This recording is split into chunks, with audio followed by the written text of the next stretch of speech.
Hey everyone, welcome back. I'm Michael and we're going to be getting right back into some more Reddit stories. If you enjoy the video, make sure to leave a like and subscribe. Now, without further ado, let's begin. This story was posted by a user named Minimum Wage Max BS. The post is titled, "My friend invited my ex-husband to her wedding, so I had to leave. I left my husband Darren 2 years ago when our eldest daughter came out and he physically attacked her for it. We have 4 children and I have sole custody of the 3 who are young enough to be covered by custody agreements. Darren has tried to fight me over custody for the past 2 years, but when you have a criminal record for beating up one child, the courts are unlikely to grant you custody of the others. Darren and I were in the same friendship group since primary school, but my friends told me they had all cut contact with him. I went to my friend Rachel's wedding this weekend when I spotted him at the ceremony. Because it was a wedding and an important day for my friend, I chose not to acknowledge his existence. It was a big wedding anyway, so I thought I could just avoid him and have a conversation with Rachel about his presence at a later date, because she deserved to enjoy her day.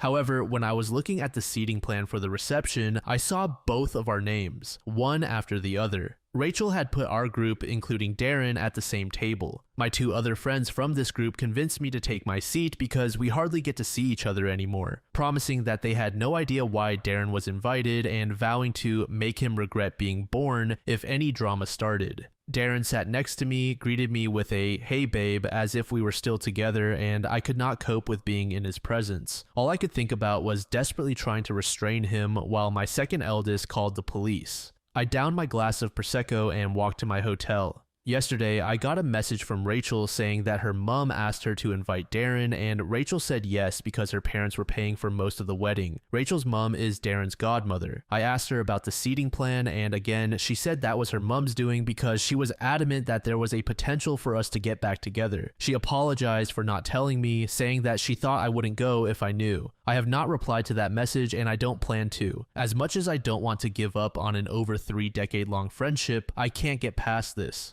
Update. Thank you to everyone for their support in the comments. Before I get into the update, I noticed a couple of comments pointing out my mistake with sole custody, and I'm just grateful that I have a solicitor for custody matters, because if a mistake doesn't come up with a wiggly red line under it, I will not pick up on it. Anyway, I did not reply to Rachel and just blocked her, but her husband called me yesterday. He apologized but then went on about how hard this is for Rachel and how she feels that the day was tainted for her. I told him that how she sees her day is not my responsibility, and I ended up blocking him as well. I talked to one of the members of the friend group and he apologized for convincing me to even sit down at the table. He said he thought more about wanting to have the group back together than about how it would affect me. He then told me that Darren told Rachel's family members who asked where I was that seeing him reminded me too much about our son who died 2 years ago and that I had to leave. He was referring to my daughter, who is a trans woman. Apparently, no one in the group attempted to correct him, so I have just removed myself from our group chats and am going to try to make better friends. Also, thank you to the people who wish my daughter well. She wanted me to say that she really appreciates it and she is starting to thrive, despite the mental scarring and tinnitus her sorry excuse for a father gave her. I could not be prouder of how far she has come in her journey, and in September, she will be the first person in my family to go to university. She is taking a page out of the Petty Queen's book and getting her revenge with a life well lived.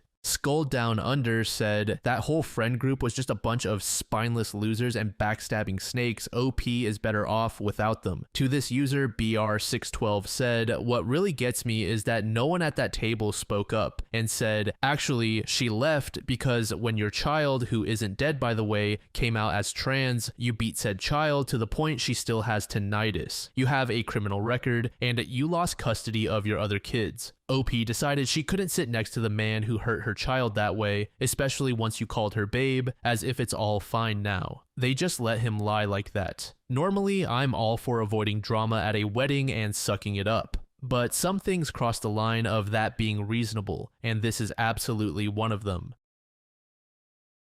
The second post was made in the AITA subreddit by a user named Acceptable Mode. The post is titled, "I beat my parents to the chase and moved out in the middle of the night. I overheard conversations with my mom and my dad about how they planned to kick me out shortly after my 18th birthday. The way they were talking about it seemed like they were dead serious, and the fact it was brought up multiple times made it seem like they were definitely going to kick me out. So I decided that I wouldn't give them the chance to kick me out and made plans with my friend Riley to stay at her place until I graduated and moved into a college dorm or had an apartment of my own. Riley's parents were horrified at the thought that my parents would kick me out the second I turned 18 and agreed to let me stay at their place as long as I graduated high school. Riley, her parents, and my boyfriend Cole came after midnight to help me take my belongings to their car and drive me to Riley's house. My parents woke up in the middle of this and asked me what the hell was going on. I kind of shrugged and told them that I was moving out before they could kick me out. My parents tried to deny this and attempted to stop me from leaving, but there was nothing they could do since I am a legal adult. By the way, I wasn't just going to leave in the middle of the night without any goodbye. I already put a note on the kitchen table where my mom goes first thing in the morning explaining what happened. Right now, I'm at Riley's house in their spare bedroom, and I've been bombarded with calls from my parents asking me to come back and not to tell my grandparents about this. In one text, my mom called me an ungrateful bitch for leaving in the middle of the night and said she should have kicked me out sooner. Update: reposting this on my profile because my post got instantly removed for mentioning a YouTube channel. Well, I certainly wasn't expecting to see my story on r// when I woke up this morning, but here we are. I honestly forgot about this account and struggled to remember the password, but here we go. A lot of shocking information was revealed, and this is just my brief, messy account of it. So, like you all suggested, I told my grandparents what happened, including screenshots of my parents' texts after I went to Riley's house. Let me tell you, they were livid about what my parents were saying to me and the fact that they were planning to kick me out. I ended up meeting up with my grandparents and staying with them at their place for a few days while they tried to figure out what was going on with my parents.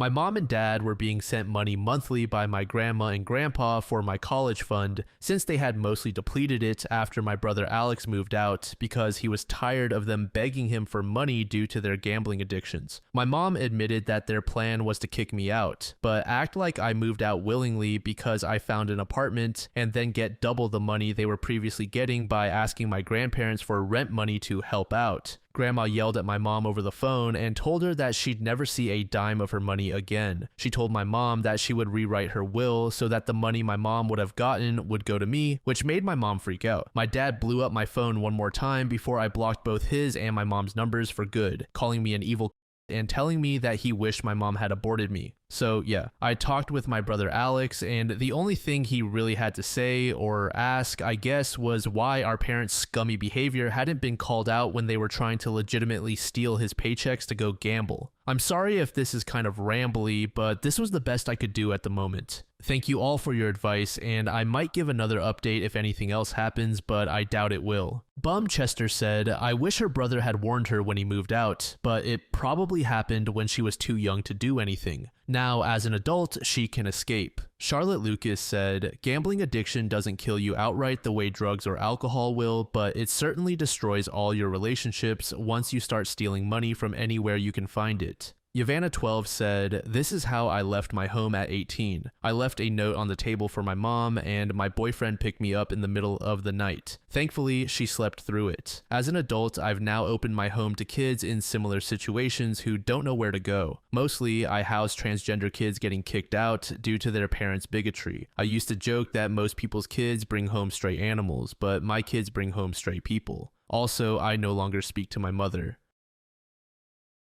This final post was made in the same subreddit by a user named Bottle Long Jumping. The post is titled, My ex dumped me in January after 9 years together because he didn't think I was wife material. Now he reached out wanting to talk because he needs to get something off of his chest. I don't want to go too much into the details, but for the last 9 years, I lost myself to Nate. He was my world. Everything I did was for him. I helped him through depression, helped him get and keep his grades up, and even worked 2 jobs so he could focus on college when his parents disowned him for nearly 3 years because they didn't agree with the major or college he chose. Bear in mind, I was also a college student. When his parents started talking to him again and began to support him financially, we moved into a new apartment. Nate said he wanted me to quit my job because it was his turn to take care of me. For 16 months, everything was great. He spoiled me. Then I noticed he was more interested in his new friends, and at times he ignored me completely. Back in December, he did a complete 180 and love bombed me the whole month. He really went out of his way to make Christmas magical for me. I honestly believed he was going to propose. On January 2nd, he made me my favorite dinner and gave this speech about how I was his first love and how I'd been there since high school. I kept thinking, any minute now, he's going to ask me to marry him. But no, he dumped me. As his speech went on, my world fell apart, and as much as he tried to sugarcoat it, he basically said, "You were a good girlfriend, but that's all you'll ever be to me, a girlfriend. I don't see you as my wife or the mother of my children. You served your purpose, now I don't need you anymore. I need someone on my level. You're a gold digger. I'll give you 30 days to move out."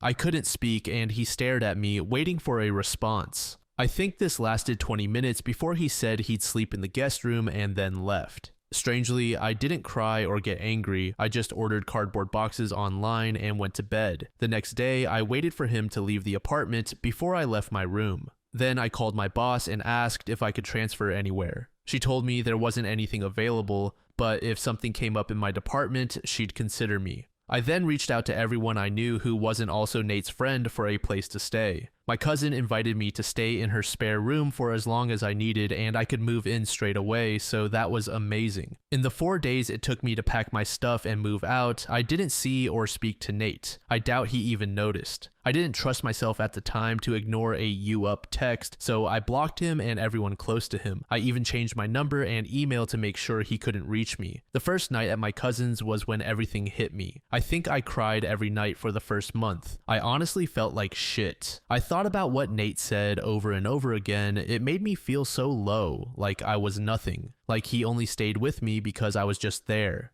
Thankfully, my cousin sent for my mom, other cousins, and real friends to give me an intervention, which I badly needed. I believe that first month I wouldn't have made it without my cousin. I'm still healing and waiting on that job transfer because I feel like if I'm not in the same city as Nate and I have a place of my own, the fresh start would do me a world of good. I thought by now I'd be a distant memory for Nate, but shockingly, he sent flowers to my job today for my birthday. Apparently, he went to my parents' house looking for me too, and my mom admitted he's been there before, dropping off stuff and trying to ask questions about me, but they told him to leave. The flowers came with a card saying, "Dear Cassie, happy belated birthday. I've been thinking about you nonstop for the last few months, especially with how everything ended. I need to get something off my chest that I feel will haunt me for the rest of my life if I don't tell you this to your face, but I have no way of contacting you. If it's possible, can we meet up in the near future?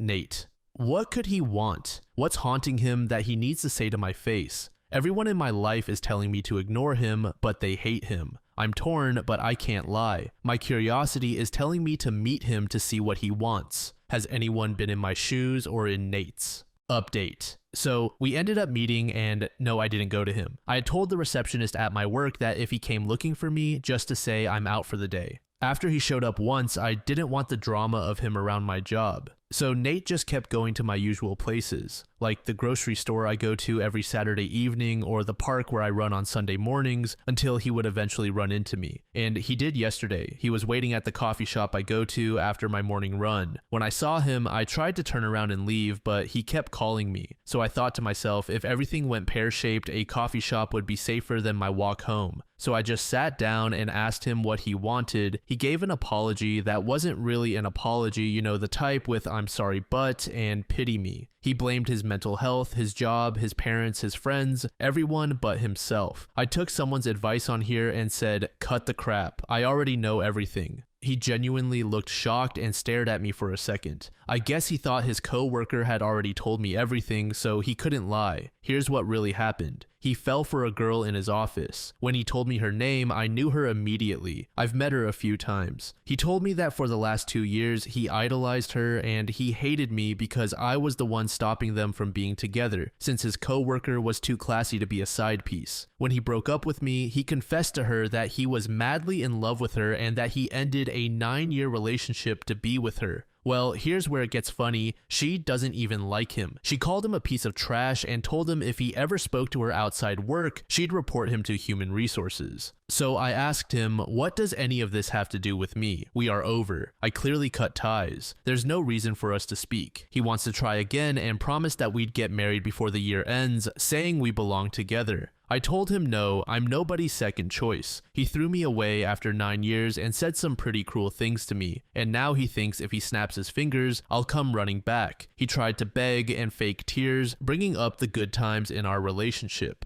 I told him to please leave me alone as he had already wasted too much of my time. I texted my cousin to meet me at the coffee shop. He kept saying nonsense and even suggested that if I went to couples counseling for a few months, he'd leave me alone. The 20 minutes it took for my cousin to arrive felt like 20 years. In the end, I just stopped listening and stood at the counter making small talk with the baristas until my cousin arrived. She told him to fuck off and said if he tried to follow us, she'd call her brothers. He stayed in the coffee shop as far as I know, and we just went home. That's it. It's only been a day, but I feel like it's over and I'm free of him. Miss Janet Snakehole said, this guy overestimates himself so much that he misinterpreted his co-worker's signals for 2 years and then just blew up his life on a leap of faith. Thank God he broke up with OP beforehand though, or she would probably still be with this loser after the co-worker rejected him. To this user Illustrious Complex said, I got asked out by a guy at work whose name I didn't even know. I might have only said hi to him a few times. Unfortunately, there are a lot of guys who just flat out assume that basic manners are flirting.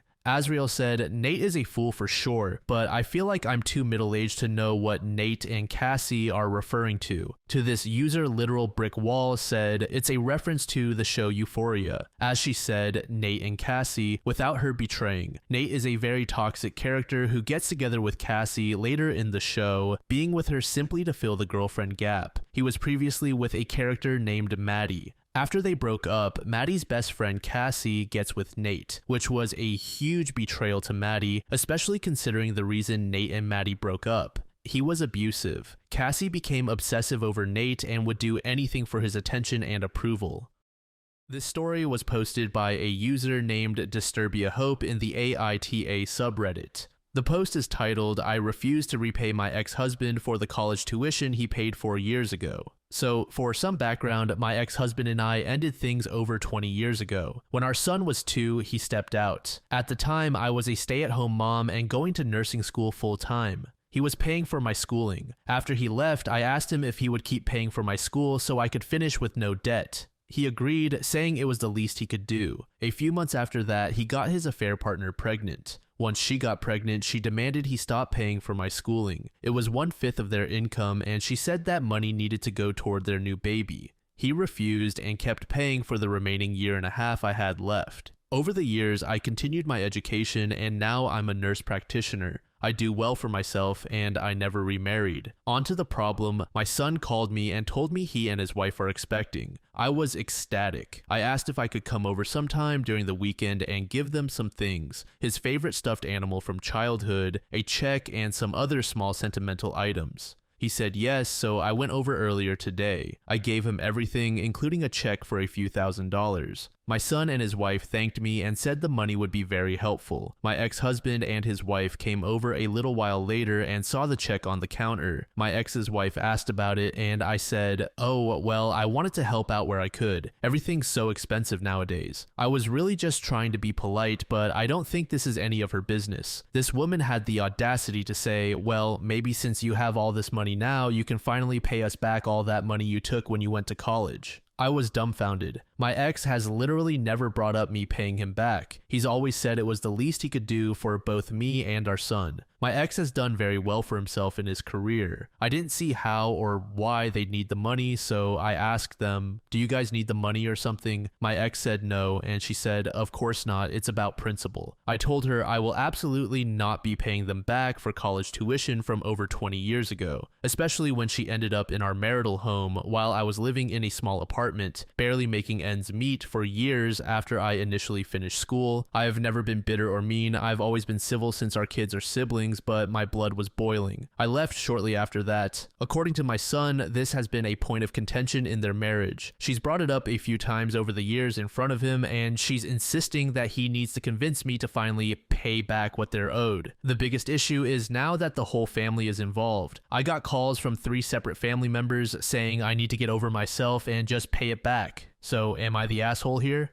Update. So first I want to clarify some things. Yes, it was our marital home. We bought it after getting married. I didn't fight so hard for it in the divorce for a few reasons, mostly because she was borderline harassing me about how they needed the house for their growing family. I also didn't want to deal with a longer and more drawn out divorce, and it would have been if I fought for the house. Yes, he bought me out of the house. However, it really wasn't much as it was late 2007. Most of it went toward credit card debt anyway. Another thing, when he was paying for my schooling, we were still legally married. The divorce didn't finalize until after I graduated. There was no child support until after I graduated. There was never any alimony. I did live in the house while I was in school, and they lived in an apartment. He paid all those bills, including hers, after she got pregnant. So his finances were tight at the time. The family that called weren't my relatives, they were my ex's and his wife's relatives. I thought they were family, but they've since been blocked. On to the update. I got off work yesterday to find a few missed calls from my son. When I called him back, he told me that his stepmother has now asked for the money from the check since it was almost the same amount they spent on my college.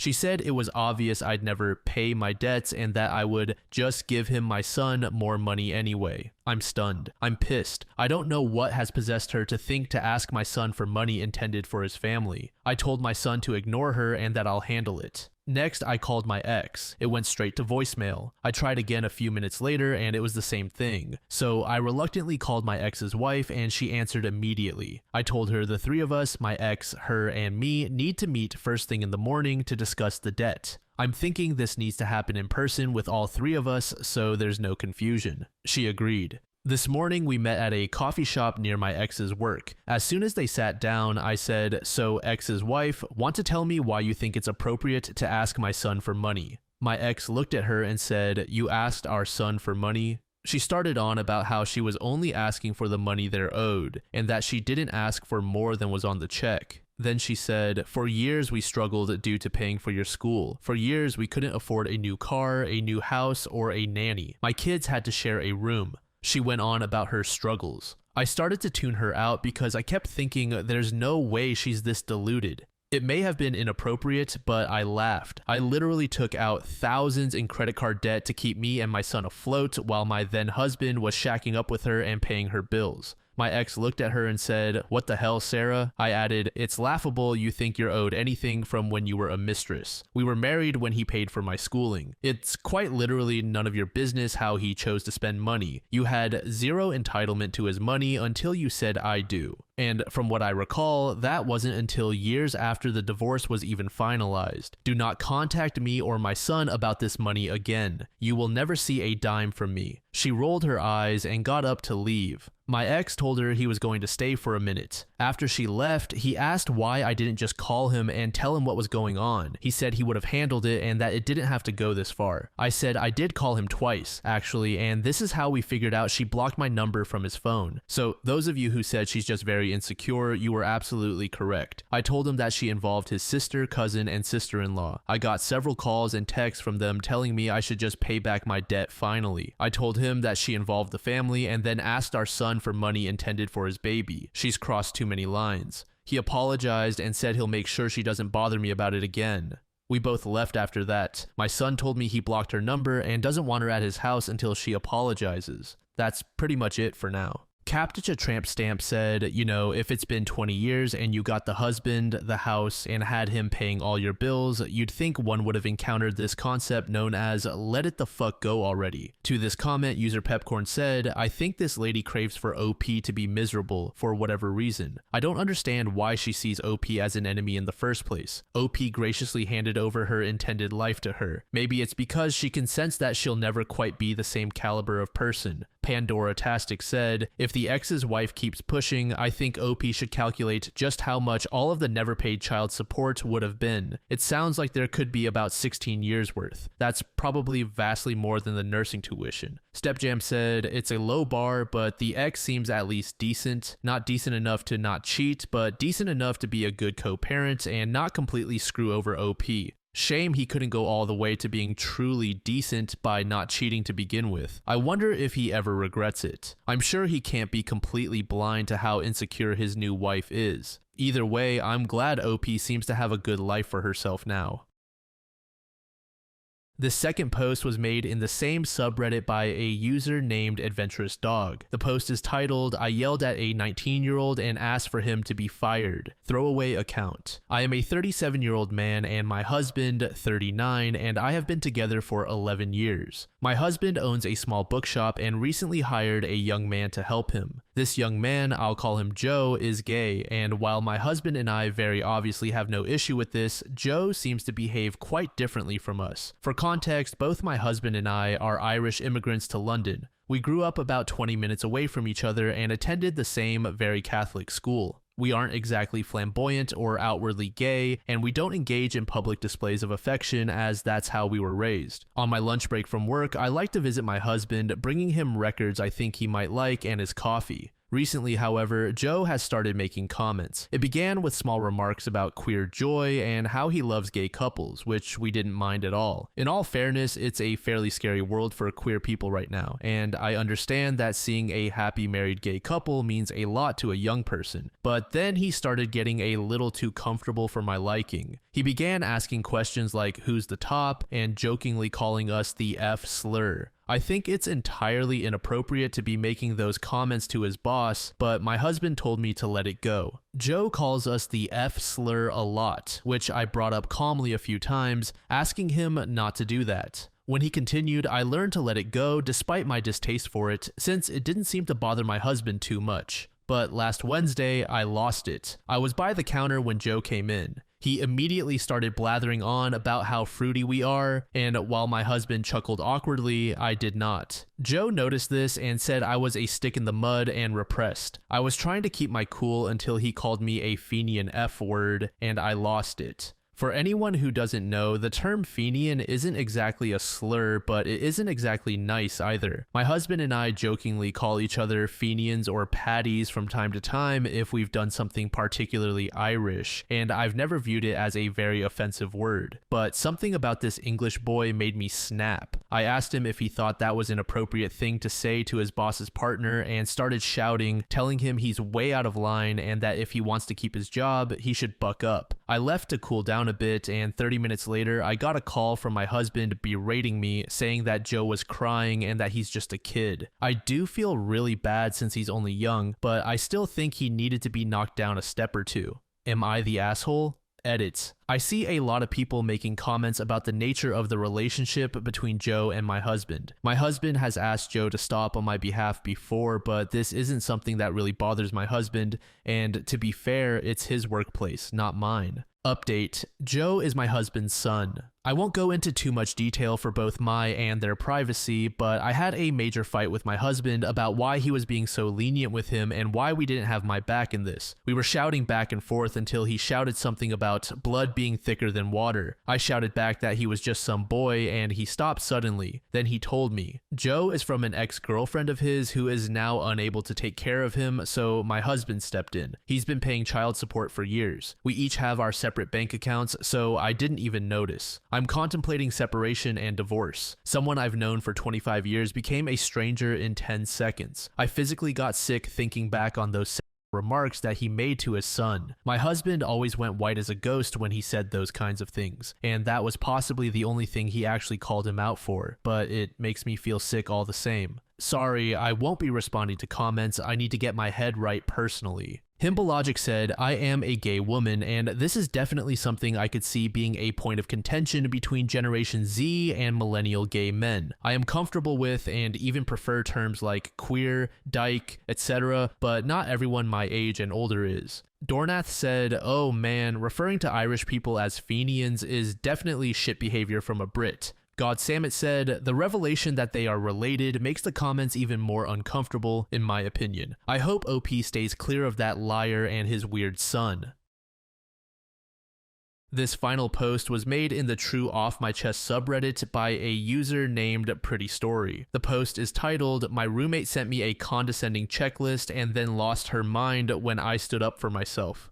I am a 22-year-old woman living with a 27-year-old roommate who, frankly, barely cleans. I am the one who is constantly wiping counters, taking out the trash, doing dishes, and cleaning up after her dog when she does not all while working full-time and trying to keep the peace. I do not nitpick or complain every time I clean something up. I just try to do my part, and sometimes hers, so the place stays livable. But the one time she finally decides to clean, and by clean, I mean wipe the stove and toss out some trash, she texts me this long message while I'm at work. Not to have a conversation, but to give me a passive-aggressive list of reminders about wiping the stove after I use it, putting my drinks away, emptying the dishwasher before she needs it, and sticking to some decor-only counter rule that she mentioned once forever ago like it was a binding contract. She even made a weird point to say she cleaned out oil and asparagus in the trash, as if that was some noble act that needed public acknowledgement. The message was condescending, and it honestly caught me off guard. I told her I got the message, and while I understood being overwhelmed, the delivery was unnecessary. I reminded her that I have been pulling my weight and cleaning up after her and her dog more than she probably realizes. I said if we are going to start keeping tabs, I will just stop cleaning up her messes too. I also said her burnout is not mine to carry, that we both live here and I should not have to walk on eggshells or be guilt-tripped just because I am in the same space. She came back defensive, accusing me of overreacting, saying she was just asking me to pick up after myself, and called me a little girl for having feelings about how she talked to me. Then we ended up fighting in person, where she kept gaslighting me, telling me I was delusional and twisting everything I said. I snapped and called her a bitch. I am not proud of it. That part crossed the line and I owned it. I sent her a respectful apology for the name calling. I told her I should not have said that, but I stood by the boundary I was setting. I let her know I was not going to keep going in circles, and that all I wanted was for us to live respectfully and decently, nothing more. Her response, "You f***ed up real bad. You're going to want to bite your tongue next time, little girl. You extremely crossed the line beyond my boundaries. Keep your apology and stick it up your ass, delusional bitch. Don't stop going to therapy either." So that is where we are now. I guess I struck a nerve. I have been trying to be the adult, do my share, and not make everything a thing. But the one time I speak up and set a boundary, I am suddenly the problem. She acts like I am a monster for reacting to her disrespect when all I've been doing is trying to live peacefully in a space we both pay for. I am tired of walking on eggshells around people who can dish it but lose their minds when it is handed back to them. I am not perfect, but I have been fair. I have tried, and now I am just done. Thanks for letting me get that out. Update. Hey everyone, first off, thank you so much for the love and support on my last post. I didn't expect it to get so much attention, and honestly, reading your comments really helped me feel less alone. Life has been chaotic, and I wanted to give an update on where things stand. A couple of days after the fight with my roommate, I slowly started moving my stuff back into my room. One of those things was my Snapware Pyrex set from Costco. I had originally let her use it, but it's mine and I always intended to take it with me when I moved out. Anyway, I found one of the containers in the fridge with some soggy chicken that had clearly been sitting there for days. It looked gross, so I tossed it. When she got home and realized I threw away her food, she got super mad and started loudly talking badly about me on the phone to whoever she was talking to. I ignored it and just went to bed. The next morning, while I was showering and getting ready, she started yelling at me, asking where the trash bags were. I asked which ones, because I had bought the last pack and there was no way we had finished them. She started gaslighting me, saying they were hers from the shop, whatever that means. I was too tired for the drama, so I just gave her the trash bags and told her not to use my stuff anymore. She flipped and said I was unbearable to live with, that I should just leave, and that she wanted me gone. So I said, you know what? Fine, I'll leave. Later that day, I went to the leasing office to explain the situation. They gave us 3 options. We both transfer to separate units. We break the lease early, I drop my name from the lease, pay a fee, and she shows proof that she can afford rent on her own. Later that night, she texted me asking, "Do you want to leave or do you want me to?" I said, "I'll leave." I told the leasing office and asked them to follow up with her for the pay stubs so we could move forward. That same day, I went to tour an apartment I had been eyeing. It was the exact unit I wanted and I applied immediately. Fast forward to today, I got approved. I'm moving in tomorrow. But here's where it gets messy again. A few days ago, I asked the leasing office if they had received her pay stubs. They said no, even though they had asked her 3 times and she kept saying she'd email them. She never did. So today I texted her again, letting her know I'm moving out and that the leasing office still needs her pay stubs. She responded, "I can't." I asked, "What do you mean you can't?" She said she can't send them or she can't afford it. I honestly still don't know what she meant. I reminded her this was the option she agreed to, and if she wanted to stay, this was what needed to happen. I told her again, "I'm moving out. If you want to stay here, that's on you." Then she said, "Let's just break the lease then." I told her I can't afford that, which is why we agreed I'd just leave and she'd stay. She responded, "I don't care about ruining my credit." I left her on delivered after that. Then 30 minutes later, she said, "I guess I'll have to leave too then." I honestly don't know if she's just being petty, playing games, or genuinely doesn't understand the situation. But tomorrow, I'm going back to the leasing office to sort it out once and for all. I feel stuck and frustrated, but I'm also so ready to get out of this toxic situation. Wish me luck. Any advice is welcome. Thanks again to everyone who's been following this journey. It means more than you know. Silently Audible said, "This literally ends with OP having to go back to the office later to discuss her options. I would not call this concluded at all." The Silky Bat said, "A bad roommate really is one of the worst things you can experience." To this user, Ducky Ninja said, "My junior year college roommate was so messy that the resident assistant called his mother. Somewhere in my college notebooks is a song I wrote about a senior year roommate digging through the trash, picking out items that were not his. His parents also ended up getting called. I live on my own now, and the only roommate I ever plan on having is a romantic partner."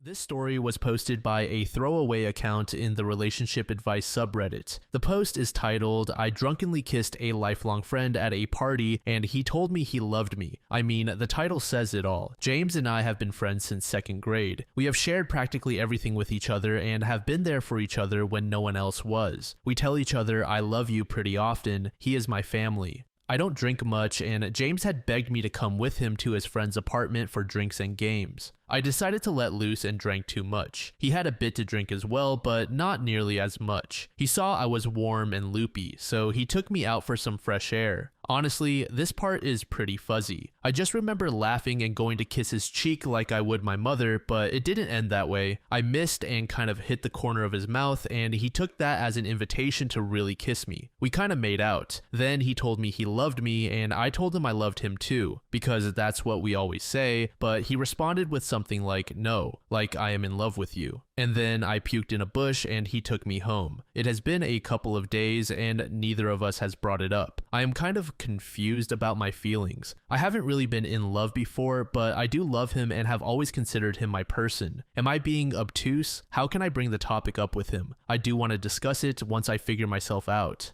Update. Someone mentioned something about an update. I'm not sure if this is how it is meant to be done, so I don't know if anyone will even see it, but this is how I am doing it. So we talked and I was honest. I have been way overthinking this and really just confusing myself more and more. I came to terms with the fact that I was truly very into the kiss and enjoyed the thought of kissing him even when I was sober, so I told him that. But I also told him how nervous I have been about our relationship because I have thought of him as someone who will be in my life forever since 6th grade. And I have never been lucky in love. The thought of us parting ways because our relationship goes south makes me feel legitimately ill, and I told him that too. I started off with the talking because he knew it was coming and I could tell he was incredibly nervous. But he seemed to loosen up as I continued. He actually smiled a little. After I finished my speech, he said, "Can I say something cheesy but true?" And I naturally replied with yes. He told me that he has loved me since middle school and that he never thought it would get this far. I am still utterly shocked by this. I seriously have never known. I was getting all flustered and shy because of a man I have literally shared everything with, which is bonkers. When I'm with him, I am the most unapologetic version of myself, but he had me blushing. That pretty much solidified it for me. The only thing left to discuss was how to move forward, and he took the initiative and asked what it was that I wanted to do about this. I'd been thinking about this for a day or so since unraveling how I felt about him. I suggested that we go on a real date, not just a hangout, if he would be okay with that. I understand that at this point he is much deeper into this than I am, so I don't want to do anything to hurt him, but committing super hard would be a lie on my end, and this feels necessary to explore. Honestly, it is a possibility that he could find out that I was better in his head or something. Anyway, he agreed and we are giving it a shot. I am very happy and he seems to be as well. He was absolutely grinning once I offered up the date idea. He was tickled that I asked him out. It was very cute. So thank you to everyone for your suggestions and support. It was surprisingly helpful. This post was more like a diary entry than anything else, and reading it back is kind of cringe, but I am grateful nonetheless. If anyone is reading this, have a great day.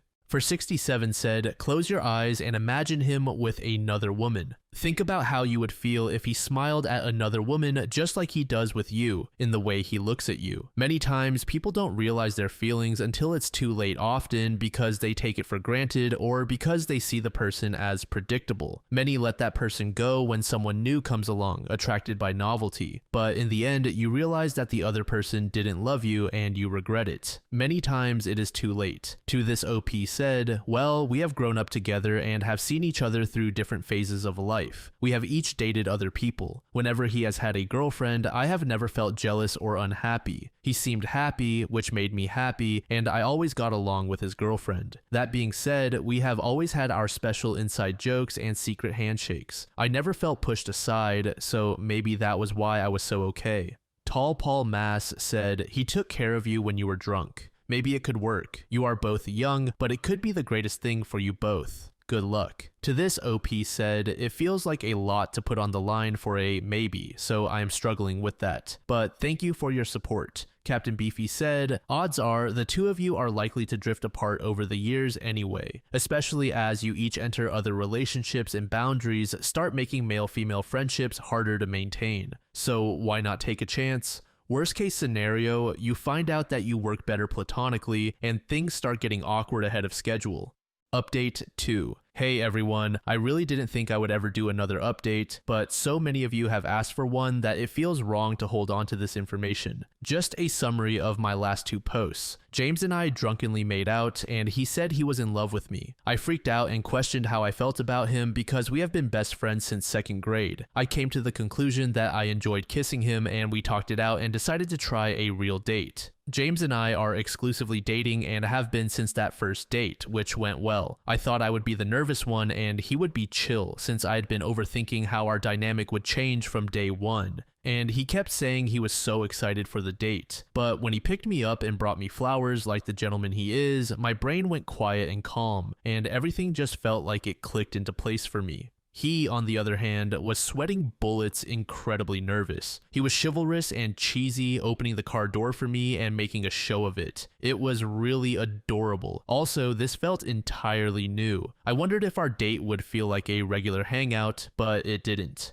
It felt special and my cheeks were warm and tired from smiling the entire night. The car ride was kind of awkward at first just because he was so stiff, but he explained that this was something he had been dreaming of for years and was really scared to mess up. He loosened up after I reassured him that the biggest possible mess up wouldn't deter me. We had a big heart-to-heart on the drive to the restaurant and came to the conclusion that no matter how this goes, we will be in each other's lives in some capacity. It made us both relax a bit more. I held his hand in the parking lot. Because we already know each other like no one else, we fell into our conversational habits, but it still felt like I was unlocking parts of him that weren't available to me before, and that he was doing the same to me. I really thought I would be freaked out, but it is so natural and we have such a deep trust that has been established over the years that I don't even feel slightly stressed. Sometimes it is a little weird, but nice. Over the years, we have cuddled a few times, like a head on the shoulder with minimal contact. So being a little more intimate feels foreign, and sometimes I do feel the need to rewire my brain because I have to remind myself that it is appropriate to do with him. but once I remind myself, it is incredibly nice. It has been over a month since our date, and we are still taking it slow. Don't expect an engagement announcement anytime soon. We are comfortable with this pace. Also, if you have any questions about our past or our relationship, fire away. Thanks to everyone who wants to keep up with how we are doing. It is genuinely so sweet to have the amount of support that you all have provided. This next post was made in the relationship subreddit by a user named Crow. The post is titled, "My boyfriend killed a man 10 years ago. How do I get my mom to accept him? I met David about 6 months ago. I met him through friends and we clicked and became good friends pretty fast. One night when we were drinking, we began talking about the past. He told me he had been admitted to a psychiatric hospital a couple of years ago and then told me he had killed a friend during a psychotic break and had been all over the news media. His story was all over the place when it happened, so I recognized him when he told me. I just hadn't made the connection. His sentence was to undergo psychiatric treatment, and he's on medication now and really regrets doing it. He tells me it was like a dream and he remembers it as such. He was also on a lot of drugs at the time. He's completely different now and I trust him. He's the sweetest guy I've ever met, and to be honest, I can't connect him to that person who was all over the media. Well, we started dating a month ago. I brought him home to meet my mother yesterday and she recognized him. She didn't say anything to his face but called me today. She was completely freaking out and telling me I can't date a murderer. I told her what I've told you. He was psychotic, he's not the same person who did that, and he's heavily medicated with no intention of stopping. But she was just completely freaking out, telling me she feared for my safety and that she wouldn't have anything to do with him and that I had to leave him immediately. I told her that wasn't going to happen, and she said that as long as I'm dating him, she doesn't want to see me and that he's ultimately going to kill me. I understand completely that she's fearful and anxious about the situation, but I still think she's overreacting. It wasn't a deliberate murder, and it honestly annoys me to no end that she thinks I'm not able to judge his character. So yeah, how do I get my mom to accept this situation? Am I just doomed to not see her again? Could really use some input. Sandman42 said, "I don't think that's overreacting at all. Overreacting would be if she started screaming the second she saw him, but she kept her composure and was polite until he left, then made her concerns known to you privately. That's not overreacting. Honestly, that is not a comforting thought. It means you are finding solace in the fact that he wasn't in control when he committed that murder. What if he loses control again? What if he goes off his medication or has another psychotic break? People can and do have mental health relapses and breaks even when taking medication as prescribed. Second, you've known him for 6 months. Take a look around this sub and all of the 3, 5, 10, 15 plus year marriages and relationships where someone is betrayed or cheated on by a long-term partner. Those people get blindsided by people they live with and have known for decades. Do you really think you are qualified to judge exactly who this guy is after half a year? To be clear, I'm not suggesting your boyfriend is bad or violent or will even get violent again. I am, however, pointing out your mother's concerns and trying to help you see how her concerns are valid. Ultimately, you make your own choices and decisions on who to date and marry. It's wonderful that your boyfriend got the help he needed and turned his life around with the second chance he got. The person he killed, however, does not get a second chance. Many people find that crime unforgivable, no matter how far he has come or whether you or he have come to terms with what he did. Basically, just because you are okay with what he did doesn't mean everyone will be, and you certainly should not expect people to share your view on it." Huxley said, "This somewhat reminds me of a story I was listening to the other day. A man killed someone when he was young and said he went crazy. They sealed his records and he spent a year or two in a mental hospital. He got out, got married, had a family, etc. 20 years later, he killed his wife and her cousin. It was then discovered that he had actually killed about 10 other people over that 20-year period. Society can forgive your partner, but I would never trust him marrying anyone important to me." Bunny Girl Beans said, "As the mother of 2 20-something daughters, I would be sick and horrified over this. Many mothers would. It is instinctual. She may never accept him, and you will have to learn to accept that. She is not wrong." Update. Thanks for the responses in the last thread. A lot of people told me things I didn't want to hear, like I couldn't judge a person after knowing him for 6 months, which I still kind of think you can, just not as much as I hoped. I guess some people expected something crazy to have happened, but nothing really has. He just wasn't as empathetic as I thought. I realized pretty quickly that if I didn't call him first, he wouldn't call me for days. And when I told him I had a very unpleasant encounter with a guy, he just laughed and told me that if it were him, he would be happy to get the attention. And I just couldn't get over the fact that he killed a guy, honestly. When I was lying in bed and he was doing something else, I couldn't stop thinking about how vulnerable I was. I didn't feel safe, so I broke up with him. I still think he deserves happiness and to move on from what he did, but I'm not the one for him and I can't help him. My mom was very relieved when I told her we broke up, and although she didn't cut me out of her life like she threatened, she's been a lot warmer towards me since. About the breakup, he actually took it so well that I don't think he was ever really in love with me. It was basically me breaking up and him saying, "You gotta do what's best for you, so I wish you good luck." I am kind of heartbroken that I apparently didn't mean that much to him, but I am still fine. We still talk though, which is probably stupid, but he's a fun guy to talk to, and I don't feel like I can judge him for doing something while on a psychotic breakdown. Also, as I stated in the last thread, he has no intentions of stopping his medication. He knows he needs it for the rest of his life, and as long as he follows that, he'll probably continue to be in my life.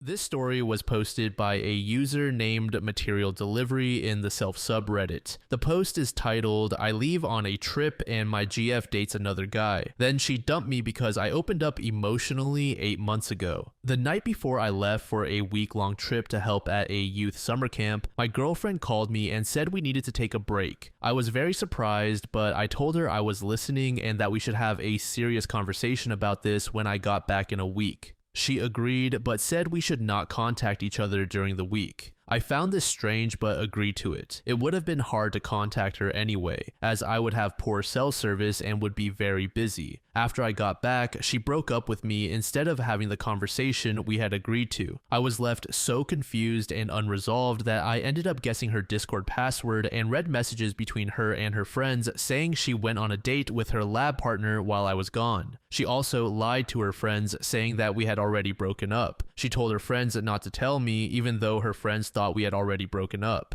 She explained to them how 8 months earlier I had opened up emotionally, crying and explaining how I was depressed, etc. She said it was an awful experience. She even linked this Reddit post in her girls' Discord asking, "Is this me?" And her friends replied, "Of course not," etc. They then proceeded to convince her she needed to break up with me instead of talking to me. I spent the whole week thinking about what we were going to discuss, but we never even got to have the conversation. I'm so confused. How did our 3-year relationship end just because I left for a week? The reason she gave for breaking up with me is that I am emotionally unavailable. This is not entirely false. Emotional openness is certainly not one of my strengths, but we had talked about this many times before, and I felt like I was making progress, but who cares? Our relationship of 3 years is gone for a reason that doesn't seem to make sense. We planned our engagement and getting married. We talked about where we could live together and both go to graduate school, finances, and so on. I am going to tear myself apart thinking about what could have happened the week I was gone to cause all of this. I desperately want to understand and for her to be honest, but I know I can't force it. I agree with her that our emotional relationship was far from perfect, but why wouldn't she want to talk about it before making such an impetuous decision? If she had moved across the world, then I would be able to move on, but so much of our lives were intertwined. I will see her every week at church, and our friend groups are the same, so I will see her constantly. I just want to have some closure and understanding, but she doesn't even want to talk to me. Sorry for the rant. I don't know what to do. Update. I am very well aware that this is going to sound unbelievable. A few weeks ago, my ex-girlfriend texted my parents explaining that a close friend of hers had died in a climbing accident. My parents asked for this person's name to see if they knew him, and it quickly became clear that it was the man she cheated on me with who had died. She said she wanted some prayer and didn't know who to talk to.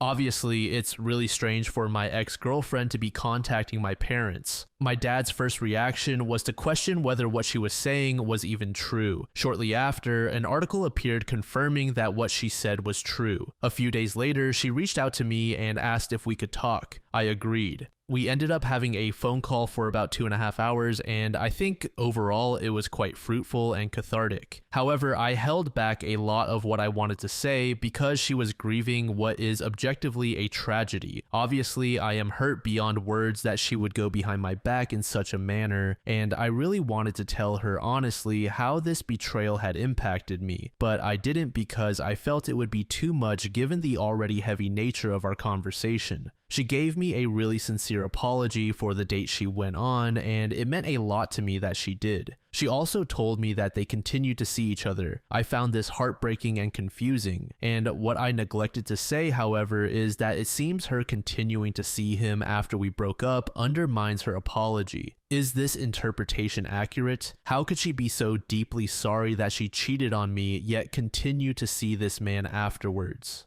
Today was our anniversary. I have not known such a deep and profound betrayal from a person I loved so much. I hope I can learn to love again one day. Night Tarot said, yeah, double standards about emotional availability, how incredibly rich. While I do feel bad that the man actually died, I really don't feel any sympathy for her grief over his death. I don't think I could be the bigger person and support her, knowing the underhanded tactics she used to get herself into that situation. If I were OP, I'd sooner go 1,000 miles to support the dead man's family than show her an ounce of help. Radical Snow Dude said, there is no way that call should ever have lasted 2.5 hours. To this comment, user the box said, right. But to be fair, love makes you do some very out of character things. My first love cheated on me and started dating the man she cheated on me with when I was 19. But we still had hour-long conversations on the phone every now and then for about 6 months after she cheated. I am 31 now and I cringe at that and am so confused as to why I even allowed that kind of abuse to happen to me. Broken Soul 696 said, dump OP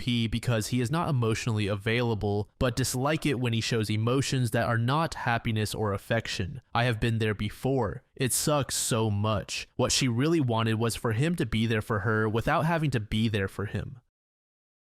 The second post was made in the AITA subreddit by a user named Cherry Coca-Cola. The post is titled, I refuse to go to my best guy friend's wedding. I told my parents I'm cutting them off too. I grew up with my family and another family whose parents have been best friends with mine since high school. My parents had me, F28, and my 2 older brothers, M31 and M35, while their friends had 4 boys. Growing up was pretty nice, but the boys used to pick on me a lot and exclude me during their girls are yucky phase. I wouldn't say I see these boys as brothers, but maybe as cousins. I was close to the 27 and 29-year-olds when we were little. I will call them Adam and Jake. Until we were 15, we were really close and did a lot together. I don't talk to Jake much anymore, no hard feelings, but he grew up to be a classic tech bro and can be pretty condescending. However, our families are obsessed with the idea of us ending up together. The other guys are already married and Adam is gay. They've always pushed for us to be together, making us go to the store alone at Christmas, telling us both to meet earlier at the restaurant for Dad's birthday, talking him up a lot, etc. Then both Jake and I met our significant others. I have been with my fiance for 5 years and Jake met his fiance 3 years ago. Our families have been very disappointed and have not welcomed our significant others warmly. One Christmas, I took Jake's fiancée Tracy aside and explained the weird family lore to her. With Jake, we assured her that it was just a strange family thing and that Jake and I have not been close for ages and have never had more than a friendly relationship. Ironically, having to stand against our parents made us all a little closer. But here comes the problem. Jake and Tracy are going to get married soon and it has been chaos. Our parents have increased their antics by 2,000%. Family dinners are full of comments like, we thought you two would get married. They brought out a picture I apparently drew of Jake and me when we were little, showing us getting married. They cornered Tracy about making me the matron of honor and letting me wear white. Also, his brothers and my brothers joined in, making jokes about us being star-crossed lovers and calling me the missus. I distanced myself heavily from my family during that time and stopped going home after talking to them did nothing. One day, one of my brothers invited me out. He said it would be just my 2 brothers and me, so I went to his apartment, and when I arrived, it was Jake's bachelor party. One of his brothers screamed out that the stripper was here. I wanted to leave, but the next train left close to midnight, and it was not the safest neighborhood, so I stayed. They tried to make me drunk. were constantly physically pushing Jake and me together and even locked us in my brother's bedroom. I could hear loud laughing from the other side. Jake and I did not talk much. He apologized to me and asked if I could not come to the wedding as I made Tracy uncomfortable. I completely understood and said at that point I was not planning to go anymore. He offered to drive me home as he was also completely sober. When they opened the door, he said we were going home. In their heads, that meant we were going to be intimate or something because all the caveman sounds started. The next day, my phone was blowing up. Someone uploaded a video of Jake and me leaving, captioned, "Finally." It was very awkward. I was clearly uncomfortable, and so was Jake as we exited the apartment and entered his car. There were comments, calls, and texts. Tracy called me crying and cursing me out. Jake called me apologizing and telling me he tried to explain. My mother and his mother sent me a bunch of texts saying how proud they were and that it was about time. My fiance is understanding, but he wants me to make clearer boundaries with my family. I drove past their house and they were all there. They didn't even let me talk and were just love bombing me. I started screaming and told them Jake and I have never and will never be together and that I will not be leaving my loving fiance. I said I would not be going to Jake's wedding, and if they kept up with this, I would cut every single one of them off because I am tired and just want to live my life and not their incest fairy tale. By the end of my meltdown, my mother and his mother were crying, and my father just told me to get out. Since then, I have been getting messages from my brothers calling me a bitch for treating my family like that because they only wanted the best for me. So am I the asshole? Edit. No, Uber was not an option. Taxis and Ubers are ungodly expensive here. Thus, I took the freaking train. Also, no, we don't have a car. Tracy was away and my fiance had a night shift. Update. First of all, thank you all for your insight, especially those of you who reached out in the comments and privately with similar stories. I honestly thought my family was the only demented one, but apparently it is a trend. Now, for the real update, my fiance and I spoke and concluded that cutting out my family for now would be the best option. I sent a message to my parents and brothers explaining my decision to distance myself for the time being. I emphasized that while I love them, I cannot continue to endure their pressure and manipulation. I told them their behavior had made me resent them and, to some extent, Jake. They ruined any friendly relationship we could have had and made me feel gross and exploited. I told them they were setting me up to be sexually assaulted if it had been anyone else but Jake. I also told them that their controlling behavior was the reason I never told them about anything in my life. I told them it hurts to be with them and I am in a bad mood for days after meeting them. I never look forward to holidays with them and have caught myself wishing I would get into an accident or get sick before the holidays to have an excuse not to go. They have cut themselves out of my life, and they will not be there when I get married, have children, or experience any other life achievements. After sending the message, I left the group, blocked them all, and felt really light. I cried with my fiance for hours, and I did not really know if it was tears of sadness, relief, or happiness. I was so conflicted, I just kind of fell asleep.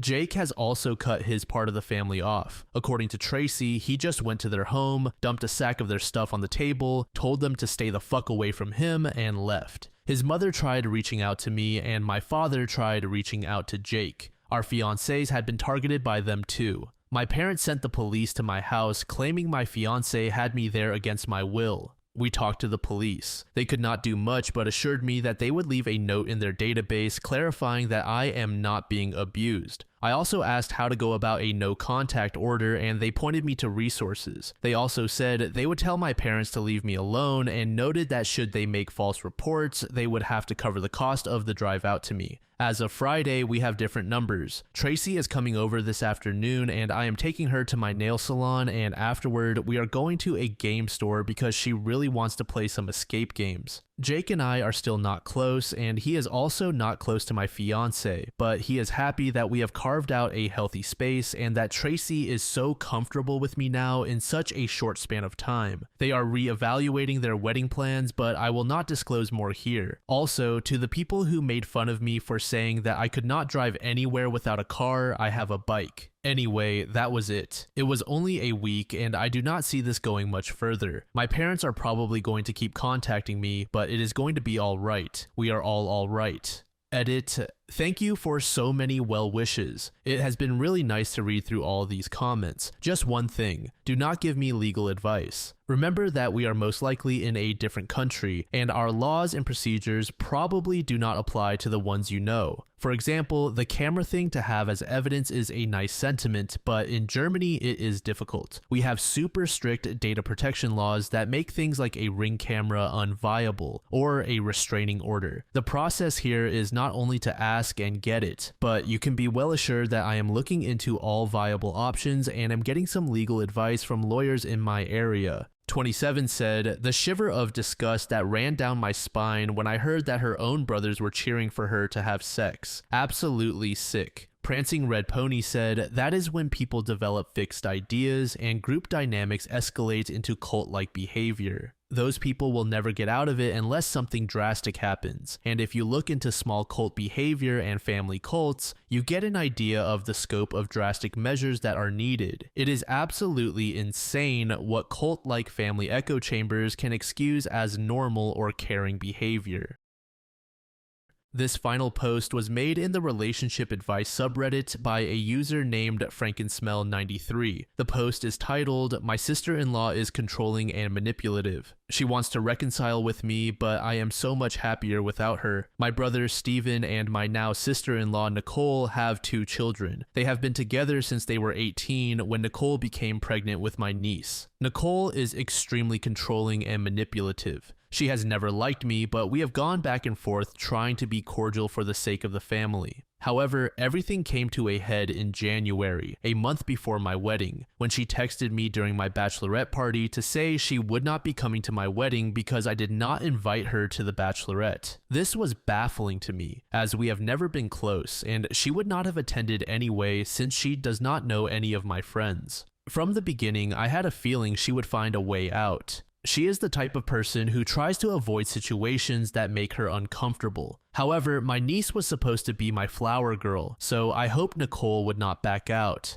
I was obviously upset when she sent that text. I tried contacting my brother, but she controls his phone when she's home, so he never responds. I tried multiple times to reach him while he was at work, but got no reply. While I love my brother, he is completely controlled by her, and I am hurt that he could not stand up to her for one day to attend my wedding. Since then, I have completely cut contact with them. My mental health has improved so much without the drama they bring. Still, I miss my nieces deeply. Recently, Steven told my dad that Nicole is ready to make up if OP is. I am conflicted because even when things are okay, I always feel like I am walking on eggshells with Nicole. I do not want my nieces to forget me, but how can I maintain a relationship with them without sacrificing my own sanity? Do I open myself up to emotional turmoil just to have a relationship with my nieces, or do I hope that one day they will grow up and understand that I had my reasons? There is so much more to Nicole's behavior, but I just wanted to include the most recent event that has affected our relationship.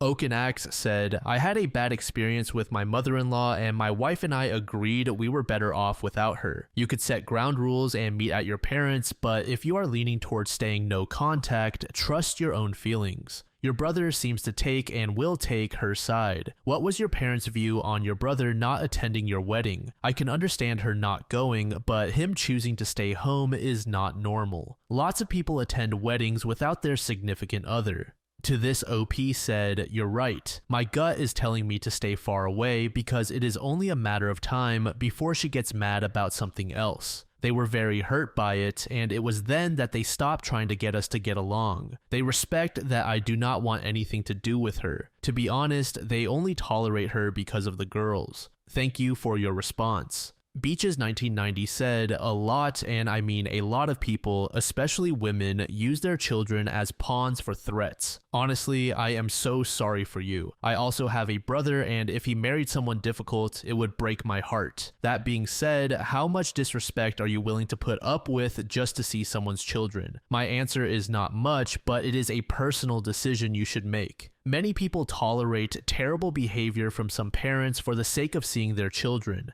In my opinion, that is pretty sick and not something I would put up with. Allowing someone to manipulate you with their children will very likely lead to unhappy memories on your special day. Whatever you decide, best of luck. Family matters are always tough. To this, OP said, I really needed to hear this. You are right. The peace that I have without her in my life is too great to give up. Thank you for your thoughtful response. This story was posted by a user named NiceJuice in the AITA subreddit. The post is titled, I stole my ex's attention at his GF's party when I was dancing with our daughter. My ex M27 and I F24 broke up over a year ago, but we have a 2.5-year-old baby girl together, so we are still close and have a good relationship. There is not much else to say. He is dating someone new. It was her birthday yesterday, and my ex invited our baby and me since it was in his backyard. He invited his family as well, so I was mostly chatting with them. My daughter was playing with her cousins and some other kids from his girlfriend's side of the family. It was quite okay, really. He was playing music and the kids were dancing and playing. My daughter and one of her cousins came up to where we were sitting and asked us to dance too. I went to dance with them, then my daughter called her father, and we started dancing with her. We did not dance for very long. The kids and other adults were dancing as well, but his girlfriend got upset and called the party off. She then personally attacked me, saying things like, "Why did you leave him if you are not over your ex?" and calling me an attention-seeking whore. She said she knew I would act like that when her boyfriend told her I was coming, among other things. It caused a family fight too. She and her family left, so it was just us. My ex and his family were quite upset. After his family left, my ex and I talked more calmly, and he said he was disappointed in his girlfriend's reaction. Some people see it as if I was looking for this kind of reaction when I went to the party, but I was not. I was invited and I went. I think it is very important to have a close relationship with my daughter's father. What would be the alternative? Her having to see us fight all the time. But I do not know, maybe I am off. Edit. Well, feel free to ignore this post. It does not matter anymore because they broke up, so I guess I will not even have the chance to apologize. A deleted user said, the father wanted his 2.5-year-old daughter at the party and hopefully the girlfriend did too. But you obviously know that if the father's 2.5-year-old daughter is at the party, then he would have to basically watch her almost full time, which would seriously distract from his new girlfriend and her party where she wants to be the center of attention. The two exes and the daughter are on really good terms and still care about each other and about properly co-parenting. If the new girlfriend cannot stand the fact that he has a child by another woman, and indeed the other woman is in the picture for the next 15 or 16 years, then it sounds like this is a very good way of showing that she is just not mature enough and cannot handle her jealousy. It seems like a really good thing that this happened now and not after they get married and have other children, when she might try to force her new husband not to ever interact with the ex, which would be horrible for their little daughter. She sounds petty and vindictive, and I hope he is doubting the relationship at this point. Another deleted user said, let me get this correct. Your ex invited you and your daughter to his new girlfriend's birthday party instead of just inviting your daughter without actually consulting his girlfriend, and you are all shocked at the fallout. Everyone involved is at fault for actually thinking it was in any way okay to do this. To this comment, OP said, I'm guessing she knew since they planned the party together. Old Veterinarian said he is the asshole. The girlfriend's birthday is not an appropriate event to invite the ex-girlfriend. If it were your daughter's birthday, then it would be fair to play Switzerland and all get along, but the birthday is her party. This second post was made in the True Off My Chest subreddit by a user named Leading Sir. The post is titled, My GF invited her ex over to my apartment, and I'm absolutely livid right now. I live in a big city in my own apartment. My girlfriend Lily lives with her roommates, but if I'm being honest, she basically lives over here 80% of the time. Early yesterday, while I was at the gym with my friend Mike, she texted me saying she had an old friend she hadn't seen in a while who was in town and that it would be nice to have a quiet place to catch up. I said they could use my apartment and that I'd go out for dinner with Mike so they'd have time to catch up. At the time, I was in a rush and didn't ask who she was inviting over, etc. Well, apparently I should have, because the old friend she was catching up with alone in my apartment was her only ex-boyfriend, Kyle. About 30 minutes after this conversation, I got a text from her saying they were at the apartment. I just said bet and continued with my friend. Mike and I finished our workout around 7 p.m. and decided to go to Whole Foods. as their hot and salad bars have some great food. We ate there and finished around 8:30 p.m. I was on my way home, honestly not expecting anything other than just saying hi and heading to bed. It had been a long day and I was ready to sleep. I arrived home around 9 p.m. and at this point I had no idea if her friend was still over or not. I was secretly hoping they weren't, as I didn't feel like socializing at all, but hey, I'd take one for the team. When I walked into the apartment, I saw some big Timberland boots that obviously belonged to a man. I immediately thought, fuck, her friend brought her boyfriend. I'm going to have to stay up and socialize now. I took off my shoes and jacket and started heading down the mini hallway. As I entered the living area, I saw my girlfriend sitting on the couch with a man at separate ends, but staring right at each other, talking. My girlfriend noticed me and jumped a little. At this point, I was still completely oblivious. I said hello and started walking toward the man. I was looking around the house for her friend, honestly thinking she was in the bathroom or something. I shook the guy's hand and said something like, "Hey, I'm Lily's boyfriend." He replied in a cocky way, "I'm Kyle, Lily's ex." I said, "Oh, my fault, I thought you were her friend's boyfriend." Then it got a little quiet and I rapidly realized that my girlfriend had been alone with her ex in my apartment for the last couple of hours. I looked at my girl and said, "So I'm taking it this was your old friend?" She said yes in a soft voice. At this point, I wasn't letting myself jump to conclusions, but I was tired and didn't feel like socializing. I was also upset that my girl was just chilling with her ex in my apartment.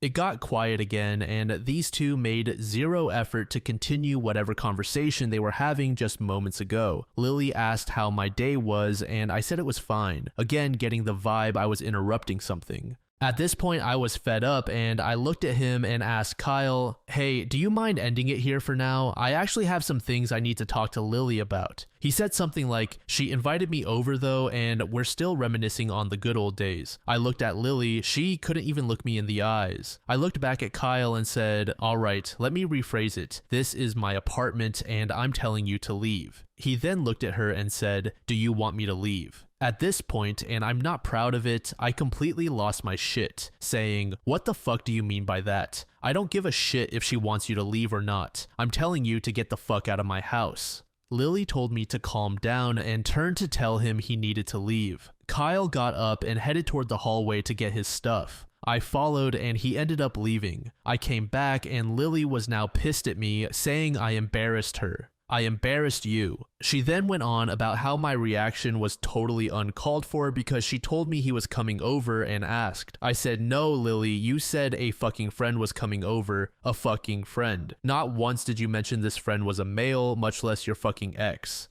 She then said my reaction was bullshit and that I acted like an ass. I told her, "You were with your fucking ex in my apartment. Do you not understand how much of a fuck you that comes across as?" I then asked why the fuck you were meeting in the first place. She told me he's going through rough times and needs someone to lean on, and that she just wanted to be there for him because he's a nice person and that hanging out with him in my apartment shows nothing shady is going on. I explained how that was bullshit and that if my ex started having issues and I was the one comforting her, she would be pissed. She said no, she'd understand because she has empathy. I said that was bullshit, Lily. You got pissed at me at the gym because I smiled when a girl complimented my form while lifting. She then said she was done talking and stormed out. I didn't say anything, didn't chase, and haven't reached out. I just sat on the couch and thought about what the fuck just happened. I then called my father, who gave me some great advice. She texted me 2 hours ago. "Can we talk? I'm sorry for not telling you it was my ex that I invited over. I don't want you to get the wrong idea. Nothing happened. Nothing is going to happen. I love you." He messaged me out of the blue. He needed someone to talk to. I didn't think much of it. "I'm sorry for deceiving you. I wanted to talk to him at your place because I didn't want you to assume something else was going on. Please talk to me. I love you."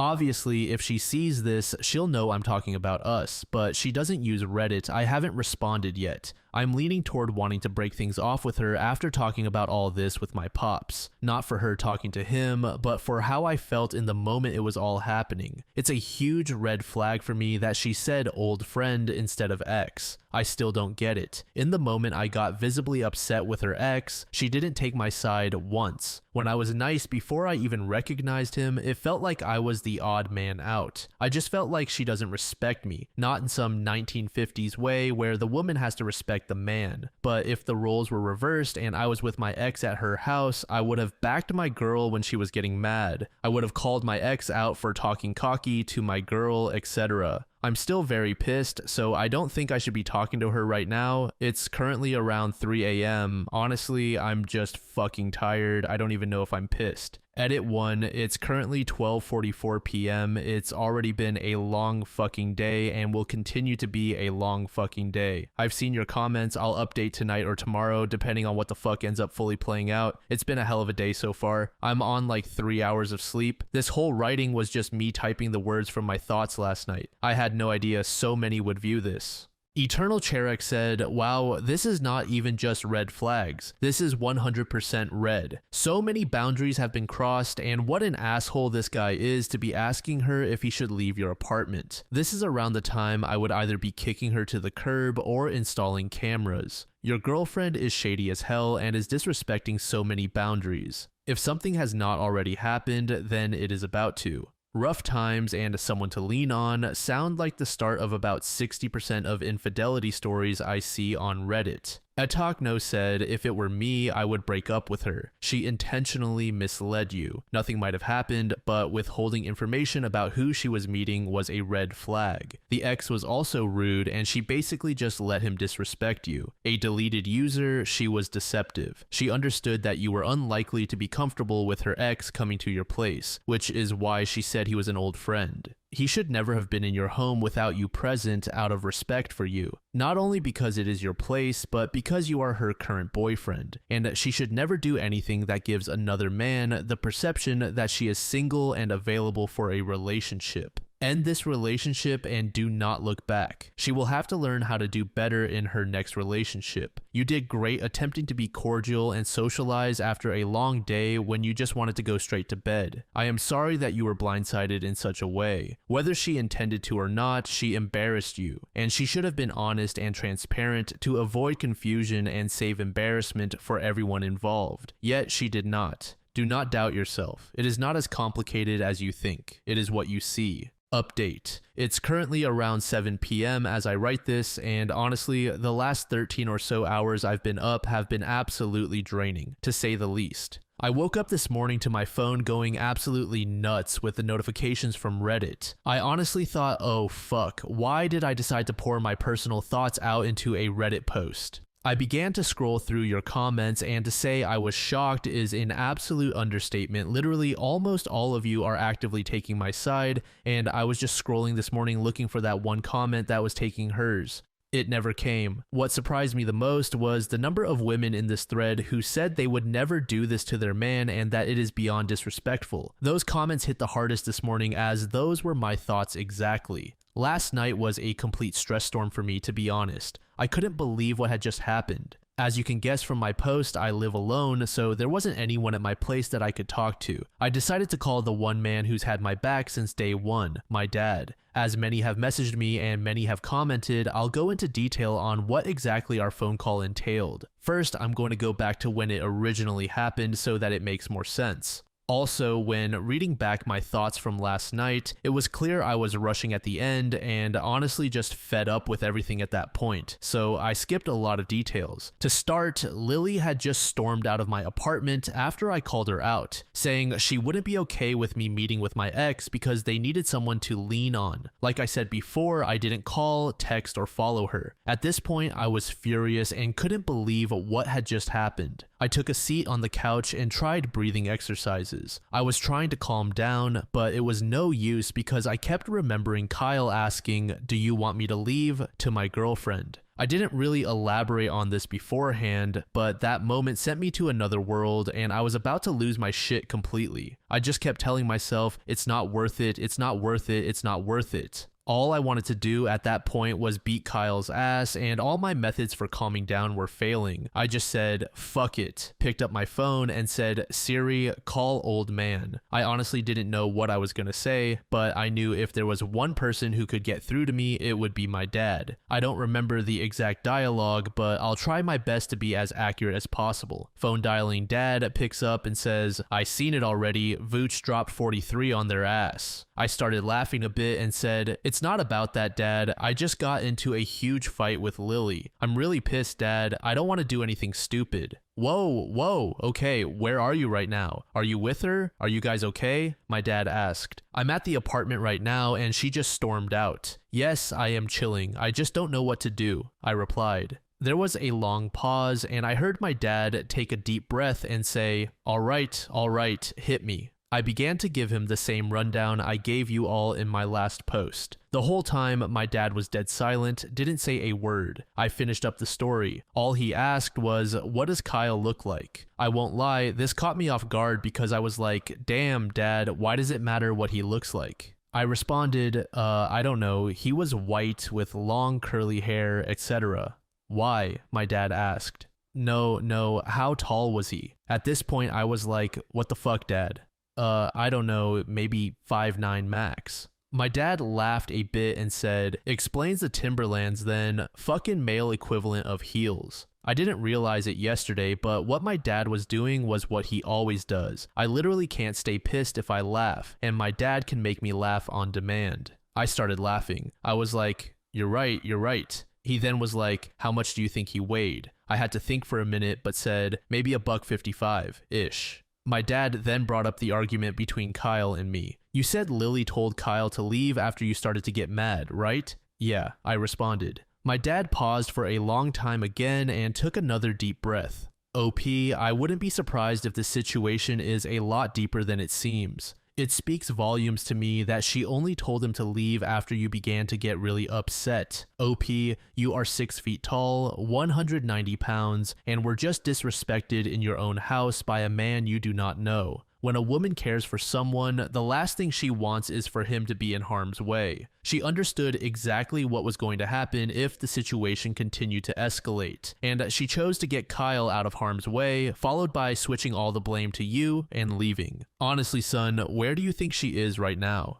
I didn't say anything. I knew what he was implying. I know it hurts, but promise me you won't do anything irrational. She made her decision. There's not much you can do to change it. You've proven your whole life you're one of one. Don't lose yourself now over something that will just end up a tiny bump on your roadmap. I mean, seriously. I couldn't be more proud of you, son. You're 22, living on your own in the city, you've got your shit together. That's rare, OP, you're rare. The right woman, like your mom for me, will walk into your life when you least expect it. Don't waste your energy. Everything happens for a reason, son. I paused for a minute and said, thank you, I needed this, Dad. My dad laughed. Of course, your mom and I are here for you always. Ends call fast forward to this morning. I couldn't sleep at all last night, so this morning was just completely awful. Lily was blowing up my phone the whole night, apologizing and begging for my forgiveness. It was around 11 a.m. at this point, and I was completely over the situation. I still hadn't responded to her since she stormed off last night. In my opinion, she made her choice. However, I have a long week ahead of me and can't let this continue to impact me so much going forward. I ate something and headed down to my apartment's local gym to run. Running is therapeutic for me. Around 1 o'clock, I got a phone call and you guessed it, it was from Lily. No part of me wanted to pick up the phone, but we've been dating for 2.5 years. I felt obligated. Picks up phone, what's up? I said, immediately met with crying. I'm sorry, OP, I love you to death. Please just talk to me. I shouldn't have left last night. I panicked. You know I love you, OP. I didn't say anything. OP, please talk to me. This isn't right. Please just talk to your girlfriend. I'm sorry. I told you nothing happened. I won't ever talk to him again. Please, I beg you. Can we just talk? At this point, the realization of my feelings for her started to really kick in. Instead of anger, sorrow, or any emotion, to be honest, I just felt a sense of indifference when she spoke. I responded, "Can you come over around 3? Still crying, she said, "Yes, yes, yes, yes." "Okay," I said. Ends call. I was just sitting on the sofa at this time, waiting for 3 to roll around, scrolling through the comments on my previous post. Knock, knock, I heard from the hallway. Shortly after, I saw my girlfriend emerge from the mini hallway. She began smiling and crying while wiping her tears. Again, I took notice of how I felt at this moment, a sense of indifference. I just did not care anymore. It really started to hit me, 2.5 years wasted just like that. The woman I cared so deeply for just 24 hours earlier was now in front of me crying, and I didn't feel a thing. "Lily, it's over between us," I said, completely shocked as she barely managed to mutter out, "What?" while still crying.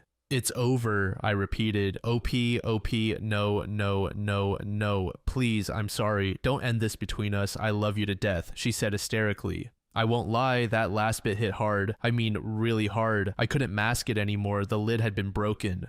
"Don't end this between us," I said. "Lily, I'm sorry. I can't take this anymore. I don't know what impression I gave you over our relationship, but I won't stay in a relationship with a woman who thinks that little of me. You made the decision to end things between us when you invited your ex into my apartment behind my back, Lily. That is something I refuse to let slide." At this point, my thoughts just began to flow out of my mouth like a tidal wave. "No man is that cocky for no reason, Lily. I'm not a fool. You gave him some type of reassurance to give him the confidence to act like that. You even backed him in front of me. Why would I stay with someone who's not going to have my back?" Absolutely bawling at this point, Lily said, "I'm sorry, OP. I love you. I'm sorry. You can call me whatever you want," but at this point, I just went soft. I didn't have the heart to keep drilling her anymore. She was just breaking down, crying uncontrollably. I just sat down in silence. "OP, I'm sorry, it won't happen again. OP, I love you, only you. I won't ever talk to him again, I promise. OP, please, just give me one more chance," said Lily. I was completely silent. There was just a huge pressure on my chest. It felt like my ribcage was going to crack under the weight. Sitting there silently, listening to her crying, I remembered one of my favorite songs. "I'd rather have loyalty than love, 'cause love really don't mean jack. See, love is just a feeling. You can love somebody and still stab them in they back. It don't take much to love. You can love somebody just by being attached. See, loyalty is an action. You can love or hate me and still have my back." I just kept repeating those lyrics in my head over and over again. To many, it might seem she said all the right things, but to me, actions speak louder than words. Last night, she made her decision about us through her actions, and since actions speak louder than words, it really didn't matter what she said. I was struggling to keep it together at this point. I really did love her, hell, I still do, but I understood this was what's best for me. I wouldn't have been able to trust her again. You can't be in a relationship without trust or loyalty. I lost both from her. As she cried, I looked up and said, "Lily, please, it's over. There's no saving this." She looked at me and said, "OP, no, please just stop. It's over, Lily," I interrupted. "Please, just do us both a favor and take your things and leave, Lily. It's over, please. Let's just end it here." She didn't say anything and got up and started grabbing some of her things around the apartment. I grabbed a garbage bag and helped her pack. She left the keys to my apartment on the table and left. This all finished up around 4:30 today. I have just been sitting here trying to process what the hell just happened. Honestly, it still doesn't feel real. I never intended on posting on Reddit yesterday, but I just needed a place to vent, and since it blew up, I felt like I should update you all today. It's 7:35 as I finish writing this. I'm hurt. The weight of what just went down over the last 24 hours doesn't feel real. To anyone who actually read this long update, thank you. To those who commented on my previous post, thank you. I really needed a place to vent last night. This third post was made in the True Off My Chest subreddit by a user named Omega2. The post is titled, "My stepdad turned my family against me." So let me start this off by saying I apologize for how long this may be. My dad passed away when I was 15. He and my mom were not all that close by that time, so while it hit me hard, she was not as fazed as you might expect. I joined the military when I was 17, and in my first year out of the house, my mom remarried. I never really connected with her new husband. We just had different personalities. He would often make snide remarks and tell me to man up about any inconvenience I was upset about. This led to spats between us, and I was often just as much at fault as he was for these disagreements, though it never got too serious. I was medically discharged after a little under 5 years, and my mom and her husband said they would be happy to have me back in the house. I told them it would be brief, just until I got on my feet and found a job, and I even offered to pay rent, which they declined. About 3 days into being back home, my stepdad, when alone with me, asked what I thought a fair rent would be. I was confused, but it was his house, so we came to an agreement. I kept it from my mom, assuming he did not want her to know, as he never mentioned it around her. I never asked for anything from them, not out of spite. I just wanted to do things myself. He had a son from a previous marriage. He and I did not share many common interests, but I never had any issues with him. I would say we got along. The only thing is, he was given a lot from them. They paid for his schooling, his car, and his living arrangements through college and even after. I was a little less than a year older than him, so he started college right after they married. Like I said, I did not want or need the help, but it felt unfair that he received all that assistance and I was immediately asked for rent. But I digress. I moved out after 3 months, and not long after, I met a girl who I was crazy about and we started dating. It was my first relationship and I was over the moon the entire time. I was in that early relationship haze, but it was just constant. I was very nervous to bring her home. My mom and I were very close, and I always worried she would be very judgmental of any girl I brought home. My worries ended up being unwarranted. They got along extremely well. My girlfriend does not really have a family, so my mom and stepdad became like family for her. She and my mom hit it off so well that they were hanging out, just the two of them at times, and it made me extremely happy. My stepdad even really liked her, and I felt it brought us closer together, which was not something I thought I wanted until it happened. His dad abandoned his family growing up, and he put himself through school and got a high-paying job all by himself, which I had immense respect for. About a year in, I knew this was the girl I was going to marry. I told my mom and stepdad, and they both seemed extremely happy. She was practically part of the family already. My mom gave me her engagement ring that my dad had given her, which she had kept. The job I had did not pay well, so I figured even if it was not the ring she would always have, it would be a great placeholder. When I proposed, my girlfriend told me it was not a placeholder and she absolutely loved it. I was truly never happier in my life. We started wedding planning and my mom and stepdad said they would help take care of the finances. It was the first time they had offered to help me financially, and it really meant a lot. Fast forward about 3 months later, I got a call from my stepdad who said I needed to come over. It felt a bit ominous, but I went over after work. When I got there, my mom, stepdad, stepbrother, and fiancé were all there. I saw her on the couch and could tell she had been crying. I immediately thought someone had died and went to sit next to her, but my stepdad stopped me. He started hitting me with accusations of cheating on her for our entire relationship. I was puzzled and told everyone there that I did not even text any women I was not related to besides her. Apparently, some girl had gotten my fiance's number and told her that we were sleeping together for over a year, but she did not know I was in a committed relationship. She sent her screenshots of alleged conversations and knew things about me that a random person would not know. I, like a fool, could not see what was happening in front of me. I was stunned, saddened, and furious. I begged her from across the room to look at my phone and see that I had never done any of that. She and my mother were both weeping and I started to cry. My stepdad called me every word he could think of and escorted me out of the house, telling me that if he saw me on his property again, he would call the police. I spent the next several weeks trying to contact them, to no avail. Calls, texts, voicemails, every messaging app out there, nothing. After those weeks, I got a call from my stepdad who told me to stop trying to contact her and that I was never welcome in his house or around his family again. I tried to call my mother during this time, to no avail as well. After about a month, all I got from anyone was a text from my mother saying how sad and disappointed she was. My mom did not really have much family, so they always spent holidays with my stepdad's side. They all shunned me as well. I saw their Christmas pictures on Facebook with my ex-fiancé present and seemingly in good spirits, which crushed me. The only family I had that would talk to me at all was my dad's brother and his family. Despite that, even they all seemed wary of me too. The only one who I think truly believed me was my uncle. I do not think I would have made it without him, honestly. He showed me what I had been missing in fatherly love, and I have never been so grateful for anyone. About 6 months after it all, I moved away from the East Coast and settled out in California, needing to get away from it all. A little less than a year after I moved, I got a call from an area code from back home, which I rarely got anymore. I picked up and it was my stepbrother, whom I promptly hung up on. He called me back and I ignored it, but it stuck with me all day. I decided that if he called back again, I would pick up, which he did later that night.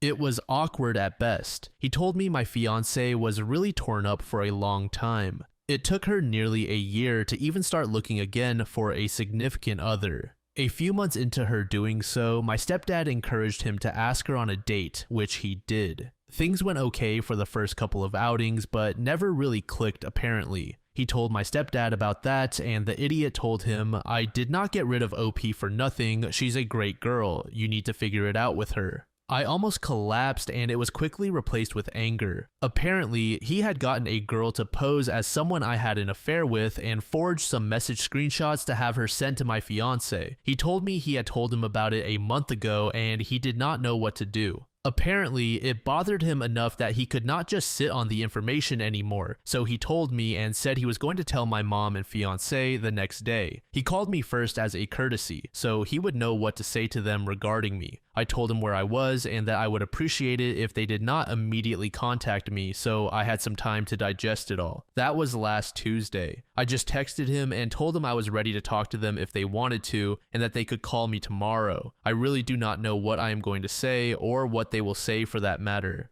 I expect some tears and a good number of apologies among other things. I do not really know if I am ready to give forgiveness or anything like that. The only person I have told so far is my uncle, who I have asked to keep it to himself. Sorry again for how long this was. My therapist picked a terrible week to go on vacation and I needed to vent. Update. Sorry for the delay. It was a busy day at work and obviously I have a lot of other things on my mind. My stepbrother called me this morning and told me exactly what happened this past week. Apparently, what my stepfather said wasn't exactly what he told me. He elaborated more and said he was very careful with his words so as not to incriminate himself. According to my stepbrother, he heavily and very clearly implied what he did without directly stating it. The thing about my stepbrother is he's much smarter than I am. Instead of just going to my mother and fiance with that information and getting into a shouting match with his dad, he took a different approach that I wouldn't have thought of. He got a hold of my ex's phone and found the girl. He said it took him forever to backtrack it. He called her and got her to meet him out in public. That's where it all came to a head.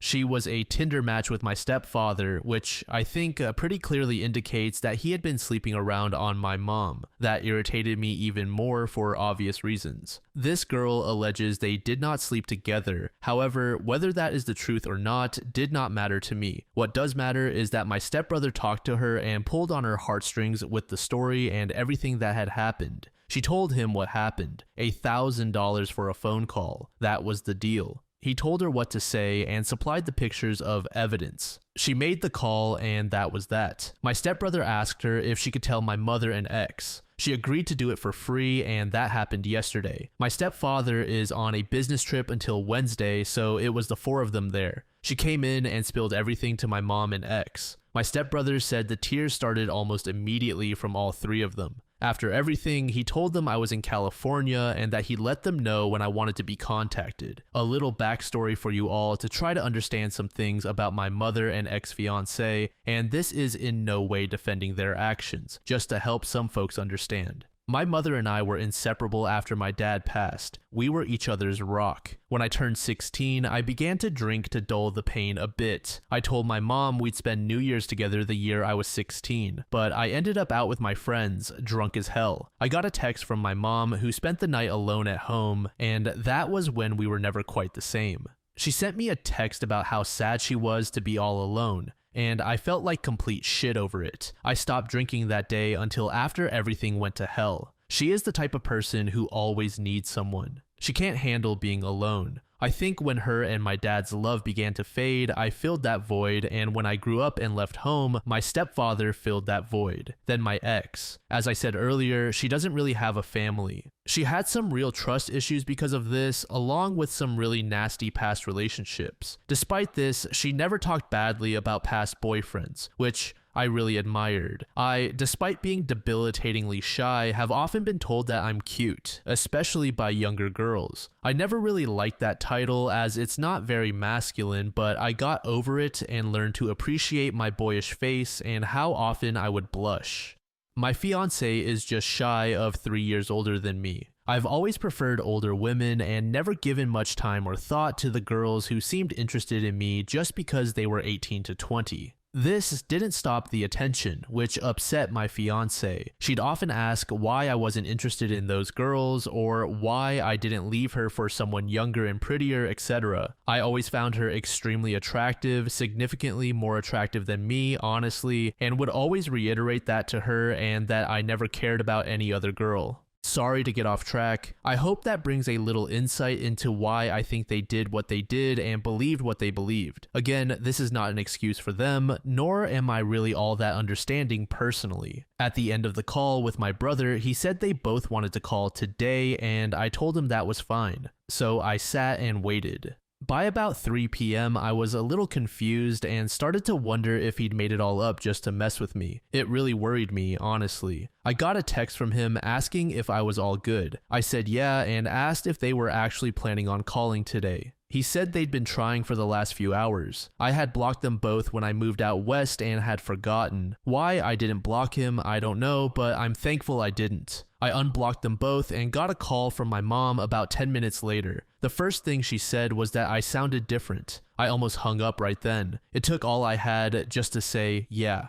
She broke down immediately after that. I really thought I'd feel more. I'd be lying if I said I felt nothing, but the pain of it all just took hold of me more than her words. She asked if I'd gotten her texts. I said no. I guess she'd been trying to text over the last year, but I had her number blocked. If she really wanted to reach me, she could have. Maybe that's a little harsh, but I know it's true. I pretty much told her that I'd be willing to build some semblance of a relationship back with time, and she was happy with that. She also told me she was getting all her necessities out of the house before my stepfather got home and that she'd be filing for divorce immediately. I believe her too. She may be a poor excuse for a mother in my eyes, but she's never been someone to take half measures. I really wish I could be there to see that prick's face when he comes back to an empty home. My ex got the phone next and did the same tearful apologies my mom did. I felt a little more with her. I actually tried to get her to think and remember how many times I told her I'd never do that to her and how much I loved her. She was beside herself, and to be honest, I'm glad. We talked for about half an hour, and I really thought it was pleasant. Even though I told myself for over a year now that it would never happen again, I thought there could still be something for us. She told me she still had the ring, and it made me upset. I told her to give it to my mom because it didn't belong to either of us anymore. I could tell that really crushed her, and selfishly, I wanted it to. She asked if she could call or text me. I told her it was fine, but not to expect a prompt response either way, which she understood. I pretty much gave her the same ultimatum as my mom, though I said any chances of us having a future relationship were very slim. She said she understood that too. I talked to my brother last and thanked him for everything he'd done. He was helping my mom get her stuff out of his father's house. He apologized for all that had happened and told me he was going to go tell the rest of the family everything as well. I have no connection to them and don't imagine I'll say a word to them, except my stepdad's mother, the oldest person in any of the families, who wished me a happy birthday and Merry Christmas over the last year. Maybe she was old enough that she didn't care, maybe she felt bad, but I'll talk to her, odd as it is. Sorry for all the rambling. I fly home for my uncle's 60th birthday the first week of March. It'll be my first time home since I moved out here. I'll definitely plan on seeing my brother as well. I'm not averse to seeing my mom and ex, but I've made it clear to them that I've got a lot of healing to do, and so do they. If anything further happens, I'll update again, maybe after that trip home, but that looks like it for the time being. Also, this is kind of the last social media I have. I haven't been on here very often in the last year for reasons I'm sure you can guess. I truly haven't seen any similar stories to mine that have been referenced in the comments. I'm more than happy to answer any questions anyone has regarding this whole thing to the the best of my knowledge. Thank you, everyone.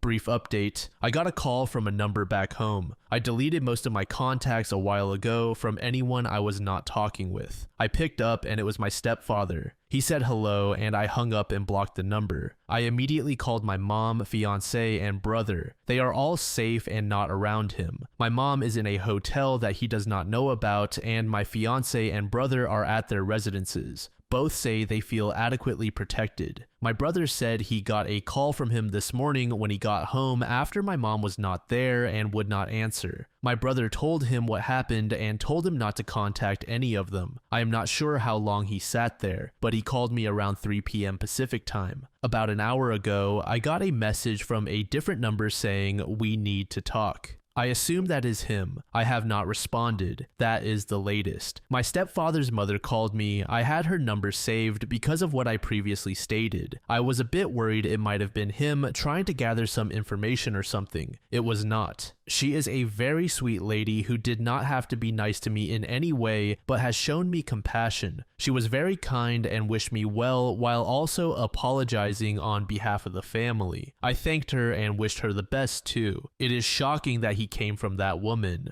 Update 2. Alright, sorry for the delay everyone. Work has been busy and I just got home this past weekend. I sat on that message from what it turns out was in fact my stepfather. My curiosity got the better of me and I called him. I wish I could say the call provided me with something, but that would be disingenuous. Hearing his voice made my skin crawl. He asked how I was. I told him to cut the shit and he laughed. Nothing incriminating on his end, of course. The talk was about 3 minutes long, about nothing. I did ask him why he wasn't content with me being with her. He said I wasn't man enough and that a woman like her would have been wasted on me. He has a very traditional way of thinking relationship-wise, which is especially funny because it shows how much he never knew about our relationship or her in general. Without going off on a tangent, my ex was and is pretty notably against gender norms. There wasn't really much to take away from the conversation other than that. I don't really know what he wanted, but I told him not to call me again and hung up. Not very eventful on that front.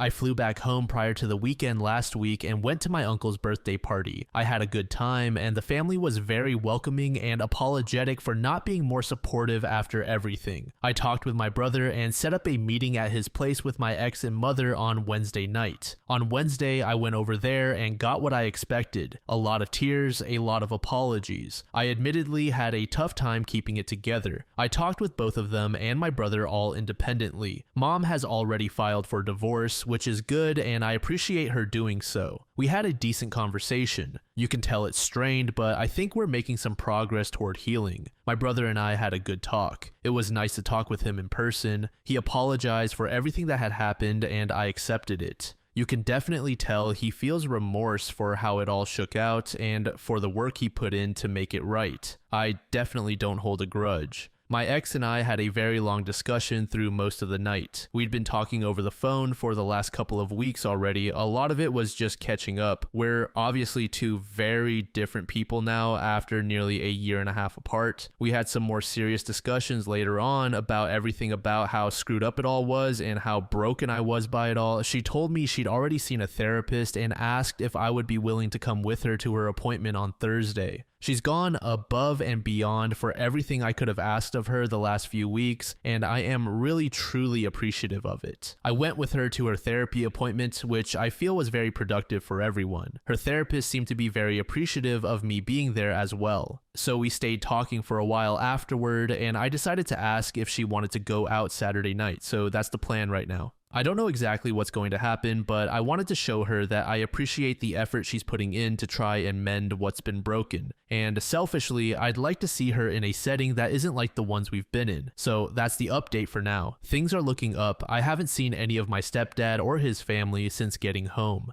I appreciate all of the support from everyone. I will update with anything new. Update 3. The date went very well. We had a nice night together. We got dinner and went to an arcade afterward, which we used to do somewhat frequently. It was the first date I have been on in nearly a year and a half, and I enjoyed myself a lot. We went back to her place afterward and talked. We are going to discuss the next steps during this week before I head back to California. The distance part is going to be the hardest, but I think it will help keep the rose-colored glasses off if we are not with each other constantly. Thank you again for the support from everyone. Update 4. A lot of folks were asking for another update. I have remained in contact with my brother, mom, and ex. My brother and I still talk a reasonable amount. My mom and I have been rebuilding our relationship. Definitely some improvements there. I am truly glad she's back in my life, even if it's going to take some time for her to really be like a mother to me again. My ex and I spent a long time trying to figure out the best way to go about things. She flew out and spent time with me in California, which was very nice. At the moment, we're not together, and I think that's best for right now. As for my ex-stepfather, I really have no clue. He tried to contact my mother a few times following everything, but he never got a chance to talk. He hasn't been in contact with me at all, and for that I'm thankful. I hope I never run into him again. Life changes. I did end up moving back east for a new job. I'm a few states away from my family still, which I think is healthy. I am happy to answer any other questions you might have. Thank you for all the support in this madness. Big Albatross said, personally, I do not want OP to get back together with his ex. She never gave him a chance to defend himself, and the same goes for his mother.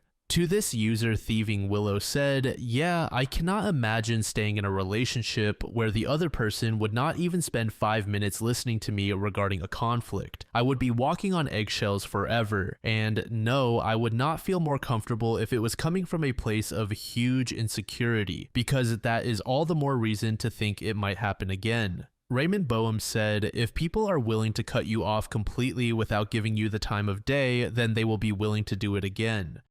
This story was posted by a user named Spluter Magooter in the AITA subreddit. The post is titled AITA for not telling my sister her husband assaulted me. I am a 33-year-old woman who was sexually assaulted by my alcoholic brother-in-law when I was 24. It happened less than 6 months after I had moved 1.5 hours away from my parents' house. It took me 8 years to tell my husband, whom I had been dating for 4 months when it happened. Once I told him, it started explaining a lot of my weird behaviors, panic attacks when visiting my family, and night terrors being the two biggest. About a year ago, I told my parents everything that happened. My father was fairly silent. My mother tried to be understanding, but couldn't help herself from making comments like, "Why didn't you tell us?" and making jokes about how messed up my childhood was when I said I had been in therapy. At the time, I explained to my parents the difficulty I was having. I told them I needed their support to inform me if he was going to be around when I was visiting. I explained how it had impacted me from being around as often as I would like. My dad was quiet, and my mom carried on about how that shouldn't slow me down from visiting my family.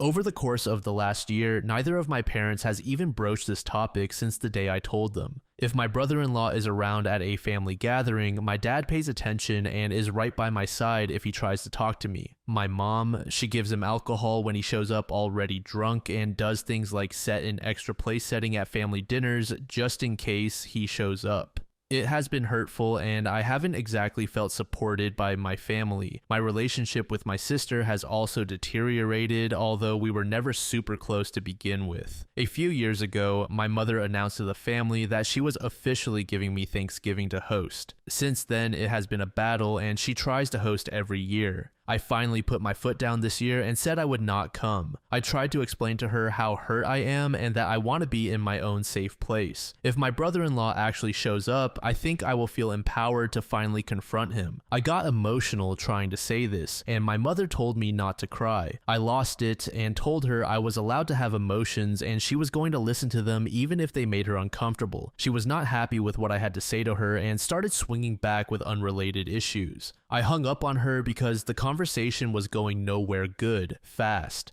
After I got into the fight with my mom, I felt empowered to confront my brother-in-law. We talked. He tried to say he slightly remembered what he did to me, but wasn't sure because he was blackout drunk. I gave him every single detail. I also told him I was not looking to blow up my sister's life almost a decade later, but he needs to step up and be a better husband and father and also stop drinking. The next day, my mom told my sister about our fight. The main point of the fight was me not feeling supported around the asshole who sexually assaulted me. My sister doesn't know this part, so she thinks I am arguing about hosting Thanksgiving just because I am difficult. I got a long, nasty text from my sister for being rude to my mother. She carried on and called me a bad aunt for not being around my nephews enough and not spending more time with my family. I am hurt. I screenshotted the text and sent it to my brother-in-law so he has to at least see what I am going through because of him. So I have been attempting to protect my sister by not telling her this secret. Am I the asshole? Should I just spill the beans and let the cards fall where they may?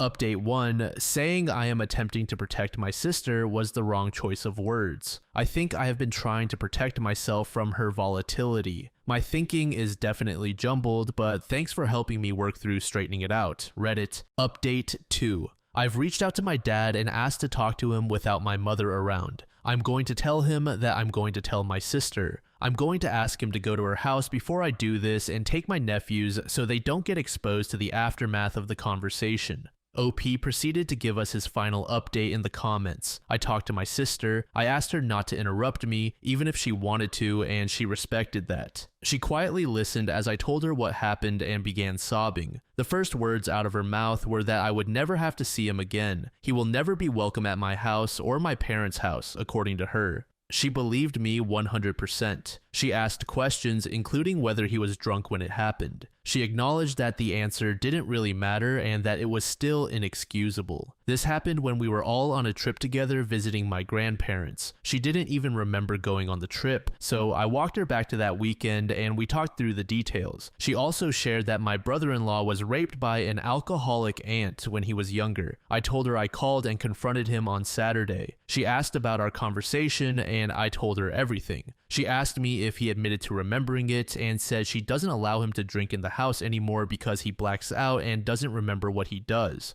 I told her if ever there was a reason to be 100% sober, I thought this was a pretty damn good one. She got angry, but not at me. She repeated several times that she's my big sister and her job is to protect me. I could feel her internalizing a lot of pain. My brother-in-law wound up in the hospital yesterday due to a staph infection, so she told me she wants to go home and beat the shit out of him, but can't do it in the hospital, so she will wait for him to get discharged. I explained that I do love my family, but the panic attacks and night terrors keep me away so I can protect myself. She told me she's been very angry at me for years for not being around, and knowing this changes things. She said that had she known, I never would have had to be around him all these years. She kept telling me she wished I had told her sooner. I told her how I always thought I'd defend myself in that type of situation, but for some reason froze. She acknowledged that everyone handles trauma differently, and it isn't my fault. We then both acknowledged that we were raised to repress any emotions that weren't positive, and that I had ultimately handled this situation how I had been raised alone and internalized. She then said I was a victim, I am not responsible for how I handled this trauma when it happened, and none of this was my fault. I felt heard. She told me again that she wished I had told her at the time. They didn't have any kids when this happened. She said she most likely would have divorced him. She doesn't see divorce as an option now because of the kids. I explained that I didn't have the tools in my toolbox at the time, and that's what I've been working on. I told her that until a year ago, I couldn't stand in an empty room and say what happened to me out loud or even write it on a piece of paper. She just sobbed. I told her I am very angry at my mother for telling half-truths and being so hurtful to me. She tried to make excuses for my mom telling her about the argument over the weekend. I told her how hurt I was at the most recent family gathering. My sister confirmed a week ahead of time that my brother-in-law was working and wouldn't be there. We walked into my parents' house and he was there, drunk. I watched my mother give him at least 3 beers and laugh and joke with him. Neither of my parents gave me a heads up he was there. My sister understood and apologized. I'm really happy my brother-in-law is in the hospital. It means my sister has time to herself to straighten out her own thoughts and make some plans. She is also on a shortened work-from-home schedule this week.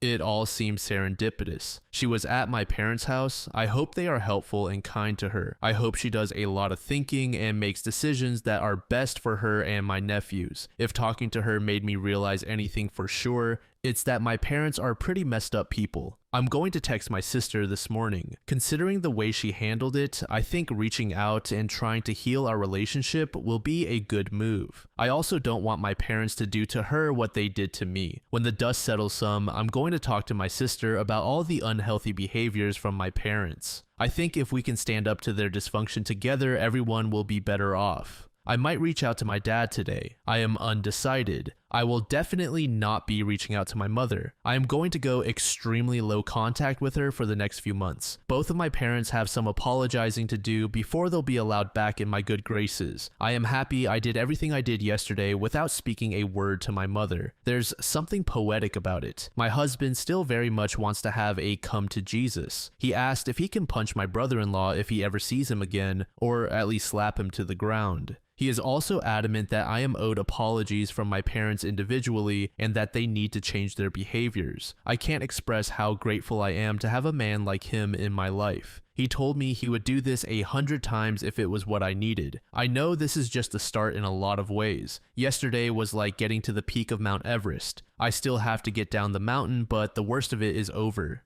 Artichoke said, if one of my kids came to me and said they had been sexually assaulted by another person, I would struggle with my rage toward the person who hurt my child. I absolutely would not hang out with them or give them alcohol. To this user Fishbulb said, the difference is that you probably love your child. Satan's Bitch said, this is one of those posts with a bittersweet ending that will 100% make me cry. I am glad OP got to tell her sister without being attacked or accused, but hearing what their mother did and knowing what the brother-in-law did just breaks my heart for OP. Being a victim is never easy, but having someone so obviously not care is one of the worst things imaginable when it comes to recovering mentally from sexual assault. Kay Sarah said, I was date raped when I was 19. He was a guy I worked with over the summer. He roofied my drink and I woke up to him with his hands around my neck and him having sex with me. I was terrified. I thought he was going to kill me. My legs and arms felt like cement. I couldn't move or get away. I passed back out and only woke the next morning. I never told a soul. I wish I had the strength then. Even though outwardly I was pretty independent and strong-willed, I still didn't have the strength to come forward. It took me over 20 years to even admit to myself that I was. No one wants to be a victim. You feel stupid, humiliated, and I didn't want my parents knowing because I didn't want them to look at me differently or with pity, their poor daughter who was raped. So much goes through your head. I just wanted to forget and pretend it didn't matter. Sexual assault happens way more than we realize or want to admit. One of my best friends was repeatedly raped by her stepfather and stepbrother. Her mother chose not to believe her, stayed with this guy, and treated my friend terribly. So listening to OP's mom blow off this revelation makes my blood boil. This second post was made in the relationship subreddit by a throwaway account. The post is titled, My sister says I can't be in her wedding if I bring my boyfriend of 5 years. I met my boyfriend in college 7 years ago and we started dating 5 years ago. He is super close and loving with my family. He was there at my niece's births, baptisms, Christmas, vacations, and so on. We are extremely committed to each other for the long run, but do not want to get married until we are financially stable and both our careers are where we want them to be. My sister has been with her fiancé for 2 years and engaged for 6 months. She is the type of girl who has dreamed of getting married since she was a little girl. It did not matter who proposed, she just wanted to be married. I have never cared if I got married or not. As long as I have a good career and a happy relationship, I am fine. At the beginning of her relationship, she tricked me into going on a double date with her fiancé and his brother. She had said it was dinner with her and a friend, and it was most definitely not.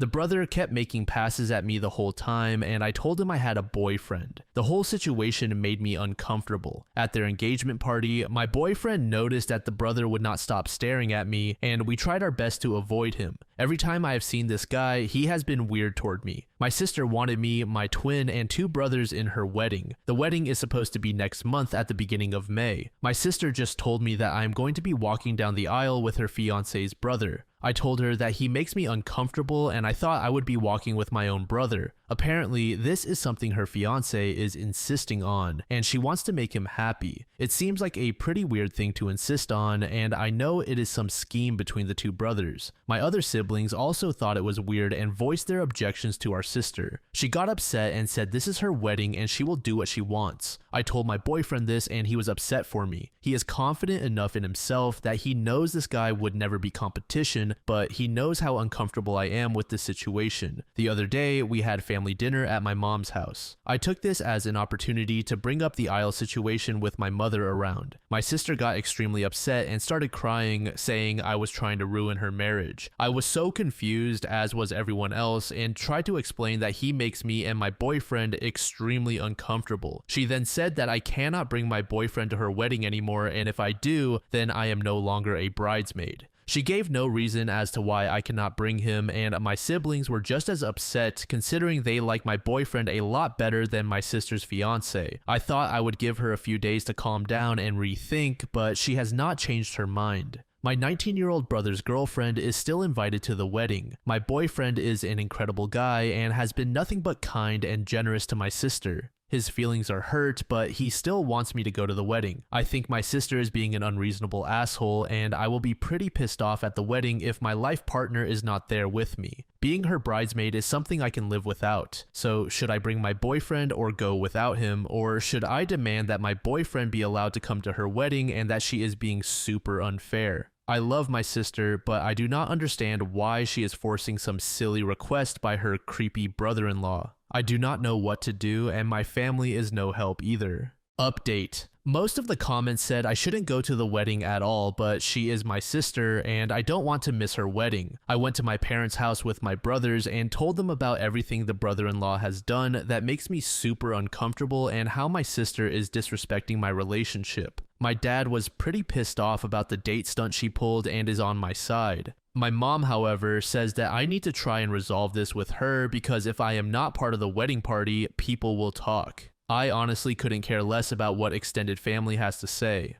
My mom called a family meeting and told my sister and my twin to come to the house. My dad asked her why I was no longer walking with my brother, to which she responded by saying that it is what her fiance wants and she just wants to make him happy. I pressed the issue, asking why it is such a big deal for me to walk with him and that he is super weird and I wouldn't be surprised if he tried to assault me. That really pissed her off. She started crying and yelling, saying a bunch of nonsense about how this is all she's ever wanted and that we're trying to ruin her special day, blah blah blah. I was tired of the arguing and just straight up said I'll go to the wedding as a guest, then leave before the reception. My twin and younger brother took my side and said they don't want to be in the wedding party if I am not. This made my sister lose her mind. She was screaming, calling me a bunch of names that I can't say here, bitch, cunt, whore, and also calling my boyfriend names. I decided to leave and let my parents calm her down, but before I could walk out, she ran at me and yanked my hair while still screaming. She wouldn't let go, so I yanked hers too, and she let go. She has extensions, and apparently I messed them up and ripped some hair out. She tried to grab me again, so I punched her in the face. I didn't mean to hit her, it was just my instant reaction to someone coming at me. So now she has a black eye, a cut on her cheek, and is missing some hair. She's absolutely livid because her bachelorette party is next week. My mom is mad at me, my dad is not. My sister is now saying that she's going to press charges against me. Can she actually do that, or is she just trying to scare me? She's also pissed off because my other siblings won't be in the wedding. She told my mom if I apologize to her and agree to be in the wedding, she'll let me walk with my brother. I feel like that is nonsense and she will still make me walk with the brother-in-law last minute. At this point, I feel like it's not worth the trouble and I just don't want to go at all. My mom and dad want me to do what she asked because they're paying for the wedding and want all of their kids there. My twin and younger brother said they'll do whatever I want to do, but I don't think I should be the reason they don't go.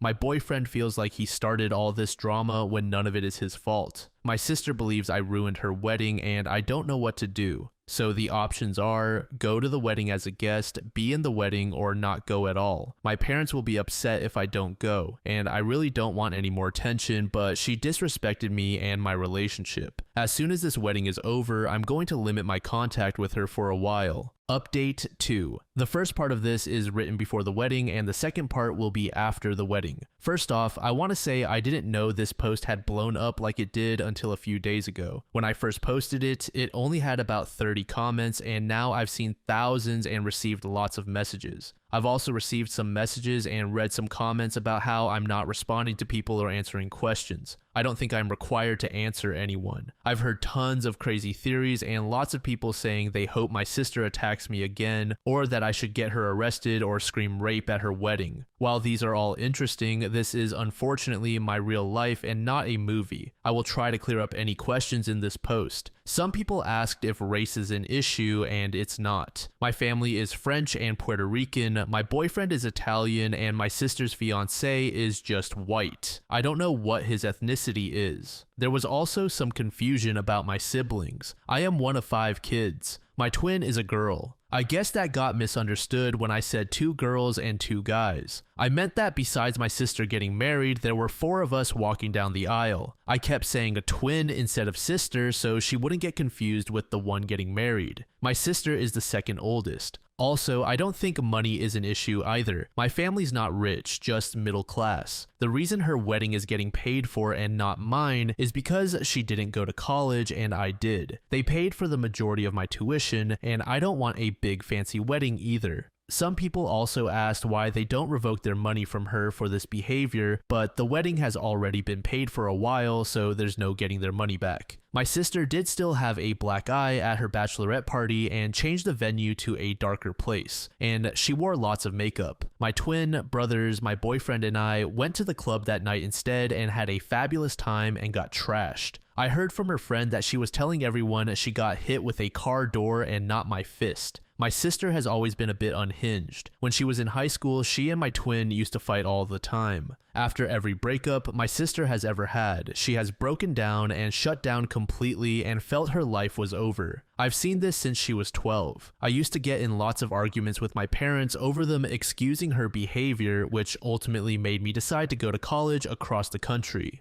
During college, I rarely talked to her. When I came back home, she had matured and our relationship was good for a while. She still occasionally has huge meltdowns over small things like this wedding. I sent my future brother-in-law a text asking why he and his brother are so obsessed with me, to which he didn't respond. My dad and I went down to his place and he said my sister was the one who kept telling him that I was interested and would leave my boyfriend. So I don't even know which one of them came up with this plan. My dad got mad and told him to leave me and my boyfriend the hell alone. I have told my sister to go to therapy for years and she's refused. I tried to have my mom see if she could get her to go to family therapy with me, and she also refused but said she would talk with me and my mom. When she and her fiance first started dating, she brought him to a work New Year's party and he brought his brother, and I also attended. This was her first boyfriend who had shown any interest in getting married one day. I guess the brother had said he found me very attractive, and my sister instantly jumped the gun on that. She told him that I was not in a serious relationship and that he had a strong chance with me and he's just my type.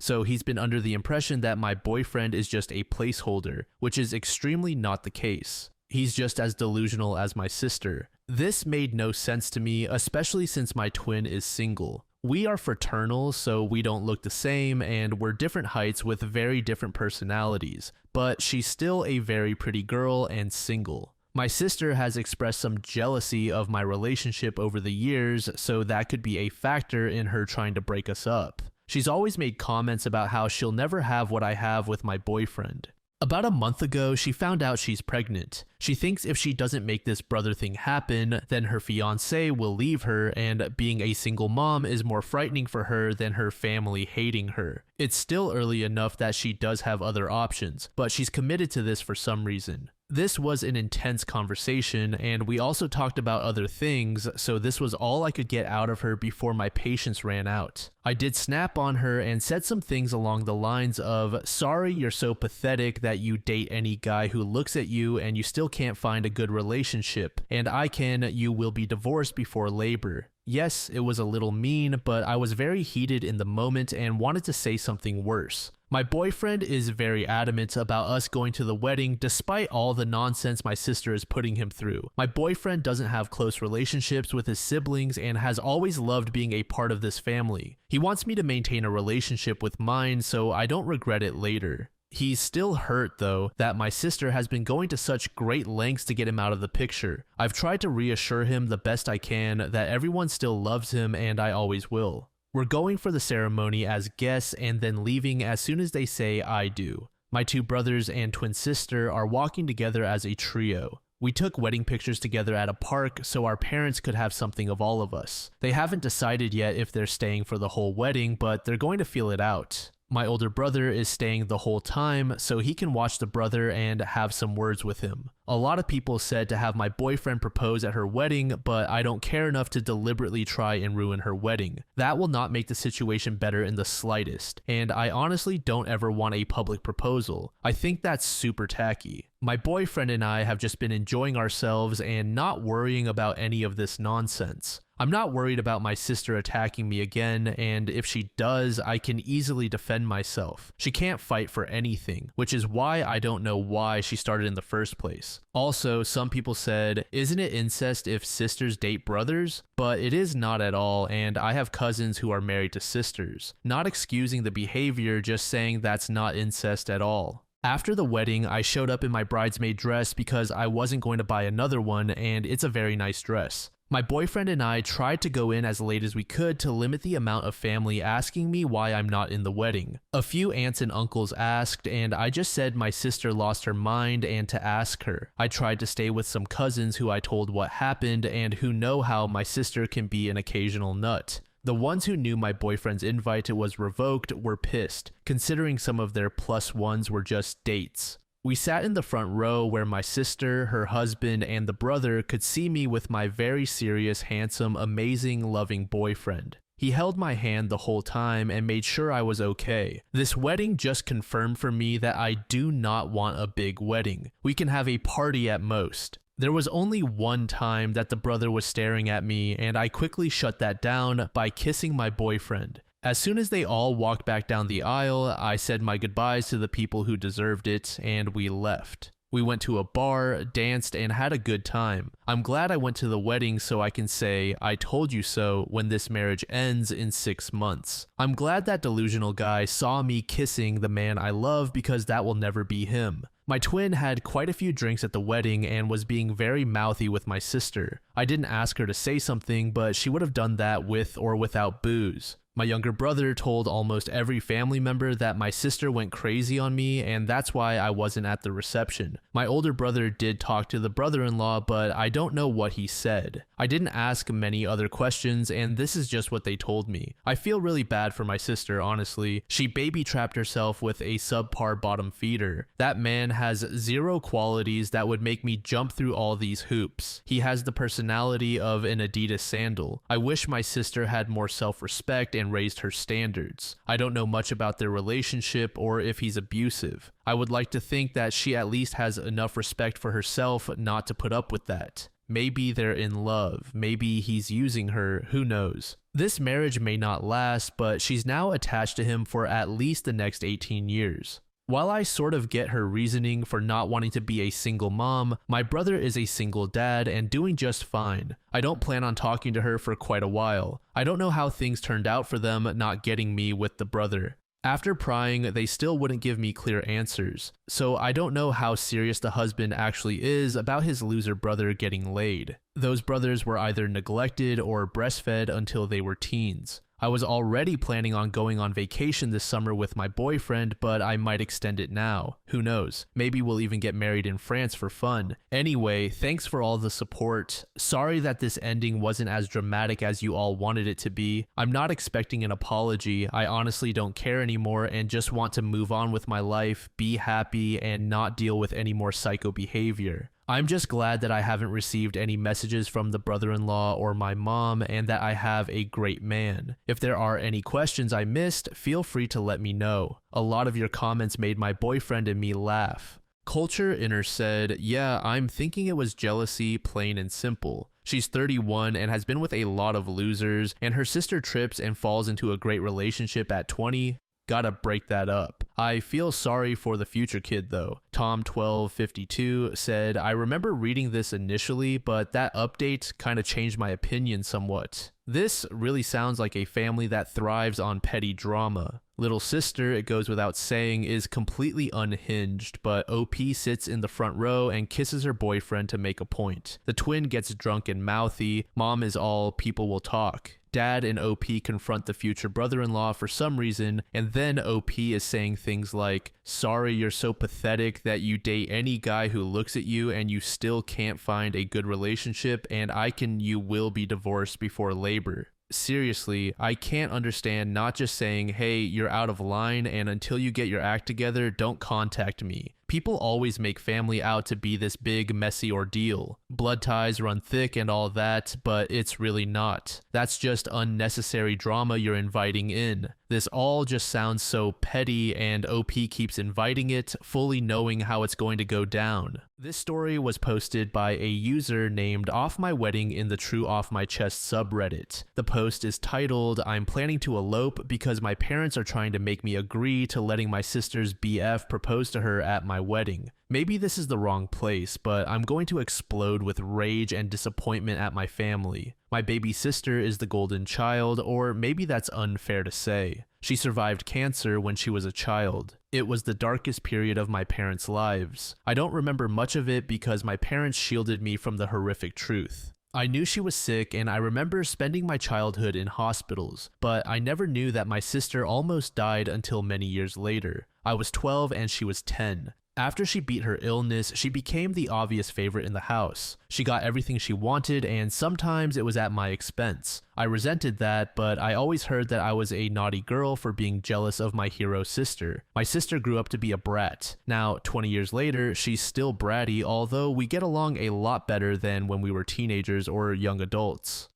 My wedding is in July. Neither my fiance nor I have the money for a big wedding. We settled for a small wedding at my fiance's grandparents' house, which has a beautiful lake view. When my parents heard this, they said no way and offered to pay for a bigger wedding and a better venue. We didn't agree at first, but later we did not want to disappoint them. It seemed like it was important to them. Last week, my mom invited me over. My dad, mom, and my sister's boyfriend asked me what I would think if my sister's boyfriend proposed to my sister during the wedding so it could become an engagement party as well as a wedding. I said no, that's ridiculous, and laughed. My mom was livid. She told me I was selfish and ungrateful, and I accused her of favoritism. I told her I always thought it was odd that she'd pay for my wedding, but now I know the reason why. She started crying and kicked me out of the house. Later, both she and my future brother-in-law sent me texts warning me not to expose their plan to my sister. My fiance was disappointed, but not sure what we could do. My parents have spent almost $30,000, and it's too late to cancel. My mother called me today to plan the proposal, and I begged her not to ruin my day. She told me that since she was paying, she could make requests, and that I should let go of my jealousy and resentment toward my sister because she's innocent in all of this. But the thing is, this day will be about my sister. I told my fiance to ask his grandparents if they're still willing to host my wedding. If they are, I'll revert to our original plan. If not, I will just elope. I'm not sure yet if I'm going to tell my family and cancel the wedding or just let them have their grand proposal party. None of my family is invited to my wedding, including my sister. Thank you for listening. Update. I really want to thank everyone who showed me support. I'm now happily married and in Como, Italy for my honeymoon. I tried to stay away from my phone, but I was so curious to see my family's reaction to my elopement a week earlier than planned. It was really ugly. I must start by saying that I truly tried my best to negotiate and compromise with my family and to explain how much this was hurting me. I have nothing against my sister and honestly, nothing against her getting engaged at my wedding, but the principle of the matter was that it was made very clear to me that I had absolutely no opinion or say in what was going to happen on what was supposed to be my special day. That was where I drew the line. It wasn't a wish or a request from them, it was a matter of fact and it was decided. So I told my mom that I was not going to attend the party she paid for. Maybe they should just make it an engagement party instead. She got very upset and told me that the engagement was supposed to be a surprise. I told her I was just giving her a heads up since she was about to lose an insane amount of money. She didn't take me seriously, as if I wasn't going to cancel my wedding over something she saw as trivial. What she didn't know is that I had already made plans to get married a week earlier at my grandparents-in-law's house. We invited our closest friends, and some even had to book earlier flights and take more vacation days. For these people, I was especially grateful. What was left was my sister.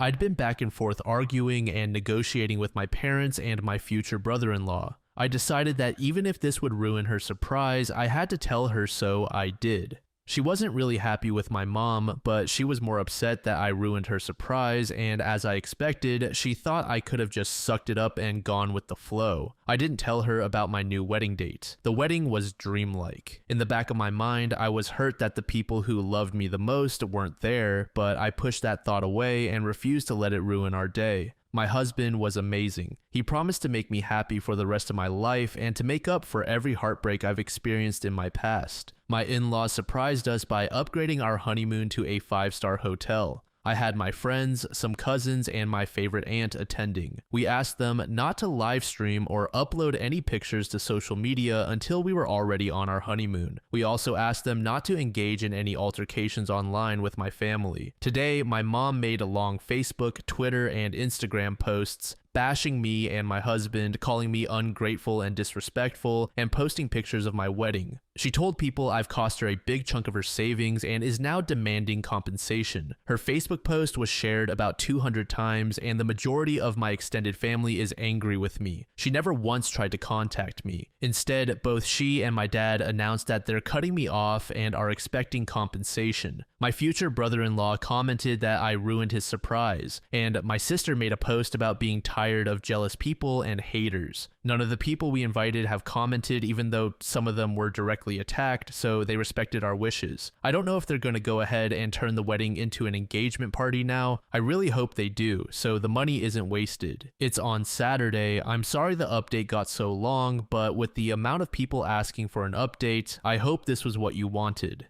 MSBZ said, so whenever someone suggests that someone should just suck it up to keep the peace, I want to say, why don't you suck it up instead and not do that thing, which will also keep the peace. B-Double27 said, surviving a deadly disease does not make you a hero, unpopular opinion as it is. The fact that the parents favored the child with cancer, instead of realizing that they could just as easily lose either child to some random senseless tragedy, is appalling to me. To this user, Enkelvla said, not to mention, OP spent most of her childhood in hospitals with her sister. She was robbed of a normal childhood as well. Having a sick child in the family is rough on everyone.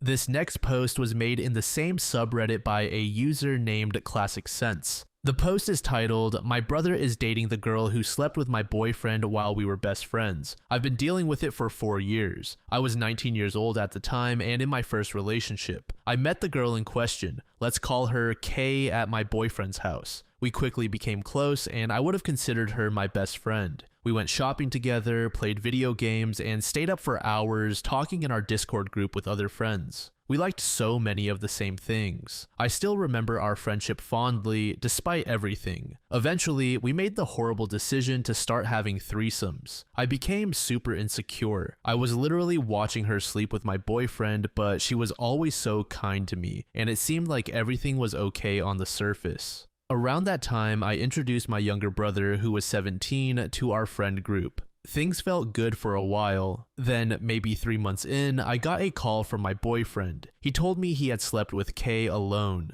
I told him we were done and cried in my room all day. The same week, Kay started picking my brother up from our house at night to drive around. She brought him donuts from her job. They started spending more and more time alone. A couple of weeks later, I was kicked out of the house after a fight with my mom. I had nowhere to go but to my ex's place. A mutual friend took me there and we walked in on him and Kay cuddling in bed. Somehow, Kay and I repaired our friendship. When my ex's dad wanted me out of the house, I moved into Kay's room with her for a month. But then she got mad that I was talking to my ex again. He was a terrible guy, but I was desperate and dumb. I ended up moving in with him and his mom in another state. During that time, I had no contact with my brother or Kay, but I later found out they started dating just 2.5 months after the initial cheating. Eventually, I moved back to the same state and found an amazing new boyfriend. But my brother and I have barely talked since, and never about her. Now, 4 years later, he says he wants to bring her around to meet the family. Because my boyfriend chose her over me, it permanently rewired my brain.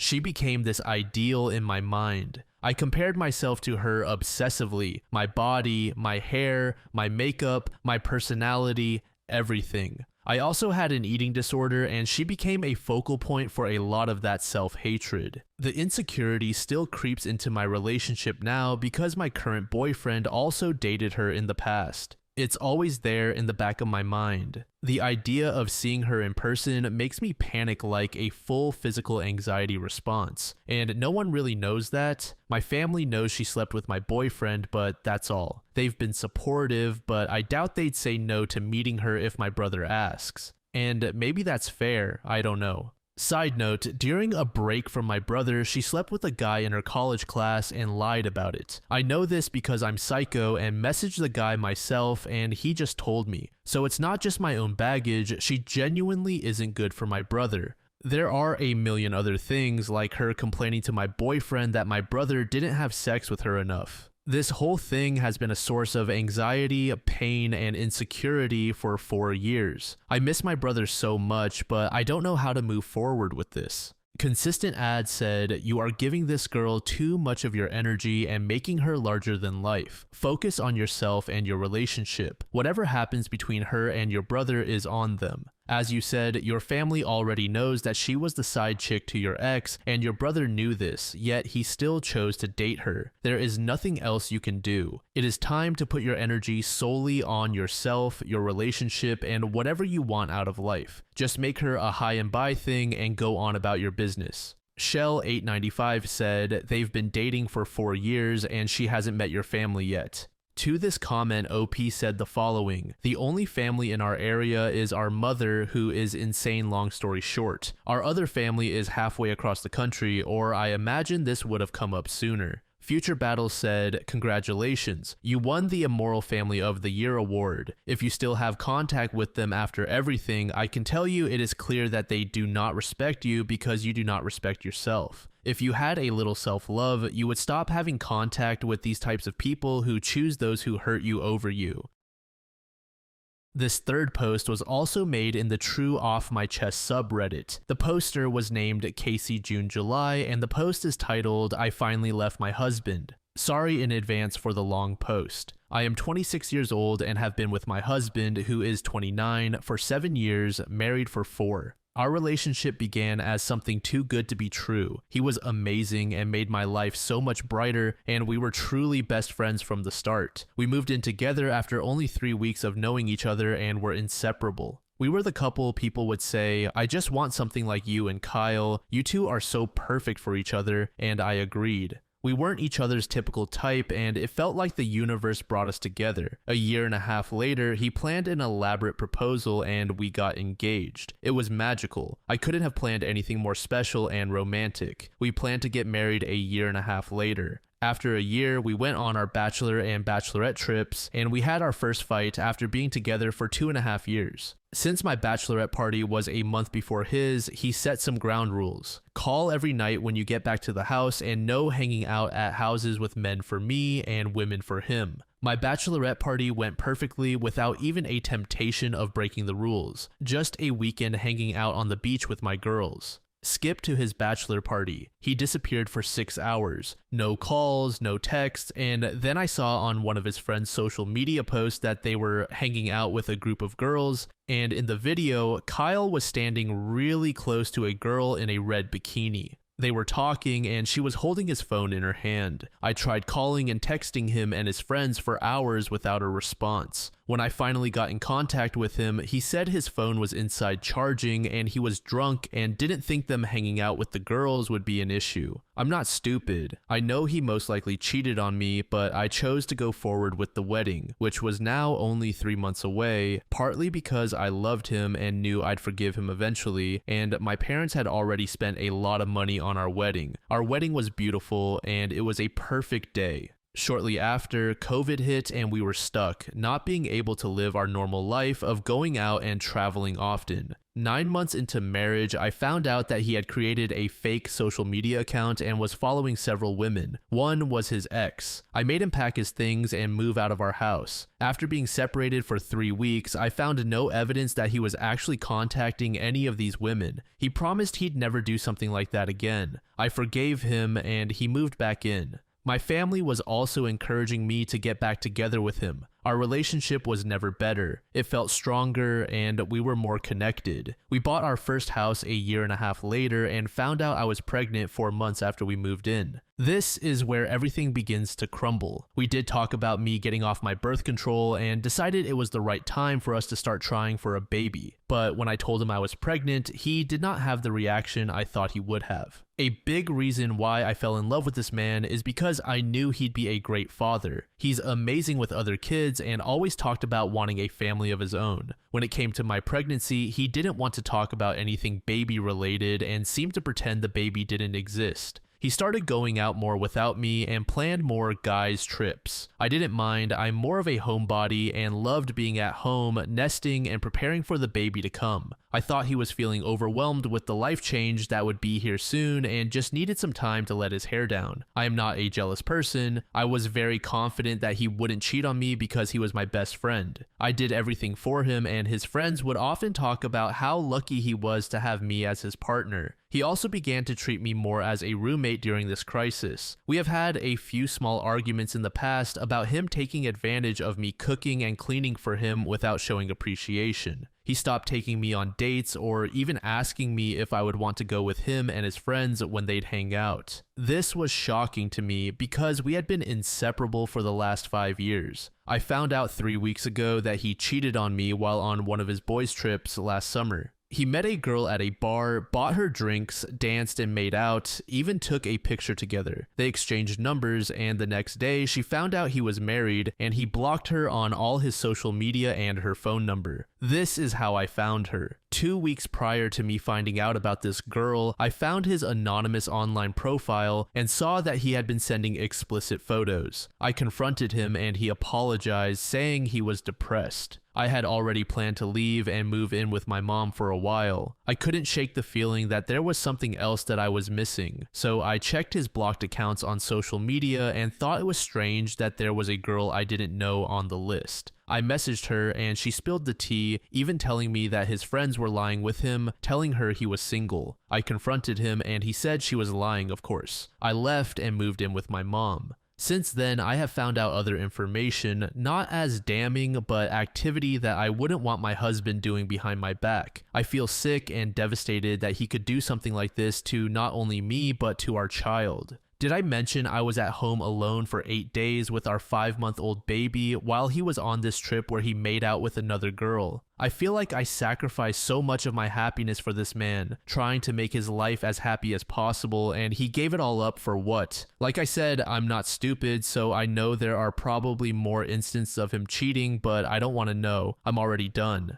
Update. Not sure if anyone will care, but I have found myself thinking about this post a lot and wanted to give an update. I posted here around 9 months ago about leaving my husband after finding out he had been cheating on me. The first few months were hard. I tried to maintain a friendship with him for the sake of our son, but just found myself getting hurt over and over again. So I distanced myself. After a while, I decided to get on a dating app, mostly to keep my mind off him. I met someone and we connected instantly. We texted and talked for a week before meeting in person. I did not think it would be serious. I just wanted to get out of the house and have some fun. It turns out he is an amazing man. I did not even know people like him existed. He is sweet and thoughtful. He makes me laugh until I cannot breathe. He is understanding, supportive, and actually listens when I talk to him. He is a parent too and loves his kids more than anything. I have now been dating Matt for 6 months and I do not think I have ever been this happy in my life. I look back at my marriage with Kyle in disbelief. How did I not notice how terrible he was for so long? Matt brings me flowers and surprises me with date nights and little gifts just to show he was thinking about me when we are not together.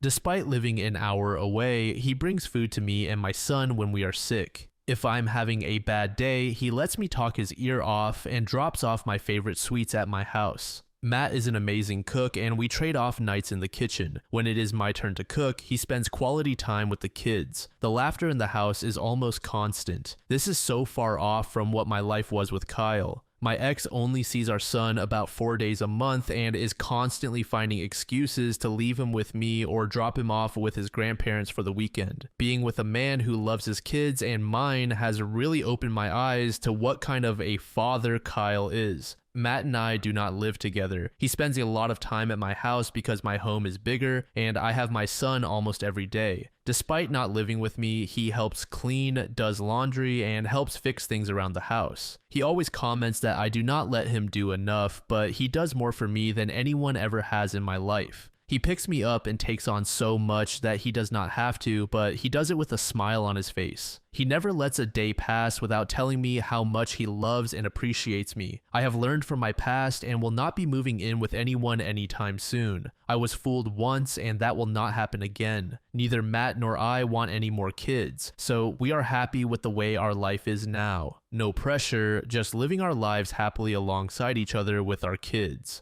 To everyone out there who hopes your partner will change and grow up, they will not, and most likely never will. Find someone who makes you happy because they want to, not because you are begging them to. There are good people out there. Smart Quokka said, "This post is unfortunately the epitome of the sunk cost fallacy. She never should have married him or had a child with him." Beach Pellini said, "I knew full well I absolutely would not have been ready in any way, shape, or form to get married or have kids when I was that age, and thank goodness. I hope she enjoys taking it slow and easy with Matt. They sound good together. It is no surprise that Kyle lost his temper when he found out she was dating again, jackass." This story was posted by a deleted user in the True Off My Chest subreddit. The post is titled, "I caught my dad watching porn." Usually, it's the parents catching the kids watching porn, and honestly, I wish that had happened instead, because that's usually how it goes, right? And now I'm stuck in this unfamiliar, uncomfortable position of whatever the hell this is. The scene: I was walking up the stairs a little after 11:30 to go take a shower. I saw the TV light ahead of me from the living room was on, and I went to check if my dad was asleep on the couch. On the 4K 55-inch TV was a woman with her fake breasts out, getting groped by some guy, but the video was paused. I then averted my eyes and walked down the hall to my room. As I was walking, I heard the TV's audio turn on, and from what I could hear, it was the History Channel my dad always watches. Some things to note: there is a wall that blocks the vision of people who are sitting on the couch from seeing downstairs and into the kitchen. I was standing on the close edge of the wall, just off the kitchen, where I could see the TV clearly, but I don't know if my dad either saw me or knew I saw the TV before he changed the channel. I believe the video was paused because he might have heard me coming up the steps and was debating whether to change the channel or continue to watch. The characters: my entire immediate family is very Christian, so watching porn or masturbation is never ever discussed. My dad is a bit less on the strict Christian side. I've spent a bit over a year working with him, and we constantly cuss things out over jobs we did together. My mom is a very religious Christian woman who can't stand even the slightest bit of cursing or anything really that isn't saint approved. The bigger problem, honestly, I have no idea how they got together, and looking over memories that I've almost suppressed, I'm not sure they should be. I have a certain memory as a kid when I heard my parents fighting in the basement, yelling at each other. Then finally, my mom coming up the stairs, which I then asked if she was okay. Then sometime in the more recent past, I remember having to step in when another argument of theirs seemed to be getting too heated. My dad was stepping closer to my mom, so that's when I intervened before anything else could happen, and they both cooled down pretty quickly. My mom got the last word in that their son had to break up the argument. But other than that, just constant childish arguments that sprout out of nowhere. Is watching porn while your wife is asleep a normal thing to do? Because I honestly wouldn't know. And if it isn't, when might my dad take it a step further and cheat on my mom? I just really hope I'm overreacting to this, but I don't know if that's just me trying to suppress another memory. If you have any suggestions for me on how to approach my dad about this, I would very much appreciate it. Any advice or thoughts would go a long way. Thank you for your time. TKS said, "We are humans, so just let it flow," I would say. Fuckerino said, "I've caught my dad like 3 times at this point. It's completely normal and natural. As for watching it when the wife is asleep, that's up to you, mom and dad. He could be being sneaky, or they could have some kind of agreement. Either way, it's their business. It feels like a pretty big step from watching pornography to cheating. I think you're overthinking it just a little bit. I wouldn't worry." This second post was made in the adultery subreddit by a throwaway account. The post is titled, "I cheated after finding out that my husband never stopped seeing his affair partner. I grew up in a religious family and community. I married my husband young. He was my first and only partner. We had 4 children and I stayed at home to raise them, doing an excellent job. I was happy and thought I had a good and solid marriage. The sex was good and frequent until I discovered that my devoted and loving husband had cheated after 20 years. This was 4 years ago. I stayed. At first, I stayed because I loved him and for the sake of our family, but after learning he was still cheating, something in me gradually changed. He still thinks I don't know and is compensating with gifts, getaways, and attention. The truth is, I don't really care anymore, and the reason I don't care anymore is because I am having an affair of my own. There, I said it. The man I am involved with is younger and single. I know it's only sex, but this man has literally awakened me. I know I am playing with fire, and I am the biggest hypocrite alive, but I can't stop myself. After being with one man all my life, I'm starting to discover parts of myself I never knew existed, and I love it. How many of you have affairs and know for a fact your wife or husband does too? Update. I wake in the middle of the night thinking about the day ahead. The bedroom is filled with the light snoring of my husband. In 5 hours, we will wake up. He will shower and I will make eggs and coffee for breakfast. We will both eat in silence and scroll through our phones. We will talk about going to Sunday Mass and agree that we can skip it this Sunday, pandemic and all. The noon will be spent gardening and running errands. He will come home, change, and pack his golfing gear. He goes golfing every Sunday. My husband, what he really does is see his affair partner. Of course, he does not know that I know that. I told him I would bake pecan pie while he is gone. After he leaves, I will go to my affair partner's house. The afternoon will be filled with some bed-breaking activities. I will come home before my husband to start making dinner, spent and deliciously sore. That same evening, my husband will tell me all about his golfing while eating the pie I baked just hours ago last night while he was at his mother's. Sunday can't come fast enough.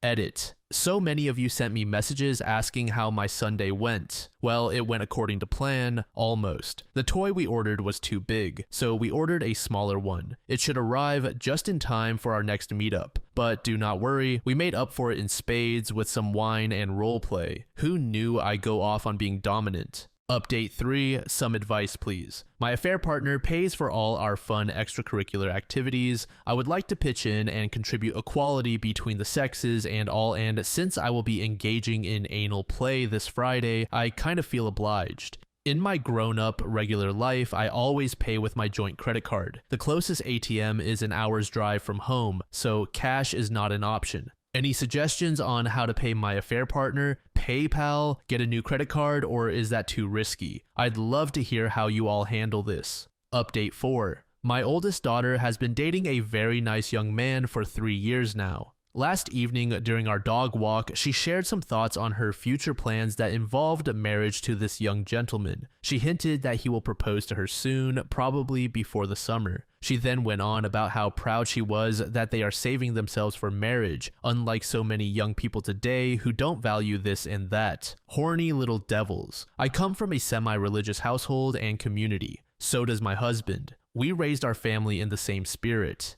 Anyway, I listened to her for the duration of our walk, and even though I was not surprised at what she told me, I was quite sad that she was following in my footsteps. Once we reached our front door, I could not hold in my thoughts any longer, so I told her that she should not entertain the idea of marriage before she has lived with a man, had a few kids, survived raising at least one toddler on a bare minimum wage, and lived through at least 2 libido droughts. She was laughing at this point, but I was on a roll. Then I told her never to buy a car until you took it out for a test drive. And if you don't like the ride, go test drive some more rides until you find the one that is the right fit for you. I told my daughter that what it all comes down to is that marriage is the biggest investment anyone can make in a lifetime. No one is wise enough to make one until they have some good years of adult life under their belt. She was a bit confused and horrified at my response. But look at you and Dad, she told me. You guys obviously made the right choice when you were young.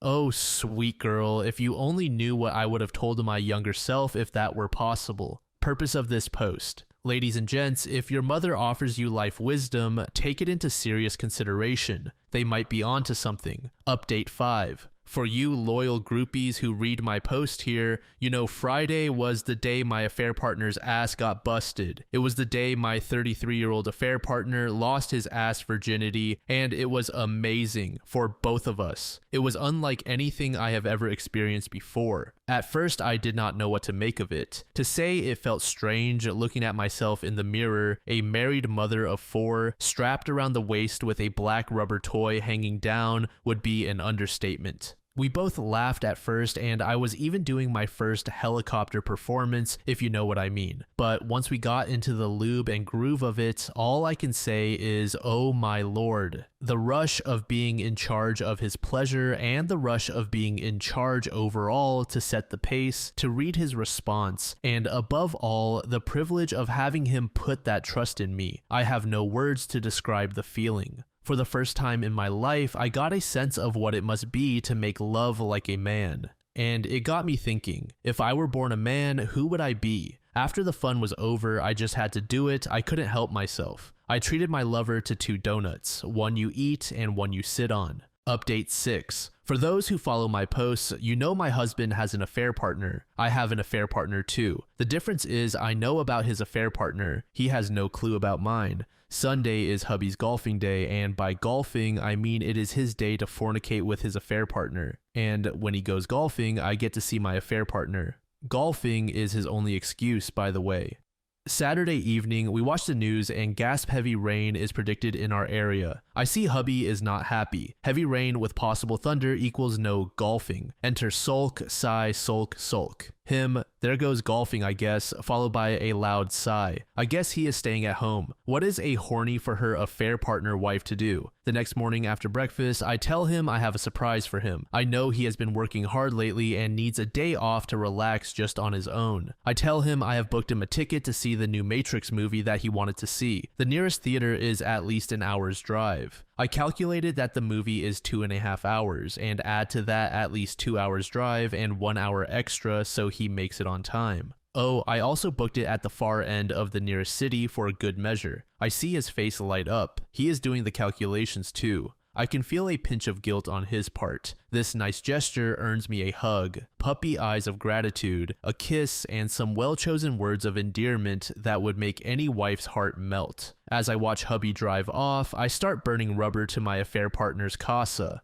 3 orgasms later, I head home to start dinner, and I think I must have earned myself the Wife of the Year award. Now, if my husband ever complains I don't meet his needs, I can remind him of a rainy Sunday when I made sure his affair partner gave him a job. Every man should have a wife like me. Update 7. The past 2 weeks have been a roller coaster, and I needed some time just to breathe.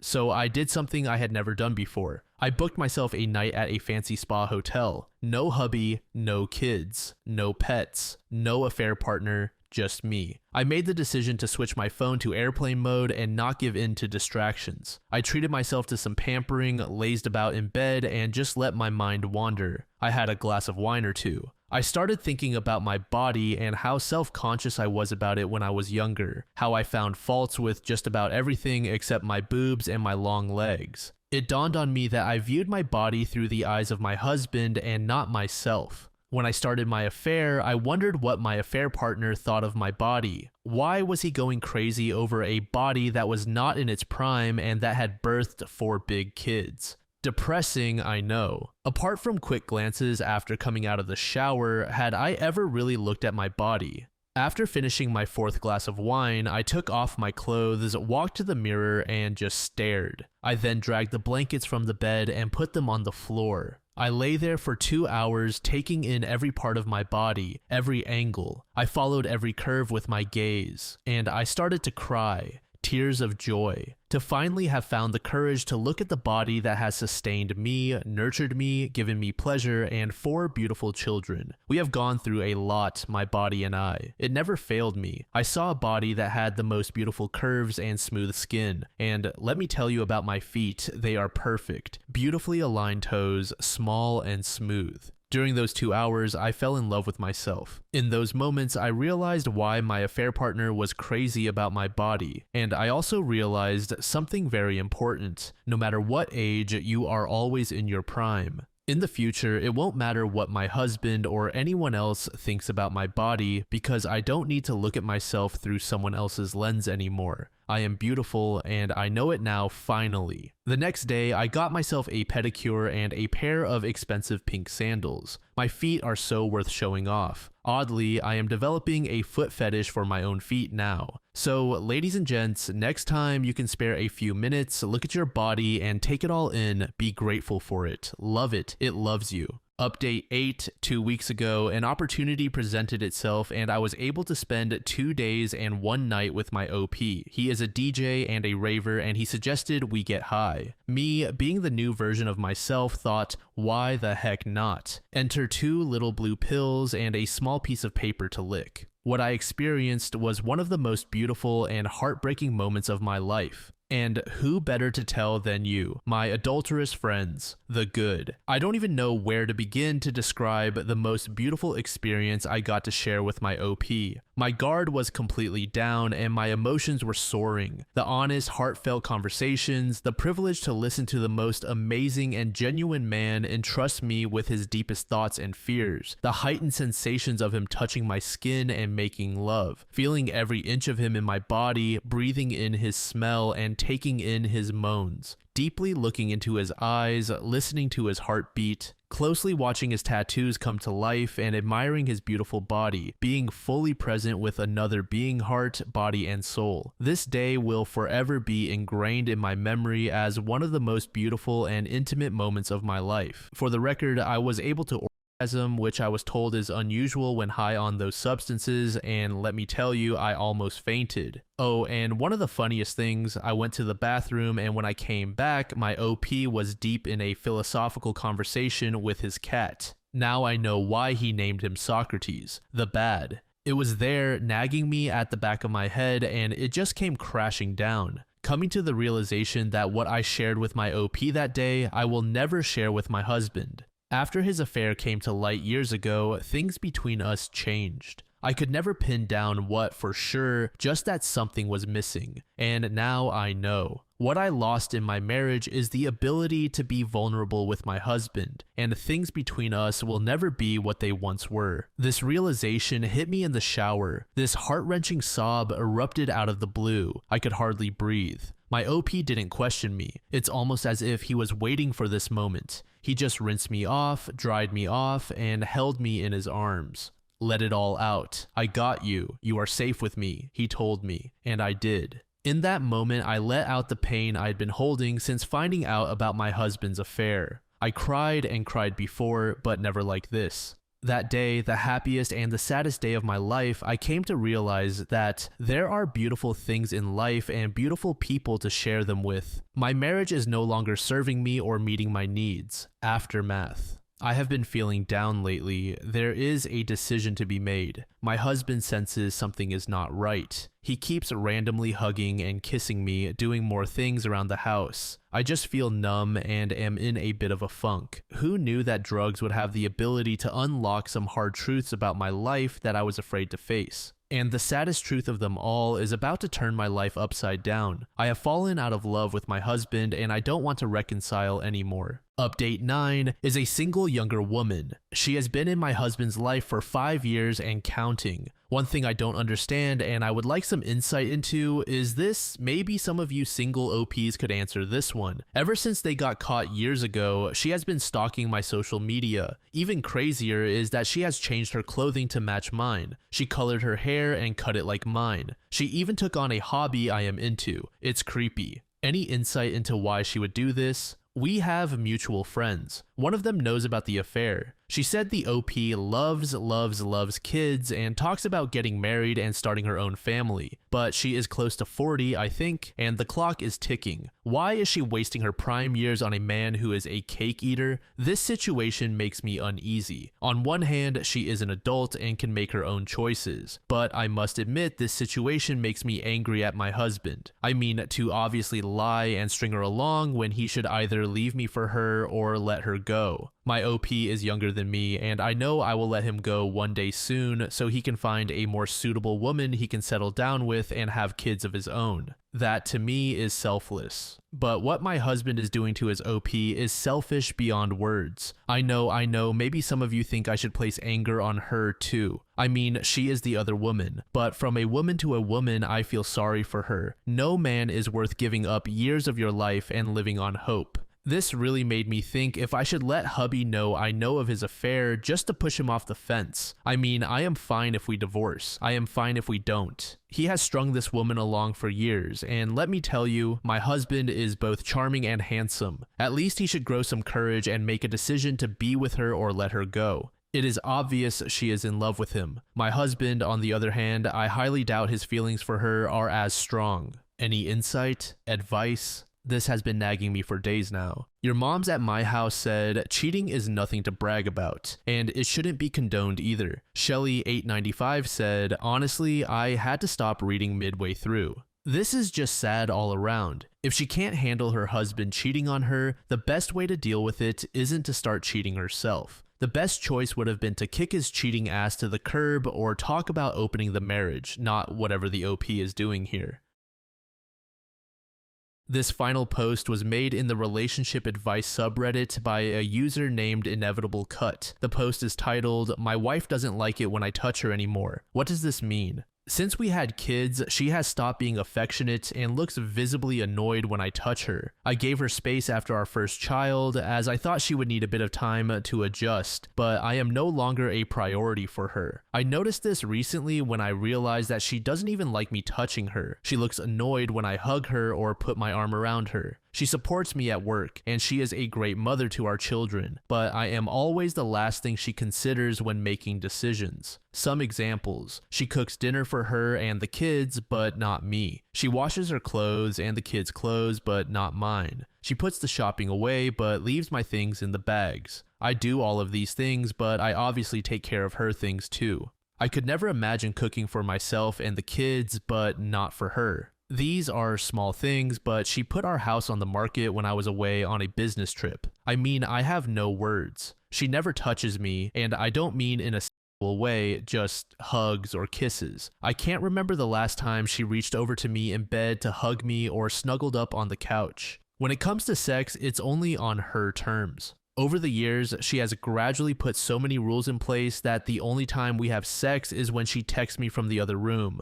I feel dirty going through with it because I obviously want to, but it's not sexy or loving, it's just like she's doing it to tick a box. After our first child was born, we didn't go on a date for about 5 years because she didn't want anyone else looking after the kids. She would say things like, "We had kids so we could parent them, not other people." I think this really hurt our relationship, as we didn't do anything together, just the two of us, for 5 years, and that's not an exaggeration. I'm starting to wonder what the point is. I have brought these topics up with her on multiple occasions, and it hasn't gotten any better. I am someone who wants to be loved and given affection, and I want to give it back, but if it's not appreciated, I don't know what to do. It was never like this before we had kids. Herps15 said, "It reads like there is a lot of resentment towards you on her part. We can't know exactly what that is, but the washing her clothes but not yours, etc. suggests to me that she's making a point about something, probably that she feels or has felt that she is bearing the brunt of house and child duties.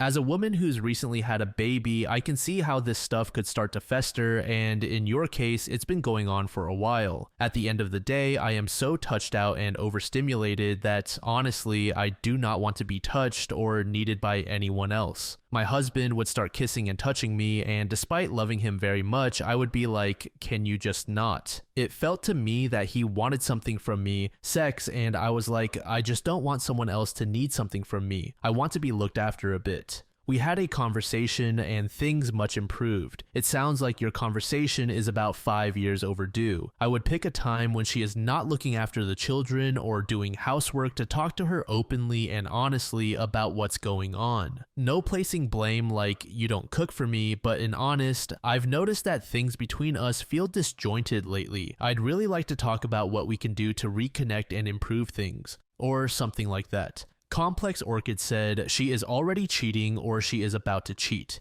Dirty Scavenger said, maybe you could start by taking some of the load off her. She's given birth to children and her body is probably exhausted. Now she has to cook for and clean for the entire household and possibly feels very used. Then her husband seems to only want her to do things for him, such as laundry and sex. I could be wrong, but you could try giving her a week or two off from being a parent and caregiver. Maybe you will see a difference cooked dinner for her and the kids without being asked and let her come home to a pristine house. If she feels loved and cared for, she's more likely to be in the mood to express her love physically.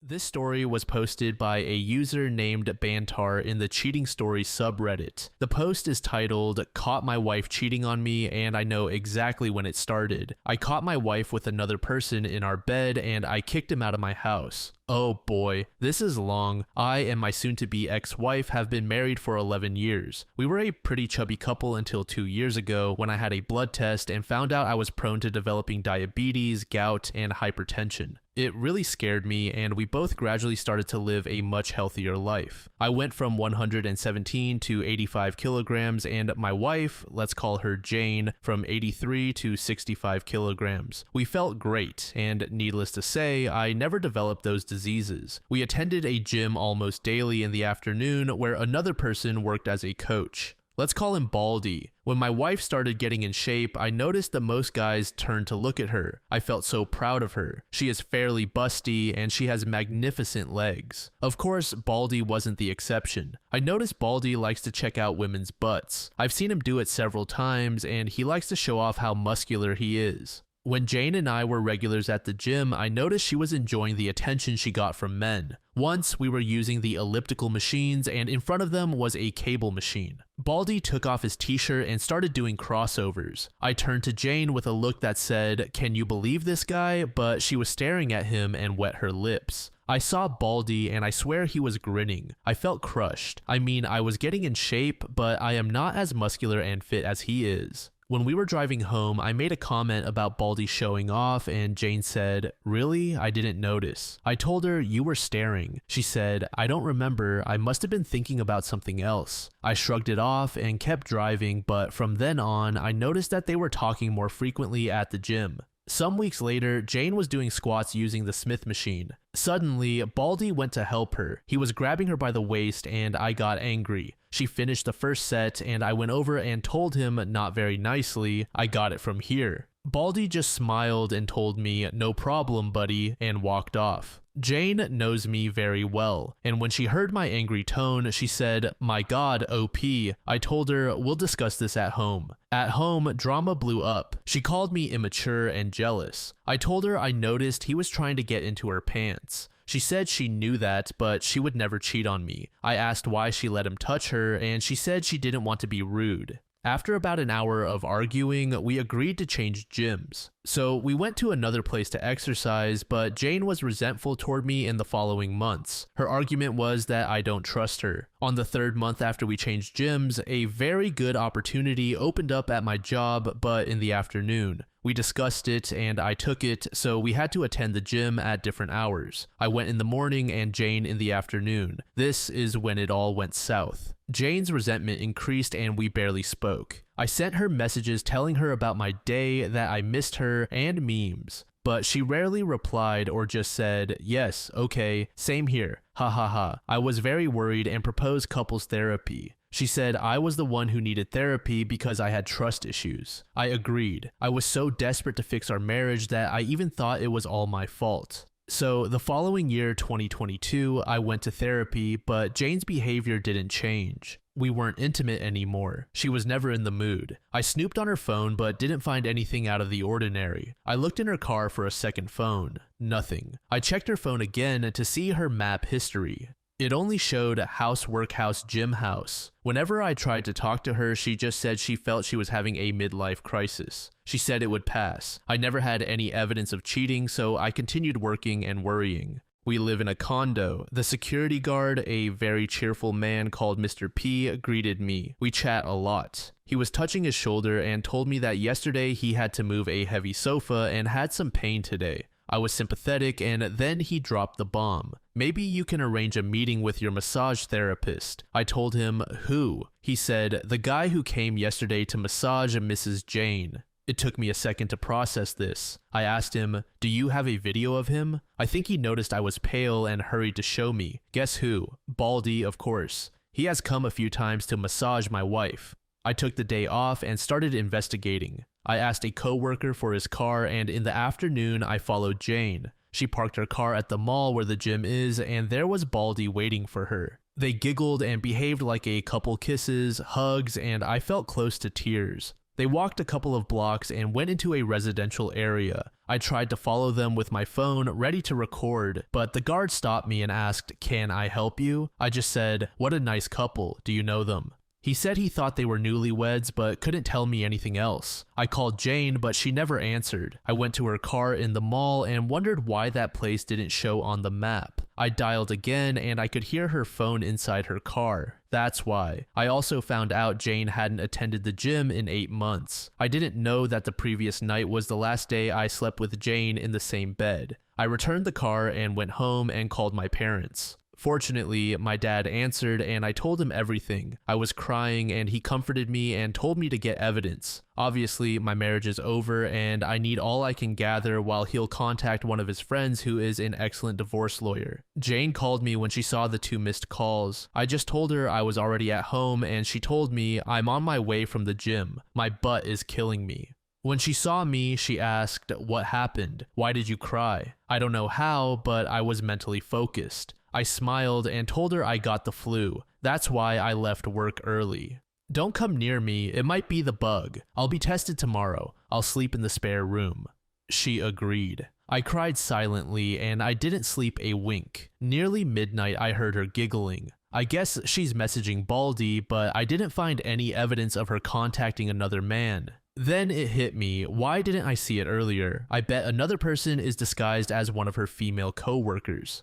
In the morning, while Jane was in the shower, I took her phone and created a session on my laptop and put her phone back in the same place. The session works while the phone is close to my laptop or on the same Wi-Fi network. Then I saw it. Under a female name, the profile picture was a dumbbell. I entered and most of the conversations were deleted. I guess they use work words as code in case I snooped. "Can you deliver the papers to my desk?" I know she doesn't have a desk at work. "Going to the meeting, where are you?" At the top of them, "Boss is in his office, he's clueless." Jane got out of the shower and saw me. "You look worse, why don't you stay with your parents?" I denied the idea, thinking of getting evidence. After Jane went out, I contacted my dad and he gave me the name and number of the lawyer. I called him and explained everything. He told me the screenshots I took from my laptop are useless. They don't have any factual evidence since it's not another person's name. And she was smart enough to leave pieces of conversation that look pretty innocent. I could take pictures of them at the mall, but she could argue they are just good friends and I can't go into the residential area without permission because it might get me into more trouble. At work, I was in zombie mode, thinking about how to get evidence. I might install secret cameras in my house, but Baldy rarely goes to my home, and Jane might find them, unless I'm out of the picture. I texted Jane and told her I tested positive for the bug and would stay at my parents' because I might need help. She liked the idea and told me she would miss me but would call me every day. When I hung up, I called my dad and my brother. When I got home, she had already packed a suitcase for me. She was so eager to get rid of me. I told her I'd take my laptop and then I checked her messages. "Boss will be out of the office, want to come to my desk?" She sent this message almost right after I told her I tested positive for the bug. Good, she took the bait. We didn't have dinner, no kisses, no hugs. I noticed her checking her watch twice. From the door, I told her, "I'll miss you." I was expecting her to shut the door in my face, but she walked me to my car, and I was gone. My dad and brother were outside the building waiting for Baldy to appear, but he didn't show up. After half an hour, I thought, why did she walk me to my car? Of course, because Baldy was already inside the building, perhaps waiting inside her car. It would be very suspicious if her massage therapist came at this hour. I came back, hurried to my house, and entered silently. I heard music coming from the bedroom and moaning. Next to the door, there is a sofa. His and her clothes were on it. I put my phone to record and opened the bedroom door, and there she was. My wife, the love of my life for 11 years, on all fours, and Baldy behind her. I got a very good few seconds of both of their faces when they saw me open the door. Jane screamed and covered herself with the blanket. Baldy went into alpha male mode immediately, walking naked toward me. He yelled aggressively at me, "Why don't you go for a walk, buddy?" I hit his throat with my open hand. I saw this movement in the Mel Gibson movie Ransom. The next second, Baldy was coughing and gasping, kneeling on the floor. I yelled, "Get out of my house," and kicked him out. I threw his clothes at him when my dad, brother, and Mr. P were arriving at my house. I told them, "I'll take it from here," and closed the door. Jane was still on the bed, covering herself. She was trembling. I told her, "I have never hurt you, nor will I. Get dressed. I'll wait for you in the living room." While I was waiting, I sent the video to my lawyer, and he answered, "I'm sorry for you, but jackpot." A few minutes later, Jane showed up. She couldn't look me in the eyes. I started recording the conversation. I asked, "Why?" She didn't answer. "Was I such an awful husband to you?" She started crying but didn't answer. "Do you love him?" She shook her head but said nothing. I stood up and hit the table. "Say something, Jane." Damn it, she opened her eyes wide and started trembling again, like a puppy when it's scared. I have never yelled at her before. I sat and talked calmly. "My lawyer will contact you for the divorce. Get a lawyer." She finally spoke. "We can fix this." "Fix what?" "Our marriage was over since Baldy was in the picture, and you chose him over me. It was a mistake." "No, it wasn't. It was a choice. You chose, and this is the consequence. What did you think would happen when I found out?" Silence again. "Go to your sisters and tell her the truth, or I will show her the video." She went to the bedroom and started packing. I followed her and watched. Since 2 days ago, I was trying to convince myself my wife was long gone. The person I shared my house with is not my wife, but seeing her, putting her clothes inside the suitcase neatly, with her graceful movements and those little things I love about her, hit me hard. I went to the spare room and started ugly crying. I heard when she closed the main door. She picked up her clothes that were on the sofa. She made the bed where I caught them, and I dropped on the floor. Much later, I called my dad. He told me Baldy wanted to press charges, but Mr. P told him he didn't sign in, so he's trespassing. The condo can sue him. He dropped it and left. My nosy brother pressed his ear on the door, and my dad took him by the ear to his car. I was exhausted. The previous days, I hadn't slept well, so I almost passed out in the spare room. The next morning, my phone had a lot of Jane's messages apologizing and asking for a second chance. I just blocked her. My sister-in-law called me. Apparently, Jane hasn't told her what happened, just that we're fighting. I guess it's good my father-in-law is not alive to see Jane's behavior. She was the youngest and his favorite. My mother-in-law has senile dementia. All this happened a week ago. Next week, Jane is going to be served. Update. I'm back with a juicy update. You'll enjoy this as much as I do. I'd like to cover some points before starting the update. First, I want to thank everybody who contacted me and gave me advice, congratulated me, or just let me know they care. I've read from other posts that the support you get is mind-blowing, but it's the first time I've experienced so much care from strangers. From the bottom of my heart, thank you. Second, as you can guess, English is my second language, so I messed up some sentences and confused prepositions. Sorry about that. Also, I wrongly said Jane was doing sit-ups. She was actually doing squats. Third, to those who think my story is fake, you are entitled to think whatever you want. I just hope my testimony helps someone in the future as much as others have helped me. Fourth, about how I hit the other person. It was not a fancy ninja punch, just a chop to the throat. Frankly, I was lucky I reacted before Baldy did. I won't lie, seeing him on the floor coughing felt great. Fifth, some readers found a post I made in Ask and Ask Reddit a month before Discovery Day. It never got posted because I didn't understand the rules of the community, and today it isn't important anymore. A quick summary. Jane and I were trying to be parents for 10 years. In the 8th year, we saved enough money to buy 3 opportunities at the most expensive and successful reproduction clinic in my country. All 3 failed, and Jane started her affair during the 3rd attempt. That's the clinic where my blood was tested, and considering my family's history of diseases, they gave me the probabilities of developing diabetes, gout, hypertension, and having strokes. I should thank them. Someone mentioned that Jane intentionally aborted in the 3rd attempt because it might be the other person's baby. Well, that's not possible because for her, it's almost impossible to conceive naturally. The embryos were fertilized in vitro and then implanted directly in her womb. I tried to repost my question, but she came and told me, I don't want to have kids anymore, so I dropped it. I am sure Baldy doesn't have anything to do with her decision. This is important for later. Let's continue with the update. It's been 12 days since Discovery Day. What have I been doing since then? Day 1. I had a nice chat with Mr. P. He confessed he faked his shoulder pain. He just wanted to warn me about Baldy. He also told me a very nosy neighbor saw when I kicked Baldy naked from my apartment, so surely in a week the whole condo will know my situation. My brother came to help me change the lock on the door. When he left, I felt so alone and cried a lot. I called my job to ask for a day off. At night, I spoke to my lawyer. He said he was preparing the divorce papers but couldn't start until he had the evidence. So my divorce will be divorce by mutual consent, which is smoother than uncaused divorce, which is longer and pretty nasty.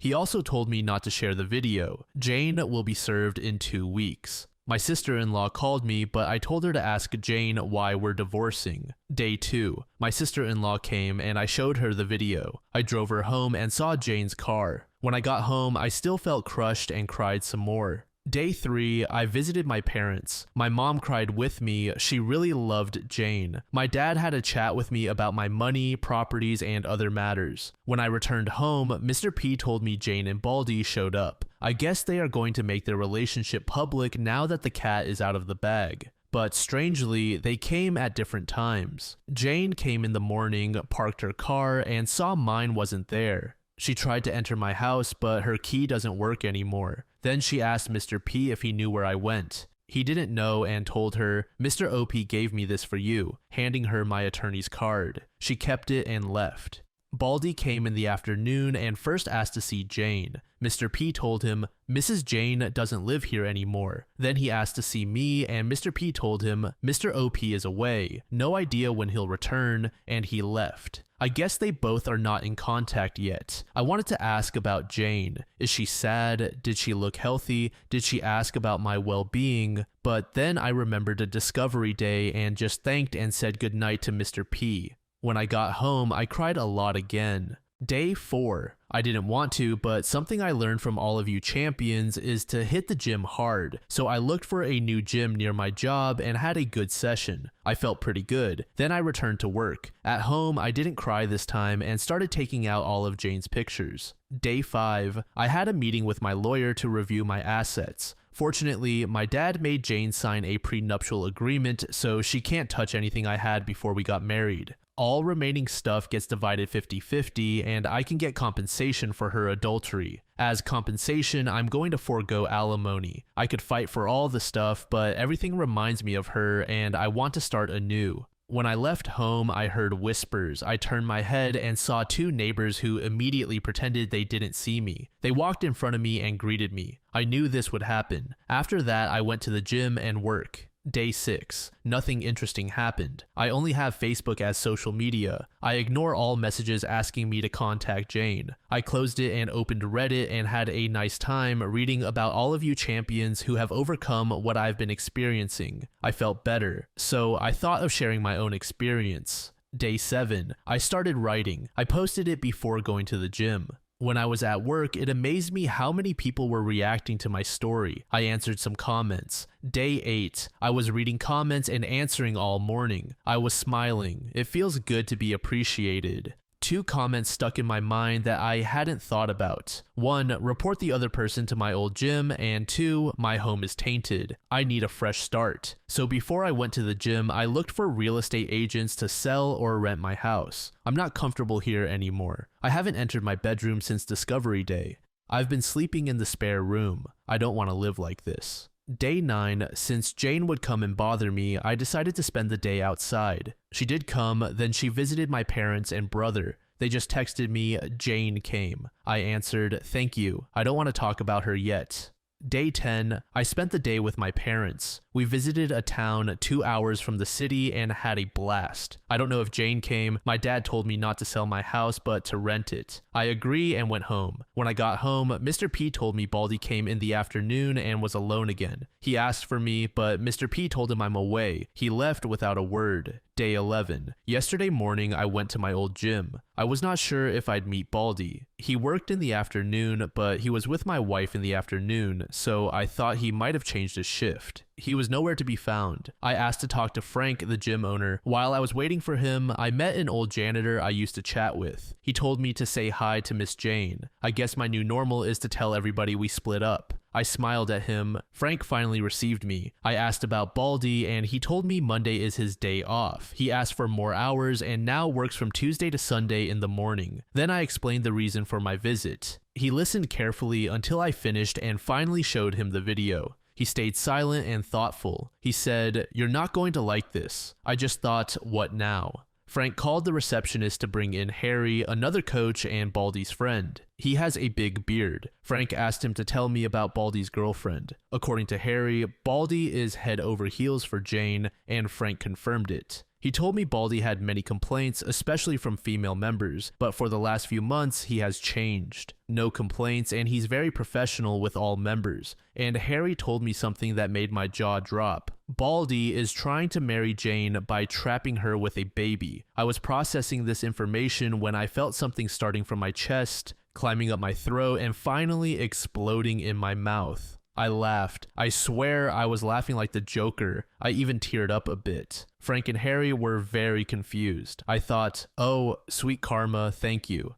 After I calmed down, but with a big grin on my face, Harry asked what was going on, and Frank explained, this is Baldy's girlfriend's husband. Harry looked shocked. Oh man, this is bad. This is really messed up. Harry left. Next, we discussed firing Baldy. Frank said he has to report the situation to the coach association, and he will surely have to fire him because Jane was a gym member, or Frank's gym could have legal repercussions. About his license as a coach, I need to make a legal document explaining Baldy is the reason for my divorce, the key number of my divorce case, and the video. My attorney will give the video to the coach association's attorney. I can't share it. Baldy will lose his license from that association, but he can go to another association and apply for another license. It would take months though. I asked if Baldy can appeal. Frank said he might, but it would be a waste of energy. The association does not tolerate such conduct. Also, he doesn't have the money to pay for someone to represent him. That reminded me of the residential area where he entered with Jane. I thought Baldy was wealthy. Frank brought his face closer to me and asked, what residential area? I showed him on the Maps app. You followed them to this place? I did on the day before Discovery Day. Frank got angry. That's where my late father's house is. After Frank's father passed away, he inherited the house. All the equipment that's obsolete or needs repair goes to that house. He lent Baldy the key to go and keep some stuff occasionally, but he does not have permission to stay there. He surely has a copy of the key and might be living there illegally. He's going to investigate this further. It will be easy since there are tons of cameras in that place. I was leaving the gym when I heard, Mr. OP, Mr. OP, wait. It was Harry. He told me he was sorry about what was happening. Baldy never told him who his girlfriend was. He just said that he met her at a certain mall. I thanked him and took a step toward the exit. He rushed, "Can you tell me what happened?" I told him, pretty much what you heard. He was with my wife and now I'm divorcing her. Another step. What will happen to Baldy? That depends on Frank and the coach association. I tried to take another step, but how are you handling it? Okay, now this is strange. I stared at Harry and remembered Baldy went to my house twice. I said, you called Baldy and he's on his way here, right? You're just buying time. Am I wrong? He made a guilty face. Please, Mr. OP, talk to him. He's really desperate. He was crying yesterday. His girlfriend, I mean, your wife, isn't returning his calls. Tell me, why should I care if he's rotting in hell? I'll be here with you, so you don't have to be scared. I laughed. Scared of that weakling? He didn't tell you I kicked him out of my house naked, right? Harry didn't believe me. Fine, let's see what he wants. I saw there are cameras where we were talking and sat in front of a table in the reception area. I don't think Baldy is stupid enough to attack me, but who knows. Besides, I'm really curious about what he wants. He came running 10 minutes later and saw me waiting for him. He extended his hand. I crossed my arms and left him with his hand hanging. What the hell do you want? I looked angrily directly into his eyes. He sat in front of me. Listen, buddy. Stop right there. We're not buddies. Mr. S, the janitor is my buddy. You are not. He seemed apologetic. Okay, my bad. I want to say I'm sorry for everything. I never wanted to hurt you, and I really care about Jane.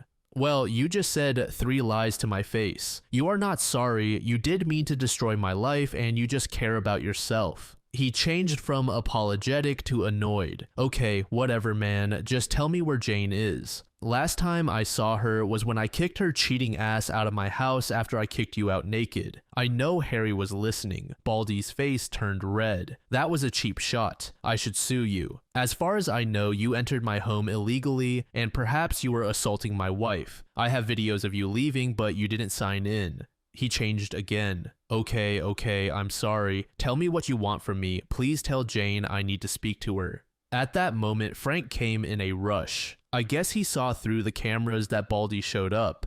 Everything okay here?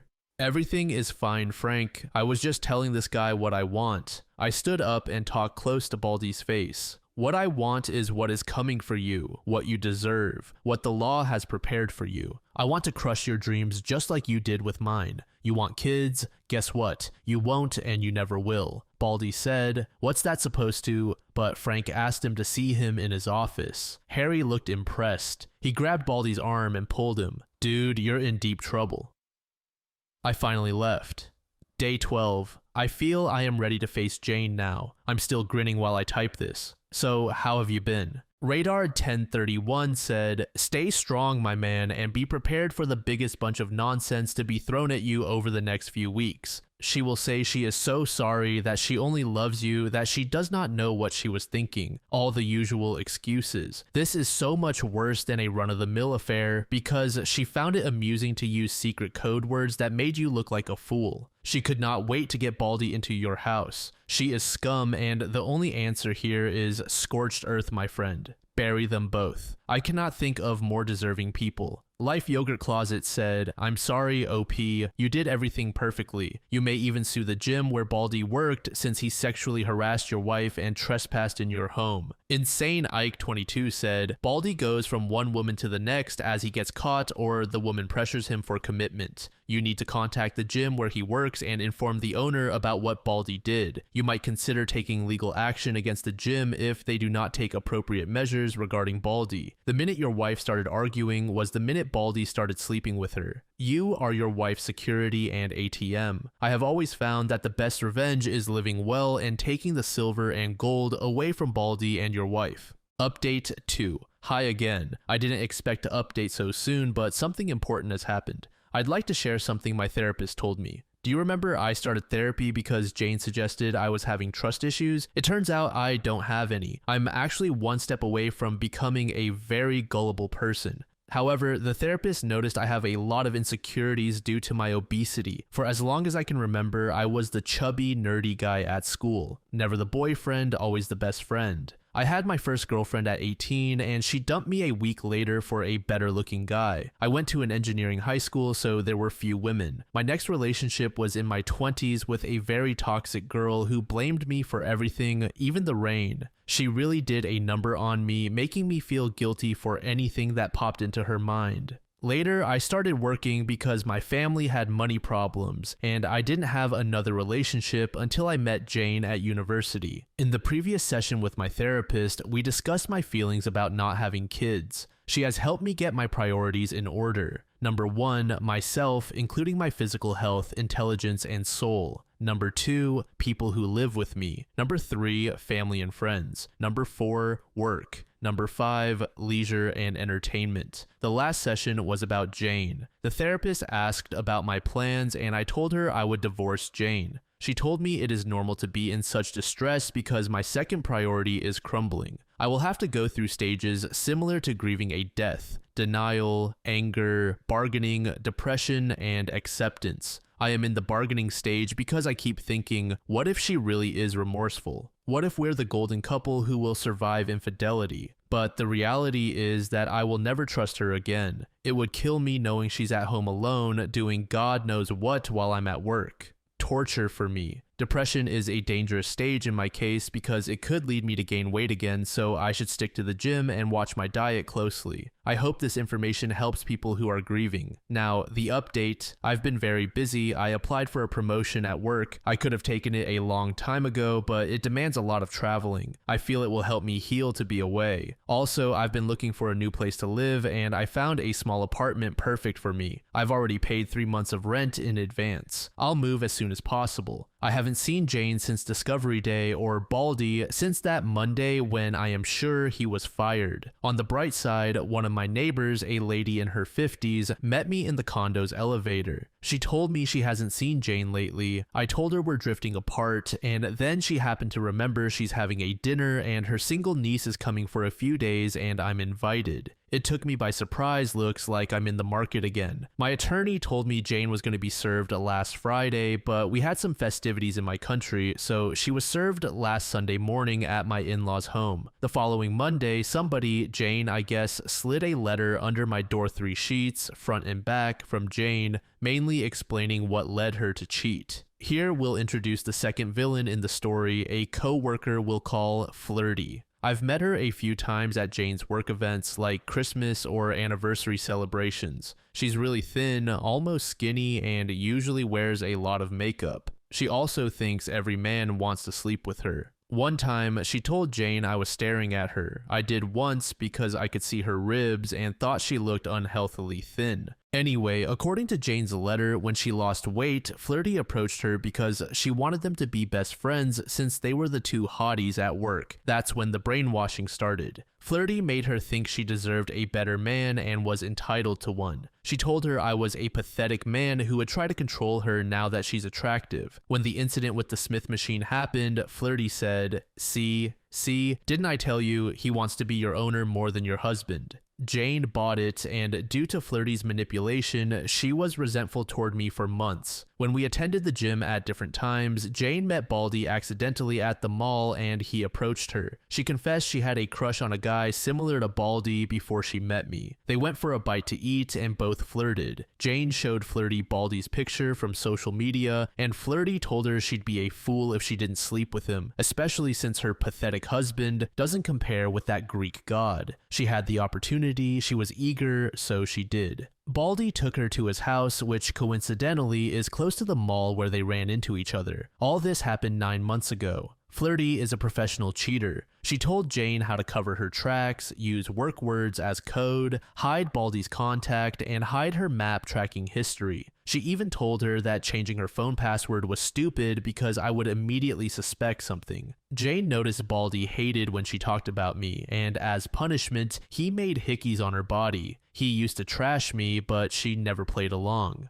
Meanwhile, Flirty used to tell her that she was entitled to this romance and that I deserved to be cheated on because I'm a beta. During those months, Jane says she liked the feeling of danger, the thrill, and the sex with Baldy was good, but it also hurt her seeing me struggle to be a better husband, knowing she was the reason for my pain. It was easier to ignore me and continue with the pleasure Baldy gave her. Discovery Day arrived. I completely blindsided her. She thought I was clueless. I'm going to write this part just as she wrote it. I was in shock and I covered myself with the blanket by pure instinct. When I reacted, I saw you pushing and kicking Baldy out of the room and the house. When I heard you closing the door and coming back, I didn't know what to say. I have never seen you this angry before. Then you said, I have never hurt you, nor will I. That's true. In the years we've known each other, you have never hurt me, not even when we found out that it's my fault we can't have children. After that, she heard me crying in the spare room. She wanted to comfort me, but how could she? At the main door, we have a mirror to check ourselves before going out. She looked at herself, but couldn't bear the sight. When she entered her car, she cried and told herself, "What have I done?" Baldy called her that night, but she blocked him. She arrived at her sister-in-law's house at about midnight, 2 hours after the drama. Her house is around 40 minutes from mine. She was scared to tell her sister-in-law what happened because she's older and has a very strong character. The next day, she told Flirty what had happened. Flirty told her she should be happy that she got rid of me. I'm going to copy this part too. J, and then what? F, babe, you are free. You can have sex with Baldy or any guy you want. J, and then F, I don't follow you. J, what will happen when I'm tired of having sex with a bunch of guys? F, then you can decide which one to date seriously. J, and then what? F, I don't know, get married I suppose. J, but I already had a marriage. F, but it was with OP. He's a loser. I bet Baldy is 100 times better than him. J, no, that's not true. He gave me a good life.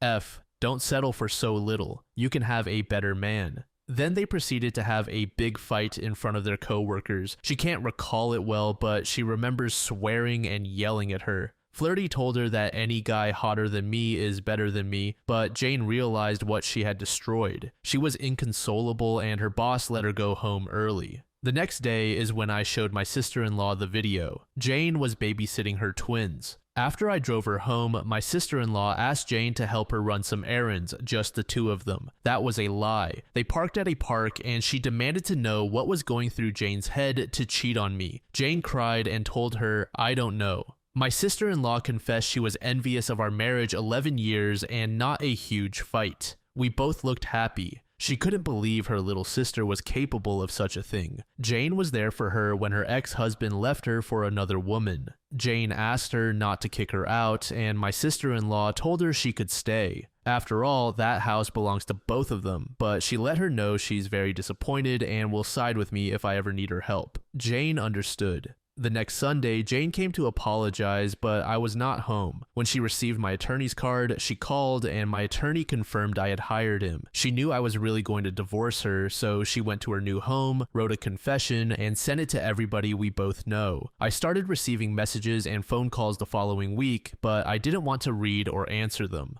Now I've read some of the messages and it is what she said. Most people want to comfort me. One of her cousins said it takes guts to confess, so I should give her a chance. The following week, she tried to distract herself with work, but it seems everybody now knows she cheated. If you are unfaithful in my country, people see you as an easy woman. So female coworkers don't talk to her, particularly Flirty, and male coworkers are annoyingly friendly to her. She asked to be relocated, but it would take months, so she quit her job the following Friday. She has a good amount of savings. We had our finances separated, and since I was the big earner, I paid for almost everything. The next day, she was looking for me, in her words, to beg me to take her back. She came here, but when she saw I wasn't home, she went to my parents' house. My dad refused to speak to her, but my mom was sympathetic and told her that she's sorry about all this, but her son, me, is really hurt and asked them not to talk about her anymore. Jane understood, but then went to my brother's house. He told her, OP is not here, and frankly, I don't want to talk to you, and closed the door in her face. She went back to her new house very sad. All last week, she has been reflecting on her actions, and she's been really depressed, realizing how much damage she has done to our relationship, to her family, and to mine. And all for meaningless pleasure coming from a man who, in her words, believes vaccines are just a pharmacy scam and believes in astrology. My sister-in-law suggested she go to therapy. I don't blame her. If my brother were in the same situation, I'd be very disappointed, but I'd try to make him realize what is wrong with him. She finally went to therapy, and her therapist suggested writing me this letter and coming clean. So she says everything written in the letter is true. She swears on her life that if I take her back, there will be no spouse in the history of humanity more grateful, loyal, and honest than her. She suggests total access to her social media.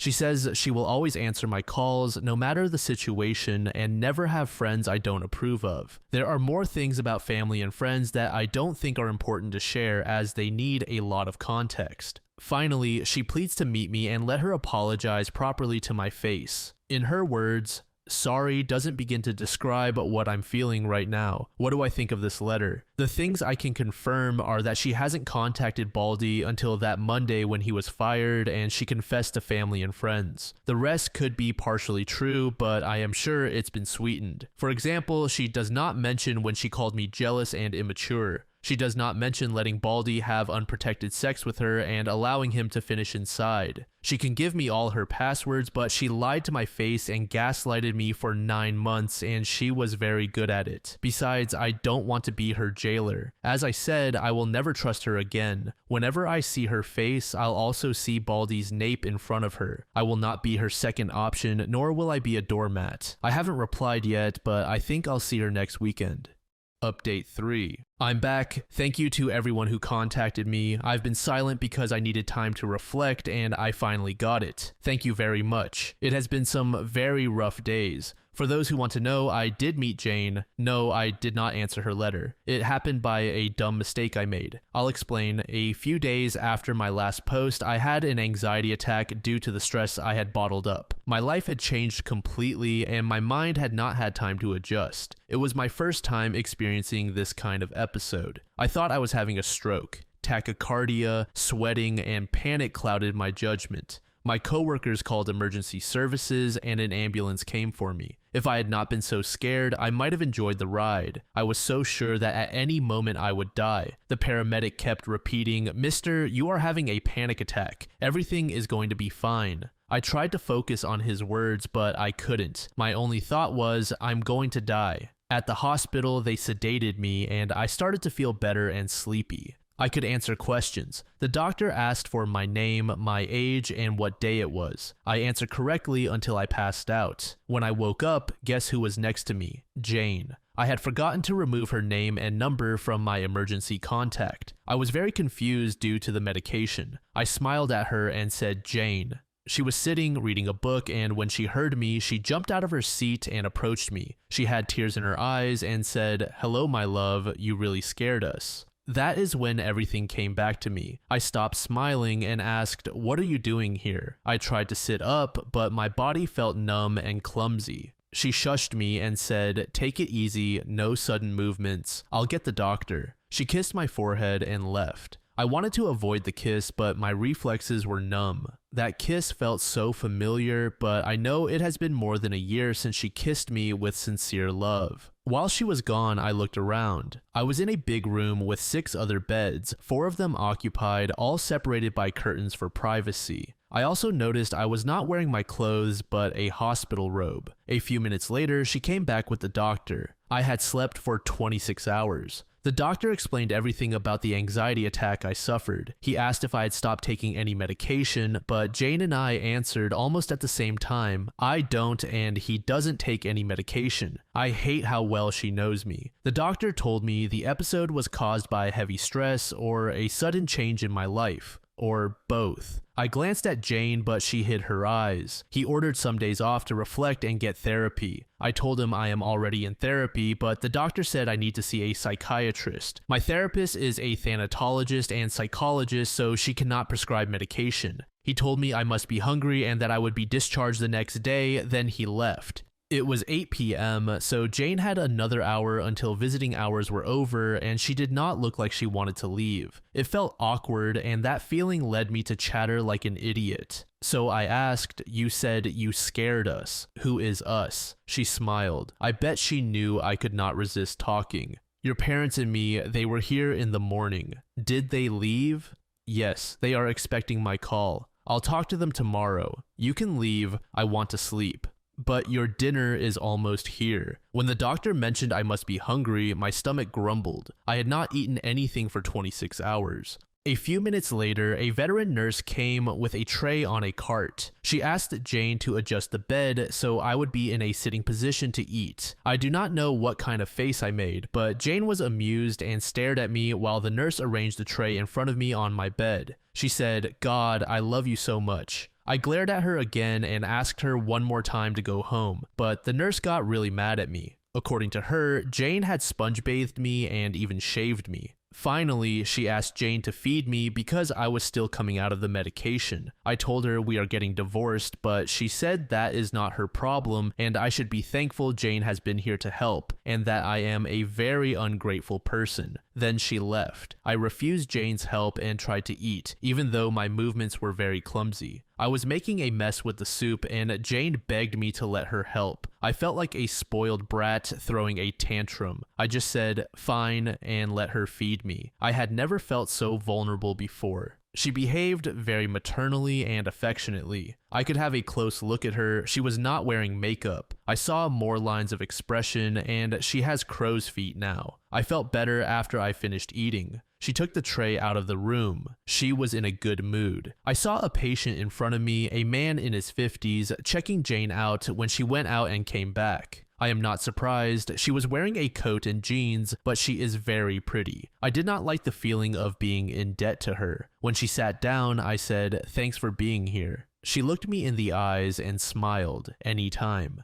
She tried to comb my hair on my forehead with her hand, but I was able to reject her this time. She looked hurt, and I did not say anything. She tried to grab my hand, but I pulled it away, and she said, "Can we talk, please?" I remained silent. There are only two reasons for me to at least be cordial to her, the twins. They were not baptized when they were toddlers, but after my sister-in-law's ex left, Jane and I supported my sister-in-law and the twins. I love those two little rascals with all my heart. When we babysat them, I told Jane this would count as parent training for when we had our own. That will never happen. My sister-in-law asked us to be their godparents, and I teared up with emotion. They are the closest thing I have to a daughter and a son. I know Jane loves them too, and I do not want any drama near my godson and goddaughter, and I miss them so much. I have not seen them since about a week before Discovery Day. Also, I have not spoken to them because I was avoiding Jane, so I told her, "Okay, let's talk, in the condo. I'll contact you soon." She offered to take me home the next day when I was discharged. I told her no, I would ask my parents to come for me and I would see her again in the condo. I wanted to talk to my parents. She noticed I was looking for my clothes. She opened a cabinet next to my bed and gave me my phone. I looked at her suspiciously and she made her guilty face again, meaning I am sure she snooped on my phone and she admitted it. We did not utter a word. That is the language we developed by being married for 11 years. I do not care if she snooped, I have nothing to hide. I texted my parents and they called almost immediately. While I was talking to them, the same old nurse told Jane visiting hours were over. She wanted to say goodbye, but I ignored her. She whispered in my ear, "I know you keep your word. I'll wait for you to contact me. I love you." She kissed my hair and left. I do keep my word. My father always told me a man is worth as much as his word. I asked my parents if they knew what happened after I passed out. According to them, one of my coworkers showed up at the hospital to give information about my medical insurance. That is when the staff saw the emergency contact and called Jane. My sister-in-law contacted them after the hospital called. When Jane came, she met my coworker and he left. Jane was waiting for the doctor assigned to me when my parents arrived. My dad was very cordial to her and asked what she knew. After a while, a nurse called out, "Relatives of patient OP," and they stood up. The nurse guided them to the doctor. They had already tested my blood and told them I am physically healthy. My anxiety attack stems from a psychological aspect. The doctor asked for Jane to see me because she is the emergency contact. She promised my parents to call them after seeing me. When she came back, she was surprised that my parents were still there waiting. She gave them a ride to their home while she told them she helped the nurses to undress me and put the hospital robe on. They did not talk about our divorce. My parents thanked her for the ride and agreed to visit in the morning, and she would switch in the afternoon around 1 p.m. Also, I called my sister-in-law to thank her for calling my parents. Luckily, my godchildren were still up and I could speak to them. They were drawing get well soon cards for me. I promised to visit next weekend. The next day, it was Thursday, I was discharged from the hospital. My parents took me to my new home. A week before my panic attack, I had started moving to my new place. I took my personal belongings, everything else will stay in the condo. I'll rent it as fully furnished. Luckily, there are 3 universities nearby. I know there are students who would love a place like mine. I have already bought the basic furniture, a refrigerator, a stove, a bed, a table with chairs, and a desk. Cleaning tools as well. I felt thrilled for the first time. I can call this little apartment my own place. I bought a nice warm jacket for Mr. P. I gave it to him, thanked him for his help, and told him I'll visit from time to time. I did not attend my neighbor's dinner. I do not feel like dating yet. I think I need more therapy and more healing. At my new home, I reflected on my goals for meeting Jane. I concluded I need closure to understand her actions, to make her understand that there is no possible reconciliation, and to end things amicably. I'll divorce her and move on. But I do not want to lose my in-laws, my sweet and incoherent mother-in-law, my stubborn and strong sister-in-law, and her twins whom I love. I do not want to miss their birthdays and future achievements. I want to be at least cordial to Jane. At work, my boss gave me 5 days off starting the next week. I did not want to stay in, so I went to the beach. It really helped me to be away from everything and rest. I realized I do love my wife, but the chubby one. The one who got excited when Pizza Fridays arrived. The one I married 11 years ago. The one who supported my dreams and hopes. The one who hugged me when life got rough. I do not know what happened to her. Did vanity kill her? Lust? I have no idea, but I love my wife deeply, and the one who betrayed me is not my wife. Update 4. Finally, I saw my godchildren. My sister-in-law took them to a park and I met them there. The 4 of us had a great day. Last weekend, I met Jane. It was pretty much as I expected, pleading and lots of crying on both sides. Surprisingly, she did not blame me. She admitted it was all her fault. When she snooped on my phone, she saw that I had moved from the condo, read my Reddit posts, and more importantly to her, that I am not dating anyone. Before the meeting, I had another session with my therapist and discussed my anxiety attack and the conversation I would have with Jane. She told me the best way to move on is to follow these steps. 1. Hit rock bottom. 2. Identify and take control of your emotions. 3. Focus on self-improvement. 4. Take a break. 5. Be constructive. Most of you champions told me to keep my emotions in check. I am sure I will get angry, sad, and anxious. I must not let it cloud my words and judgment, especially since I am prone to another anxiety episode.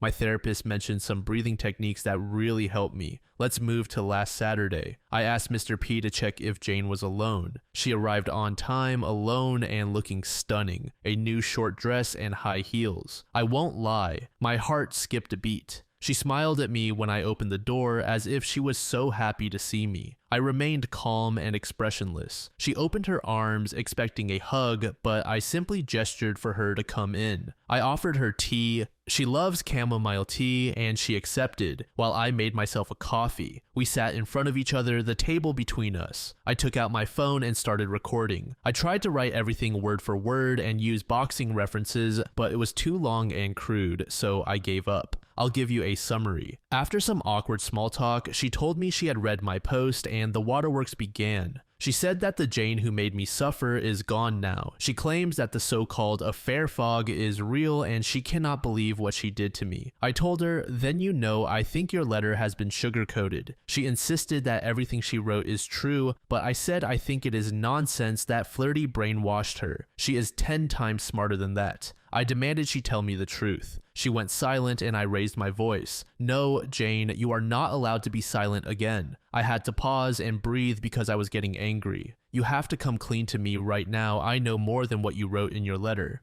Sadly, she admitted she wanted to sleep with Baldy. She admitted she loved the attention she was receiving, and when she saw Baldy devouring her with his eyes, she felt thrilled and aroused. She confessed it began before the elliptical machine incident about a week earlier when I was changing clothes in the showers and she was waiting for me outside. Baldy chatted with her, was flirty, and she could not believe he would come on to her. She cried when she told me this. I asked, is that what it takes for you to throw your morals and ethics away? A strong body and a bird brain? She said she was really stupid and selfish and that she took me for granted, but she assured me that it was only physical, never emotional. She swore she never told him, I love you, and that I am the only owner of her heart and her body. I told her, it's been about 3 months since we had sex, and last time I could tell you weren't into it. I bet you were longing for bird brain. She said that's not true, because according to her, she cannot bear a life without me. I said, I don't believe you. You had a good income. You could easily sustain a decent life with bird brain. She repeated that she does not love him and he was just a toy. I called nonsense one more time and reminded her of when I saw them at the mall. I am going to copy this part. OP,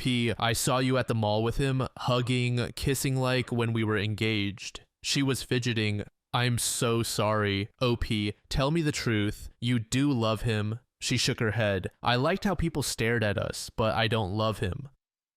OP, seems like you are the perfect couple, which would never happen with us, right? You love the attention, which you would never have with a person like me. Jane, please don't say that. OP, why not? It's true. Jane, no, you are the man of my dreams. I only want to be with you. OP, if you love me so much, then why cheat? What did he give you that I didn't? She could not answer the question. I repeated it, and she covered her face with her hands and finally admitted she considered Birdbrain's body more attractive than mine. Another jab. It was something I expected, but damn, it hurt. Jane, I swear I had a moment of weakness and I hate myself for that. OP, one moment, I yelled again. That moment lasted 9 months. She cried again. It got out of control. OP, 9 months, 9 fucking months of disrespect and lies. Tell me, how could I ever trust you again? Was Birdbrain the only one? What will happen when the next man steps in front of you? You were very good at lying and hiding your cheating. Now she looked desperate. I'm telling you the truth. I know you have no reason to believe me, but I've reflected. I've seen my life without you, and I am so sorry. I'm sorry I cheated on you. I'm sorry I lied. I'm sorry your family hates me. But most of all, I am so ashamed I hurt you. I beg for your forgiveness. I'm here to come clean and fix things so we can be together again. A lot of tears fell from her face. Before Discovery Day, I would have given anything to ease those tears. Today, I only felt anger. OP, I think you are not getting it. I can no longer trust you. I can't be your husband anymore. There is no way I can forget you in that room with him. You texted him the very same day I told you I was going to my parents, and you were ready to get rid of me. My God, Jane, half an hour after I left, he was inside you and raw. And you even let him finish inside. Why? By this point, I was crying too, and I forced her to answer. She looked defeated. She said it made Birdbrain more excited and she liked it, and since she cannot get pregnant, she thought it did not matter. I swallowed because I felt a huge knot in my throat. With a trembling voice, I asked, what else? I was fishing for more information, but I did not expect what came next. Jane could not look me in the eyes. She looked down and said, he made me beg him to finish inside. This was an uppercut to me. I could not speak for several minutes. This is when I hit rock bottom. We both cried, and Jane only said, forgive me, forgive me. She tried to grab my hand, but I pulled it away. Then she told me the first time Birdbrain finished inside was the first time she denied intimacy to me. She felt dirty and did not want me to be tainted. I felt disgusted. I almost threw up. She swears that's when Birdbrain became more demanding and threatened to come and tell me everything because he thinks Jane belongs to him. I could not utter a word. I could still feel the knot in my throat. I wiped my tears with my sleeve. I used our sign language to tell her that her makeup was running. She went to the bathroom and I could catch my breath to calm down a little. While she was away, I confirmed to myself there is no way I would ever take her back. I am so disgusted. I feel like I have been gutted, but I also knew I needed to know this. I needed to know how deep the rabbit hole went. I do not want to carry this anger and confusion anymore. When she came back from the bathroom, I told her I cannot go on. I need space and time. She said she understood. Before she left, she asked me if I will ever forgive her. I told her I do not know, but I appreciate her honesty. She hugged me. I did not return the hug. She cried, and I could feel her tears wetting my neck. She swore in the name of my late father-in-law, who was her hero, that she will never cheat on me again, that she has gone no contact with Birdbrain, and that she will devote her life to us and to our marriage. She even proposed to gain weight again so I would be sure she is committed to me. I told her she was talking nonsense. We both made a big effort to lose weight, but she said therapy made her realize that she is a narcissist and an attention junkie. I gave her a key to the condo so she could get all her stuff. She finally left. I thought I would cry a lot, but strangely, I had a feeling of relief. It feels like my mind is telling me, now you can move on. I lay down and reflected a lot. I even skipped a meal. In my mind, I finally accepted that the love of my life is gone. I guess I got my closure. Update 5. Thank you all for your messages and comments asking for an update. Sorry to say, a depression has kicked in. Let me walk you through what has happened. Several things have taken place in the last few months, but today, February 17th, my divorce is complete. I am a single man again. First, let's go back to October 20th, 22. At last, I had a good glimpse of my life as a single man. I've been going to my parents' house to learn to cook. I like cooking a lot. Last weekend I made bread myself. It was kind of ugly but delicious. I'll practice a lot to bake a cake for my godchildren for their birthday next March. Also, I noticed I'm very intolerant toward cheating topics. Have you seen the sitcom The Office? It used to crack me up, but now that I've seen the cheating and gaslighting, it stopped being funny to me, even if they try to hide it as romance. I can't tolerate it. I bet none of the writers have been cheated on. I spoke to my attorney. He mentioned that Birdbrain's lawsuit proceeded, and that reminded me I wanted to have a chat with Frank. Long story short, I met Frank, and he told me Birdbrain was fired the same Monday I met him. And yes, he was living illegally at Frank's father's house. Since Birdbrain was his employee for years, Frank filed a civil suit for trespassing, meaning he can't be near Frank or any of his properties for the next 5 years. If he does, the police will be involved. I asked if Jane would be sued too, but he said Birdbrain confessed she was unaware of the situation and that she just went to the house to exercise with his guidance. Besides, Frank assumed Jane and I were still together, and he felt he owed me that. Frank is very cordial and friendly. He was cheated on in his youth, so he has zero tolerance for the topic. He gave me something and said, "You're going to love this." He showed me his phone. It was a soundless video from one of his CCTV cameras. It took me a minute to recognize it was showing the gym's cafeteria. All tables are empty except one. There is a man sitting with his back to the camera, then a huge muscular back appears, and I recognize Harry walking toward the man. I ask, "Is that?" Frank nods, and I continue watching. Harry puts his hand on Birdbrain's shoulder, then Birdbrain covers his face with his hands. I can tell they are chatting, and finally, both men walk toward the camera, and Birdbrain's face can be seen clearly for a few seconds. Sad expression, red eyes, and tears on his cheeks. The video ends when they are out of the screen. We both laughed. I said I'm going to put this video as my screensaver. It was taken the day before Birdbrain was fired. I've gone to my first session with the psychiatrist. He said I have signs of depression due to my anxiety combined with my insecurities. So he prescribed a mild antidepressant pill daily until the next session. At the time, I didn't feel any different. Also, I started taking kickboxing lessons. My coach told me I have good reflexes, but I have a long way to go. Jane took all her stuff from the condo. She also took our big marriage picture. My brother's friend gave me a good idea. I'll sacrifice the living room to make another bedroom and make the dining room and kitchen a common area. So it will have 3 bedrooms. I hired a guy to take care of it. My attorney informed me Jane has her own attorney and he requested a meeting. I asked what I had to do and he told me to play along. He'll do all the talking and I just have to agree. Unless my lawyer thinks they make an unreasonable request, he'll ask for a time out to discuss it.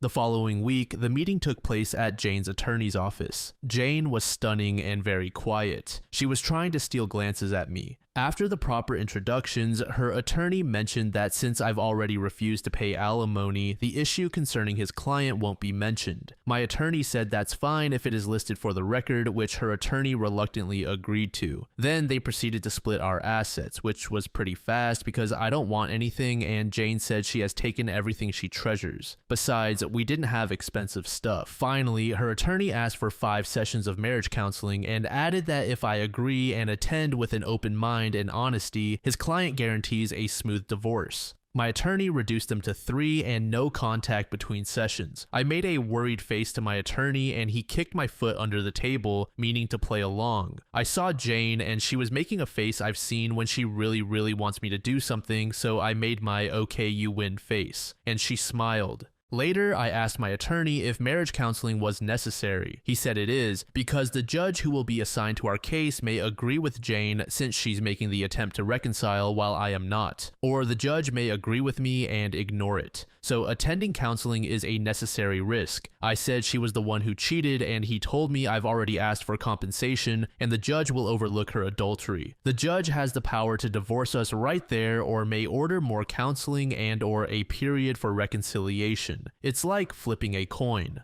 Moving on to mid-October, we attended the first session. We sat on big sofas, one in front of the other, and in the middle was the counselor, let's call her Dolores. After hearing all the background and the main point of our divorce, she asked both of us what we expect. I said I just want to be amicable but still want to divorce, and Jane said she wants to reconcile. She asked for Jane's opinion about my goal, and she said she doesn't want to divorce. She has never stopped loving me. I was about to argue, but the counselor asked me not to interrupt. Then she asked me about Jane's goal. I said I don't think we can reconcile because I don't trust her anymore and I think she's in love with another person. This time, Jane wanted to say something, but the counselor asked Jane not to interrupt. Then she asked me why I think that. I mentioned the gaslighting, how she was giggling the day before Discovery Day, and how eager she was to get rid of me on Discovery Day. It was Jane's turn to talk. She swears she does not love Birdbrain. She has never told him I love you because she doesn't. She barely spoke to him during the day, even though he was constantly sending messages to her. She assures me she doesn't know important stuff like his birthday, but she confessed she liked the thrill, the secrecy, the staring from other people. She wanted to show me from her phone that she wasn't talking to Birdbrain that night. I said her phone is useless because she used to delete conversations. Dolores mentioned there are apps that can recover deleted messages. I said, oh yeah? But Jane was silent and I could see she was thinking very fast. Dolores and I stared at her and she was making nervous movements. I said, will you give me your phone? Jane looked like she wanted to argue but kept silent. I said, you are still in contact with him, aren't you? Jane almost screamed, no, I swear, but she was hesitant about giving me her phone, and finally she gave it to me and said, please, remember the Jane who texted is not me anymore. I said, what does that mean? I beg you, don't make me say it. I was in the fog. I asked Dolores about this affair fog. She told me from her experience it looks like the judgment is clouded by the excitement and focus on a new relationship, so the person's mind can't comprehend or just ignores the consequences of their actions. It varies a lot from person to person. Jane told me, OP, I'm deeply sorry for all I texted to him. Now I can't understand why I was so disrespectful to you. At that moment, I wasn't sure I wanted to know what she meant. If she trashed me like Birdbrain did, it would be a massive blow to me. I confided everything in her. Next, Dolores asked me what it would take for me to reconcile. I told her there are two major obstacles I don't see how to overcome. Number one, she lied for a long time and I can't trust her anymore. Number two, I can't be intimate with her ever again since she gave her body to another man. This made Jane tear up. She says it was purely physical, like using a toy. Besides, she swears Birdbrain wasn't very impressive at all. I reminded her of my reason number one. She insisted, almost desperate, OP, I have never made love to him, you are the only one. I just felt angry and yelled back, and that's why you didn't touch me for the last months? Dolores asked Jane her reasoning for cheating on me. She spoke about being the chubby girl, bullied and ignored. She was very lonely when she was a teenager. At university, she was friends with some girls, but they tended to leave her behind. If it weren't for her great grades, they would have completely ignored her. Then we met and it was like finding a twin soul. When she lost weight, all her fat went to very strategic places that made her look voluptuous. At first, it was scary when men stared at her, but when Flirty and her friends told her she's hot and beautiful and that she must be confident, that's when she started enjoying the attention and her ego went through the roof when she saw Birdbrain staring at her too. She told me, you don't know how it feels to be ugly. I told her I do. I lost count of rejections and being friend-zoned. At work, female colleagues made a list of handsome male colleagues and I didn't figure in it. I am still unattractive and I didn't care because I had a person who loved me. But that person traded me for a better-looking guy. That sentence made her tear up again. I belong to an ethnicity that is very bullied in my country, associated with poverty and ugliness. I had very hurtful nicknames and according to my therapist, that's what made me gain weight, like an armor to protect my wounded ego. Dolores asked me if I can see she's remorseful. I said I can tell she is, but just because she's been caught, not for her cheating. Jane said she knows she screwed up, that's why she confessed to all the people we both know. Dolores was especially interested in this confession and asked Jane why she confessed to people unaware of our marital problems. She said she knew she deserved a punishment. It wasn't enough to receive my anger and cold shoulder. Many people called her and berated her. She listened to every word, every insult, and every curse. My sister-in-law can confirm she did. She has lost friendships and most of my relatives have disowned her, but she gladly took that bitter step if it would help to reconcile with me. I was out of words. Dolores told me most unfaithful people tend to hide their cheating as a denial mechanism. but Jane didn't. She owned her mistake. That's something I should give her credit for. I asked what would have happened if I were still unaware, if today I were still clueless. She said Birdbrain was getting very aggressive and he was demanding either he or she tell me about the affair. He used to scare her, saying something would happen to me and she was afraid of what he would do. In her own words, I think you finding out was the best thing that could happen. It made me react and realize how screwed up I was. I told her I know Birdbrain is in love with her and she already knew. That's why he hates me and used to trash me, and he was demanding to disrespect me in my own house. He knew if I was in the picture, Jane would never be his. Dolores asked me, what does your wife gain by asking for this marriage counseling? If she's so in love with Birdbrain, wouldn't she be eager to divorce you sooner? Why is she making all this effort? I must remind you she has already lost her acquaintances' respect. I couldn't answer. I know I'm not her meal ticket. She had a very decent job and she can get another one easily. She's not homeless nor disowned by her sister. Then I said, for the sake of the argument, let's say we reconcile and we live together again. What would happen then? I'd doubt everything she tells me. Every time I'm not looking, I'd suspect. It'd be torture for me. Jane said, I know it would be difficult, but I'd never give you reasons to doubt me. I responded, you wouldn't for now, but what about in 2 years when the dust settles? When I have signs of trusting you again and another guy catches your eye or stares at you? Jane kneeled in front of me, looking me in the eyes. I'd never hurt you ever again. The two most devastating experiences I recently had were when I received the divorce papers and thinking you may have been badly injured when they called me from the hospital. If you give me another chance, I'll always remember these 2 times I thought I lost you and devote my life to making us happy. I was out of words again, so I just scoffed by the time the session was over. At home, I checked Jane's phone. I noticed that Birdbrain is still blocked. I unblocked him and a lot of messages came through. Babe, are you okay?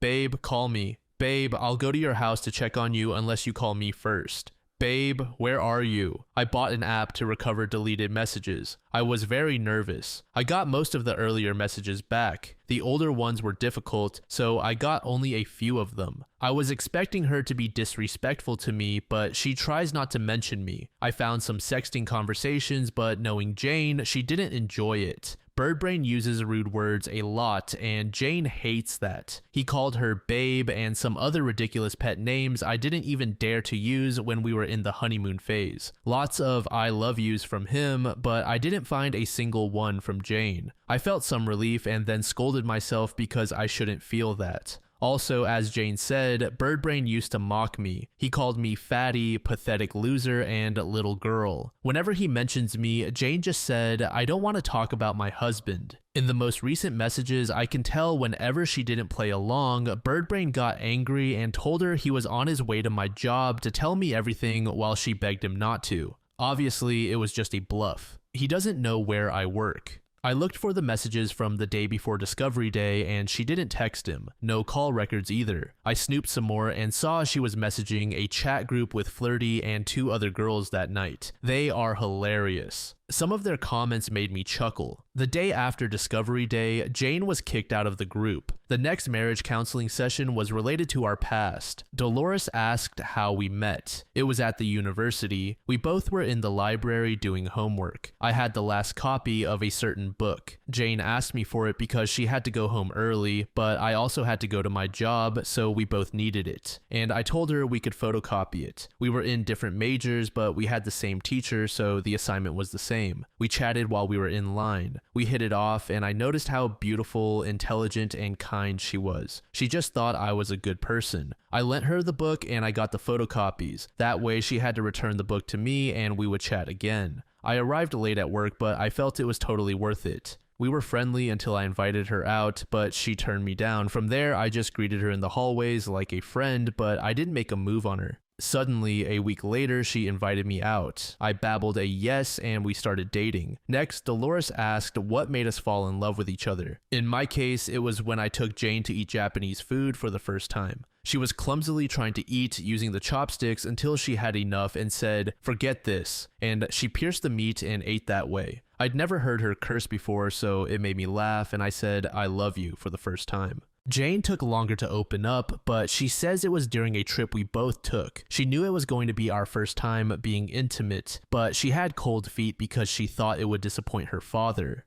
She was also scared. She thought I would get mad and didn't tell me. At night, she started crying and apologized to me. I told her I wasn't mad, and if she didn't feel ready, I understood. I want her to trust me and feel comfortable with me. We cuddled and slept. She realized she felt secure with me, and that was the first time she told me the L word. That session, I didn't get angry nor yell, and I had a nice time remembering the good old times. I gave Jane her phone back. I told her I believe her. She's not in love with bird brain. She took her phone, smiled at me, and left without a word. She really is respecting my no contact request. The following Sunday, one of my cousins threw a Halloween party at a bar and invited me. No disguises were required, so I groomed myself and attended the party alone. Karen was one of the many people who received Jane's confession. She wrote to Jane that she would introduce me to a very hot date, so she introduced me to a friend of hers, a woman in her late 20s, very attractive. Let's call her Princess. I greeted her and then I saw it. She made a face I've seen several times, like I had a giant booger dripping from my nose. A face of disgust and disappointment. I usually don't care about it because I had my beautiful wife. At that time, I was eager to know how much I've improved myself. It seems none since 18 years ago when I met Jane. She never gave me that look. She always looked happy to see me, and that's why I fell fast and hard for her. Immediately, my defense mechanism acted, and I wanted to keep my distance from Princess, but Karen sat us in a booth, and I tried very clumsily to chat, but she barely responded. She took her phone out and texted while I tried to maintain conversation. Another guy came and told her, "Here you are, I didn't know you were coming. Want to dance?" She looked at me and said, "You don't mind, right?" I said, "Go and have fun." I saw them getting lost in the crowd while I kept thinking, so he didn't know she was here, but still, he was looking for her. I bet she texted him, "Come and save me from this creep." I looked for Karen. It took me some minutes to find her. She was talking to Princess. Before they noticed me, I clearly heard her saying, "You said he's a catch." He is, and Karen saw me. They immediately got quiet. I said I wasn't feeling well and I was going home. I told Princess, "Sorry for not meeting your expectations." She shrugged. Karen had daggers in her eyes. When I got home, I thought she was just some materialistic witch, but she stirred some dark old feelings from my youth. I couldn't stop them coming for me. I'll be alone from now on. Childless, wifeless. I am a very unattractive man. It will be very hard for me to build another relationship. I'm almost 45 and alone, a total loser. I had another anxiety attack. My therapist told me what to do. I got under my sheets, covered from head to toe. I was crying, trembling, and sobbing. I don't know for how long until I woke up very early in the morning. My pillow was wet because of my tears and sweat. My head hurt, and I sat on my bed, staring at the floor for almost an hour, lost in my dark thoughts until my alarm rang. It was time to get up, but I didn't. I felt out of energy. I didn't go to the gym. I sat on the shower floor to sob, and then I went to work. One of my close colleagues noticed I was very quiet and slow. He told me I looked sad, and I finally understood depression had kicked in. The following day, I received some texts from Karen apologizing for her friend. I ignored them and tried to go to the gym, but I felt like my energy was cut in half or less. I was tired very quickly, I didn't complete my session, and went home. The following Tuesday, I took my godchildren trick-or-treating with my sister-in-law. I cheered a bit, but when I got home, I felt down again. The third and final session was 3 days after Karen's party. I arrived and tried to make a good face, but I failed. It took some minutes for Jane to notice I was not the same. She asked me if I was okay. I faked a smile and said I was fine, but she stared at me and I couldn't see her in the eyes. She asked Dolores if we could reschedule because OP was not well. I insisted I was fine, but Jane said, "That's a lie. I can tell you're not fine." Dolores asked me what I was feeling. I didn't want to look weak in front of Jane, but then she said, "He's sad." I looked at her surprised. She sat next to me and asked, "What's wrong?" She grabbed my hand, and this time I didn't reject her. I just saw her big, beautiful brown eyes scanning my soul. I'm ashamed to admit I started to sob. I put my elbows on my knees and teared a bit. Jane caressed my back and I regained some composure. My nose was running and my eyes were red. I went to the restroom and wet my face. When I returned and sat next to Jane, I saw she had tears on her face. Dolores asked me the reason for my sadness. Jane said with a trembling voice it was her fault. I agreed to be honest and told her it was not because of her. My insecurities were giving me a rough time. Jane stopped crying and grabbed my face with both of her hands and placed it in front of hers, nose to nose. She said, "OP, I really hate when you say you are unattractive." Then she started numbering the things she likes about me. She also added, "When I undressed you at the hospital and you were only in your underwear, the nurses and I thought, hubba hubba." That made me chuckle and I did feel better. "I can see you are in better shape than I remember." I glanced at Dolores. She was silent the whole time, staring at us. She said, "You both still can work on a new marriage. Your previous marriage is done, but a new concept could work for both of you. That is my advice if you want to take it." Jane loved the idea. I said I'm not sure about that and I'll discuss it with my lawyer and my therapist. The rest of the session we talked about our lives so far individually. I didn't know Jane got another job in a different company doing the same thing she did in the previous one, and she's still in therapy. I mentioned I'm learning to cook and trying to focus on my mental health. She asked us the good points and bad points of being separated. I mentioned I am busier and it helps me to go on. I didn't mention sometimes I miss my wife, but Jane did.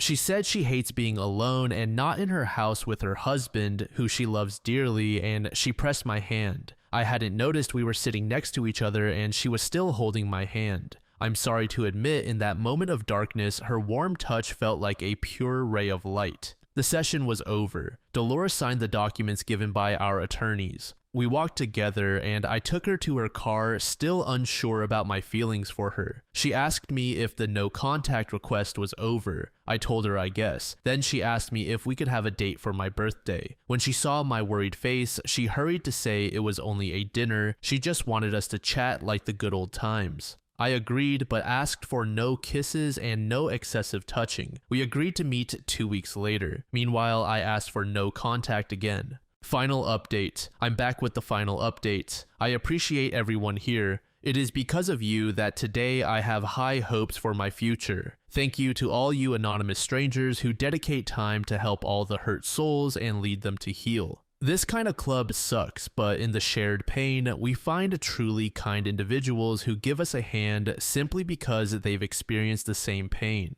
Thank you very much. After meeting Jane and scheduling a date, I was very confused about my feelings. I had to read my own testimony to remind myself what she did to me, but it was like a different person wrote it. I even started thinking her cheating was not so bad and that she was remorseful. I watched her video with Bird Brain again. I wanted to get angry, but I just felt empty. I turned to some of you for advice through messages and learned about something called the reconciliation fog. This makes us do the pick me dance, forgive cheaters, and excuse their actions. I was deep in this fog due to my depression and low self-esteem.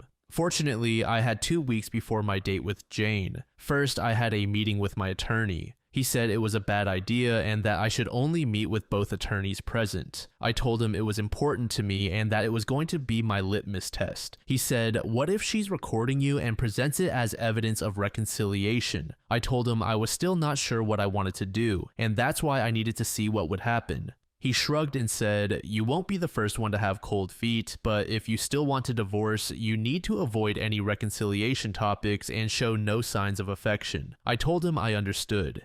During the first week, I had appointments with my therapist and my psychiatrist. My therapist suggested adopting a pet, as it can help relieve depression. I love the idea because animals tend to like me for some reason, so I went to a shelter and adopted a dog. She's so joyful and intelligent. Her name is Samantha. She's a mixed breed, medium size. I went nuts buying things for her: toys, a leash, a collar with her name, and a nice warm bed. She really helped cheer me up. My godchildren love her. My psychiatrist doubled my dose of antidepressants and prescribed a drug to ease compulsive thoughts. My parents, psychiatrist, and therapist all gave me the same advice. In short, do what will make you happy. But I didn't know what would make me happy in the end. I needed something or someone to smack me back to reality. It came from the last person I'd have thought of. I hadn't attended my last 3 kickboxing classes since Karen's Halloween party. My coach, Abraham, was upset with me. He met me at the showers to scold me, but when he saw I was down, he asked, "Is everything all right?" I said, "Not really." I started telling him about my depression. He has a son currently dealing with the same thing and told me to meet him for some beers. So after class, we went to a bar near the gym and I told him all about Jane and Bird Brain. He was absolutely disgusted and told me basically everything you all have said. I spoke about my feelings and he shut me down and said, "Speak your mind." I was unsure what to say and he repeated, "What is on your mind? I don't care about feelings. Tell me what you want." I opened my mouth like a fish out of water but didn't answer. He seemed exasperated and added, "You really need to man up."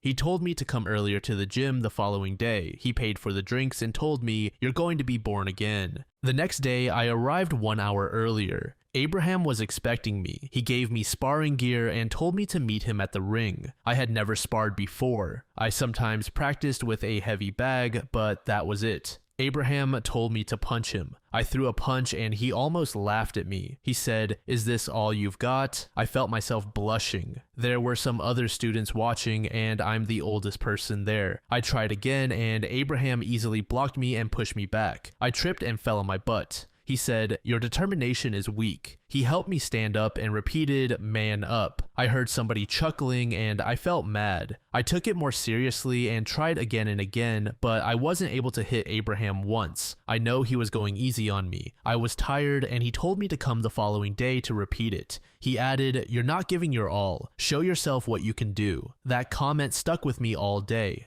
The following session, Abraham asked a boy to record the sparring using my phone. Once more, I didn't land a single hit. Finally, we watched the video while he gave me his opinion. My movements were clumsy, slow, and weak. I could protect myself from some of his blows, but my reactions looked like I was panicking. I felt embarrassed just watching myself. Abraham told me to man up and that I must do whatever it takes to punch him at least once. I admitted to myself I wasn't putting enough effort into kickboxing. I started watching videos online and decided to add an extra hour to my training. At night, I watched the sparring video, studying my movements and thinking about what I should do differently. I cleared my study to make space for shadow sparring. I was so obsessed with showing Abraham my determination that I completely forgot about my problems and my date with Jane. By the 5th session, I was able to predict some of his movements, but I was still slow. I noticed the number of people watching was increasing. By the 7th day, the miracle happened. I saw his fist moving toward my chest and I knew what to do. It was just 1 second. My body reacted with precision and speed. I punched him in the ribs. I was very glad, but then I saw something black, and the next thing I noticed was my face touching the floor and Abraham shouting, "Give him some room." I turned over. I saw that everyone was in the ring and Abraham kneeled next to me and told me not to move. Somebody came with a first aid kit. My nose was bleeding, I was dizzy, and I asked what happened. Everybody started talking at the same time. They were excited and joyful.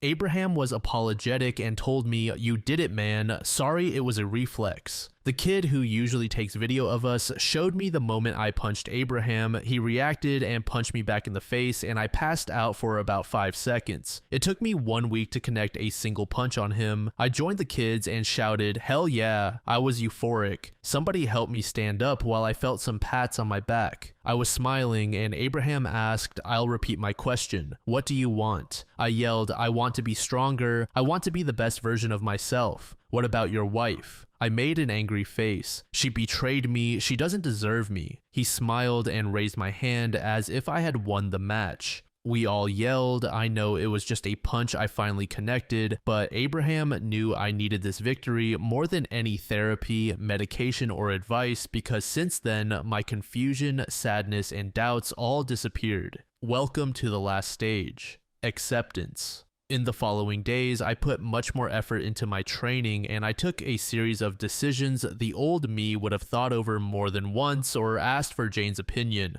I'll change my look, my car, and I'll do things I didn't do because of fear, and I'll have my first tattoo. Jane texted me the day before our date. I told her the place and time and she added, "Don't be late." I felt so much more confident about myself. We met at her favorite restaurant at lunchtime. She was breathtaking as always. I was kind of plain, jacket, t-shirt, jeans, and hikers. I think she felt very confident in herself. I just smirked and started recording with my phone. We were amicable, my emotions were in check. I didn't feel any anger or rage like last time we met. It felt like when you speak to an old friend and everything is purely platonic, at least from my side. She asked about my sadness. I told her I feel so much better now, which surprised her. She asked what triggered my insecurities, and I told her about the whole princess drama. She was as mad as my cousin Karen was. She mentioned she will never be ready to see me with another partner. I told her I'm ending a messy relationship with my crazy wife. I referred to her as a third person in the past.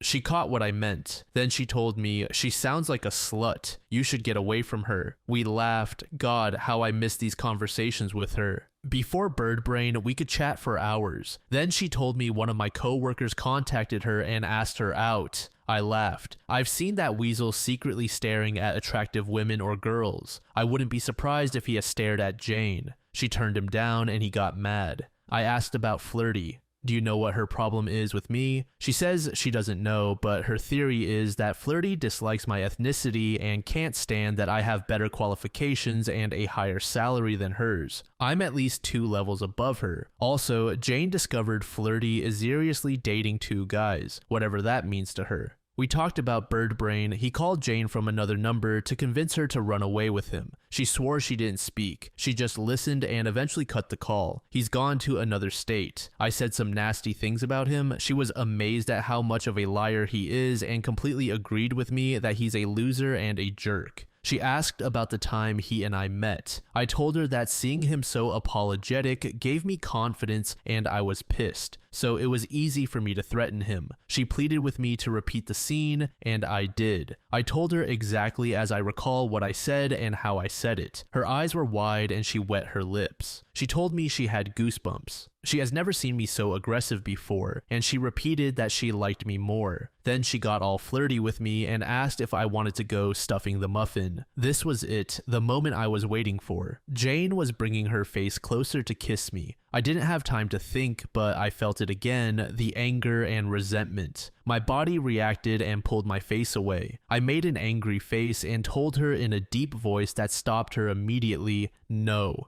She apologized profusely. I smiled again and told her that we should leave. It was late and I needed to walk Sammy. I paid for the meal. She didn't bring her car and asked me to take her to my home. I guess she was sure we were going to spend the night together. I was reluctant, but I wanted to push myself into the situation just to say no again. When we were in front of my apartment, we could hear Samantha whining and scratching at the door. Before I entered, Jane got all serious and said, OP, will you ever forgive your wife? I already did. Then why won't you take her back? Because I will never forget what she did and I can't trust her. She made a sad face but then asked, what about me? Would you take me instead? I smiled and said, what are you talking about? We're friends. She looked offended. Are you friend-zoning me? I guess so, dude. And I softly punched her shoulder. I thought she would look even more offended, but instead her eyes sparkled and she had a big smile. You finally touched me. That was a surprise for me. Since Discovery Day, I haven't voluntarily touched her. She took a step toward me. Can I hug you? Please. Sure. She practically jumped on me. It felt so familiar, her voluptuous body that strangely fits perfectly between my arms and chest, her perfume and her long wavy hair tickling my nose. I hugged her back and she pleaded, let's get back together. I told her, no, Jane, we are going to divorce. She broke the hug and stared at my face. I guess she thought I was joking, but I wasn't. She didn't take it well. She was sure we were going to reconcile and made a scene in front of my apartment. I tried to calm her down, but she was protesting and yelling. She hugged me tight as if I was about to disappear. She was begging and telling me she has changed. She will make me happy and she would do anything for me. And then the tears started. I felt sad for her. I don't hate Jane. She was my best and only friend for so long, and we both have amazing memories together. But she made a big mistake, and as a consequence, I fell out of love. I saw a nosy neighbor peeking from his apartment, and I guided Jane inside my house. Sammy was curious about her. I didn't have any tea to offer, so I warmed some soy milk while Jane sobbed and petted Sammy. I sat in front of her. The milk helped her to calm down. She asked me, "Do you still love me?" Just as the good friend you have been to me all these years. Not as a partner, not anymore. She yelled, "Why not? I've changed, Jane. I feel different now. I've finished mourning our marriage." She got mad and said I was being cruel. I said I was being realistic. What I said in marriage counseling was my honest truth. I can no longer trust her ever again. And I will never forget her face when I caught her on Discovery Day. She shattered my trust and destroyed my love for her. She hit the table and called herself a stupid bitch and cursed bird brain. She admitted she didn't know what she had until she lost it. She took me for granted. Then she made some proposals like granting her a period of reconciliation, opening our marriage on my side, or being friends with benefits. I told her she was being unreasonable. She asked me what I want from her. I told her I want her to be happy with whoever she chooses, and I will move on and be happy on my own. She asked if there is another woman in my life. I told her not yet, but someday. She covered her face with her hands. Sammy was sitting next to her and put her paw on Jane's leg. I realized it was time to walk Sammy. Jane came with me. She was very quiet, walking by my side. When we were at the dog park, I took Sammy's leash off and she ran, sniffed, and rolled over the dry grass. She loves that. Jane sat next to me and finally spoke. "I'll never find love again." "Yes, you will. There are a lot of fish in the pond." She told me at her new job, 2 co-workers have asked her out. Both are married. I asked, "Have you reported them?" She said it's not possible because they asked for a friendly outing, and that's very innocent from a human resources point of view. I asked if she was sure about those guys' intentions. She said both have their eyes glued to her chest, so she's sure. She placed a picture of both of us on display as a deterrent. I laughed. She didn't laugh. She said she seriously thinks she'll be alone from now on, only attracting scumbags. She can't have children, and she lost the love of her life. She asked me if I'll marry again. I told her I don't think so. I may not believe in marriage again. I didn't mention I do want to have children. I sent the audio to my lawyer, and days later he told me he didn't find anything showing reconciliation, just useless chit-chat that would be a waste of time if presented as evidence. Besides, it was a smart move to refer to Jane as a third person because it sounds like I'm not talking directly to her. On my birthday, most of my extended family texted me and called to ask how I was. I went to my parents' house. My brother and his wife were already there. Jane showed up with all my in-laws. We all played, ate, and enjoyed a big, tasty cake made by my mom. No drama. My mother-in-law was having a good day. She felt confused, but enjoyed watching the twins play, even though she forgets they are her grandchildren. It really was a great day. When we cut the cake, I realized I had everything I wanted. My godchildren are still in my life. I forgave Jane, and my depression is almost gone. Several other things have happened since then. In mid-December, I dated a single mother who tried to convince me to adopt her annoying child. That was a funny ride. If there is a place where I can post about disastrous dates, I'll tell you about it. One of my tenants wanted me to be her sugar daddy. I got my first tattoo on my shoulder. It's an Aztec eagle warrior, meaning I'm proud of my heritage and my ethnicity. If somebody has a problem with my appearance, I'll just shrug and continue being me. I'm a decent, hardworking person. Aztec eagle warriors used to wear a helmet made from the head of a royal eagle. Royal eagles are a symbol of freedom, honesty, and strength in my country. At the end of December, Jane quit her job because one of the co-workers harassing her was a big shot at the company. Human Resources was gaslighting her, so the smartest move was to quit. I spent Christmas with the twins and her family. She's accepting that we're done, but she's annoyingly friendly to me. In January, I made a Tinder profile. One of the kickboxing guys helped me make my profile. Although I had few likes, I contacted a junior high teacher. She's witty and very funny. We started dating. Sadly, I know it's not going to last. She doesn't want children, she's a gamer, and I consider video games a waste of time. Besides, she wants me to stop practicing kickboxing because it is too violent. As you know, that my divorce was finalized on February 17th. Jane texted me, "I know this is not the end for us." Days later, my sister-in-law told me Jane got into the depression stage. She begged me to talk to her because she does listen to me, she stopped working, and is very skinny. She used to sleep most of the day and refused to attend therapy until I talked to her. She wants me to contact her more frequently, but I told her this is precisely what is causing her depression. She has to let me go. That's it. I feel now I'm on the right path. I'm studying a lot to get the promotion which will allow me to travel. I'm still doing great at the gym. I haven't sparred with Abraham again, but guys there ask me to help them. Finally, I got what I wanted, to be amicable with my ex, and I didn't lose my in-laws, whom I still consider my family. My godchildren love me, and I love them as my own children. I couldn't stand the thought of losing them.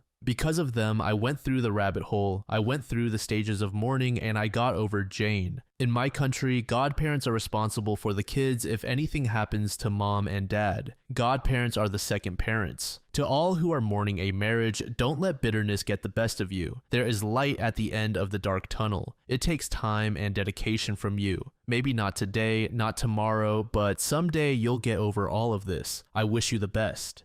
Was posted by a user named Middle Strawberry in the relationship advice subreddit. The post is titled, "My GF and my best friend are trying to push a threesome on me. I have been dating Sarah for about a year now. We met 3 months before we started dating. I had to convince her to date me as I'm not typically her type. I am quite a small man, 5'2" to be exact, and pretty feminine. She normally goes for more masculine looking guys, but she decided to give me a chance anyway. We have been in a great, loving relationship so far, and I truly don't know why she feels the need to bring this up. A couple of months ago, she started asking me about my thoughts on threesomes and my sexuality. I've never really cared for the idea of threesomes personally, and I am confident in my straight identity. I thought her questions were odd, especially since she didn't seem happy with my answers, but I brushed it off. 4 nights ago, she sat me down and asked for a threesome. I told her I didn't like the idea, but I supposed I could do it if she really wanted. She said she would love to try one and asked if I had someone in mind. I obviously said no, as I had never thought about this kind of thing, and she said she already had someone in mind but didn't want to tell me until she knew he would be on board. I thought this was suspicious, but I let it go. Last night, she was over at my house, which I share with my roommate. Let's call him Sam.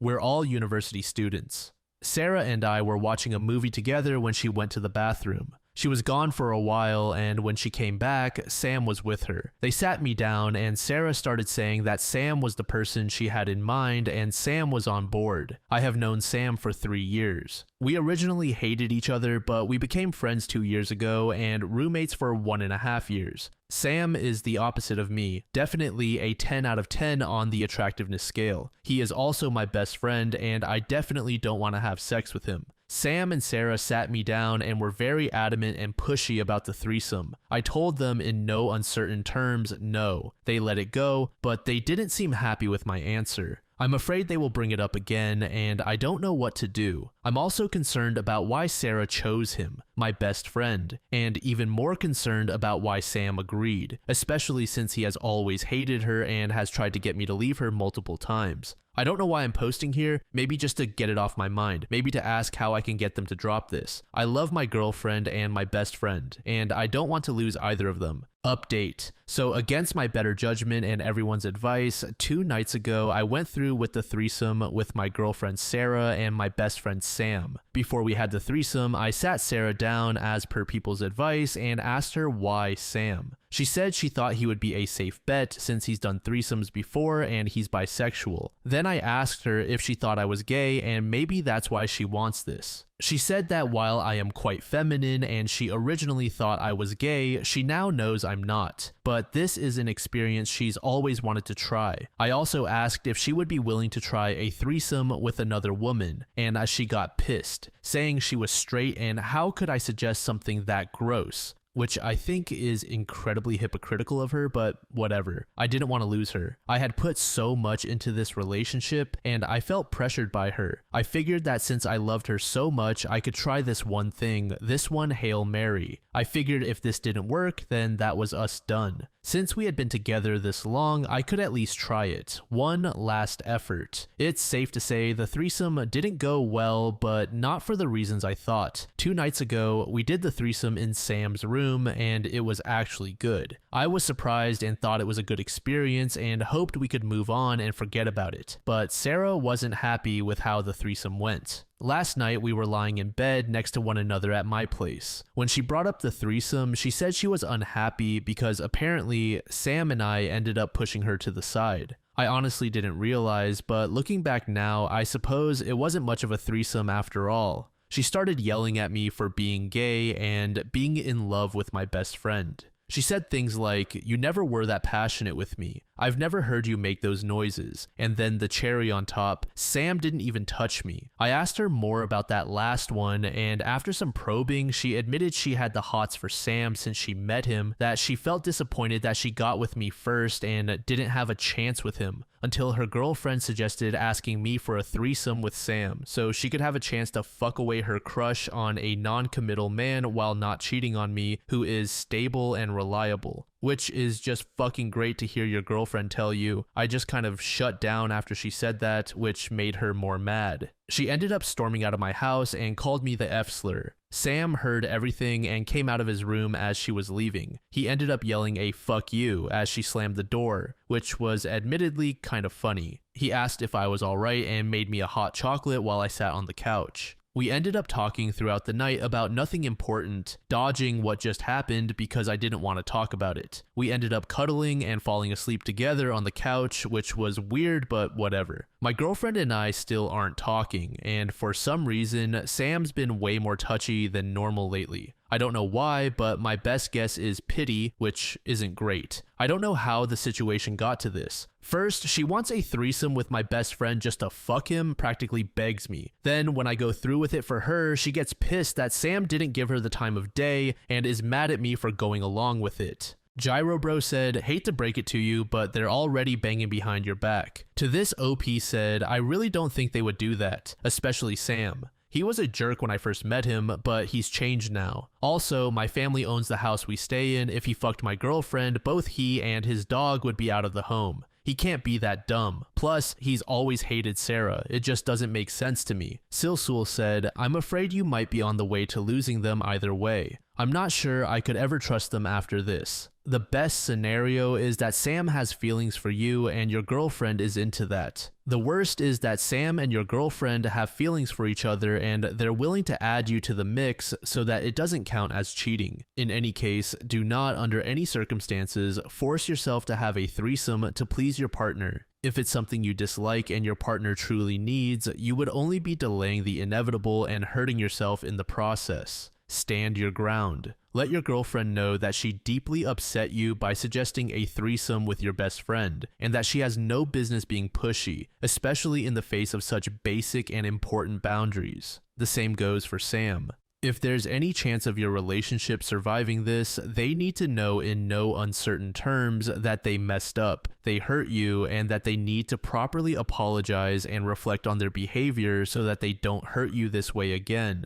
Super Who Lockian said, 100% they are cheating. He isn't your best friend, and she should be your ex. By the way, you shouldn't have to convince someone to date you. The relationship was doomed from the start. This next post was made in the True Off My Chest subreddit by a user named Prior Elderberry. The post is titled, "What are the signs you have married a narcissist? My cousin married a woman more than 10 years ago. They had 7 children together and now he wants to divorce her and is currently planning to marry another woman in another country. He will leave her with their 7 kids and she will have to manage taking care of those children on her own. She is lucky she lives in Canada where she can survive off welfare checks and child benefits. Otherwise, she and her kids would struggle in poverty. I am surprised that this lady allowed a man to control her so much that he left her with nothing. I heard he also used to control her financially. He would only give her $500 every once in a while as a gift, and she would be so happy and would tell all her relatives, 'My husband gave me $500 today and told me to buy anything you want.' And my relative would reply, 'So what? I can make more than that at my job in a few days.' When I first met her 10 years ago, all I remember is her making fun of my weight as a teenager, telling me that I had gained weight when I hadn't. Based on that, I am assuming she may have had some sort of postpartum depression. The reason for this is that she was so skinny when she first came to Canada and showed signs of anorexia. She was scared of gaining weight. Now, my cousin always thinks he is the most intelligent and religious one in the family. He refuses to help people unless he gets something from it. He has a lack of empathy. He is a very controlling person, and I am just glad that I have never needed him for anything, and I hope it stays that way. He sees me as a little girl without a father. I cannot imagine the number of sexist comments he has made about women too.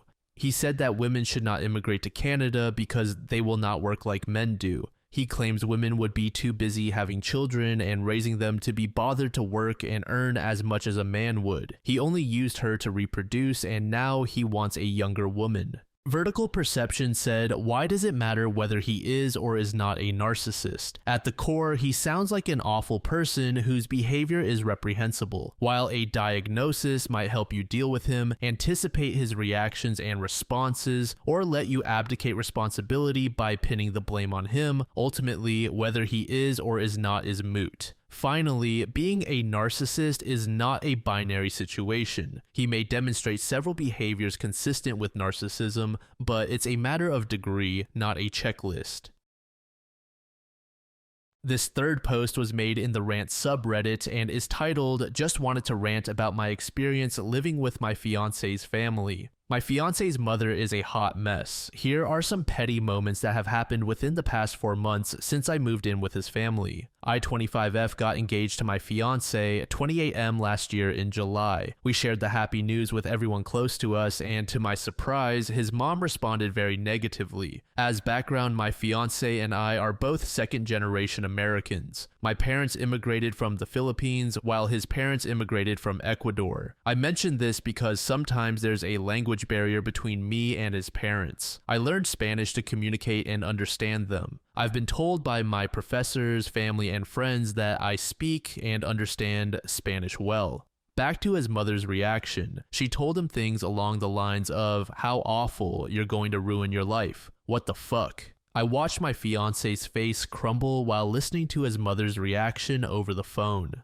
After the call, I reassured him that his mother's reaction was not normal. I encouraged him to call his dad to share the news as well. Just like any normal person would, he congratulated us and was happy for us. I believe my fiance's mother only reacted negatively because she was caught with another man during her stay in Ecuador, and her marriage broke down around the time we got engaged. This wasn't the first time it happened, and I'm pretty sure it won't be the last. I've always had a bad gut feeling about his mom that I ignored, but I guess I wasn't wrong. After getting engaged, I decided to move in with my fiance and his family so we could save money to get our own place. I moved in about 3 months after he proposed. We live with his 2 younger sisters and both his parents. During my time living with his family, I've watched his mother shamelessly continue to act as the head of the household. She does the bare minimum to maintain the house and is not actually financially responsible for anything other than her share of groceries, which my future father-in-law helps her with as well. On top of that, she picks fights with my future father-in-law in front of everyone in the house. I think it's so unfair to the kids to have to hear that almost every week. Furthermore, she favors her youngest child very openly.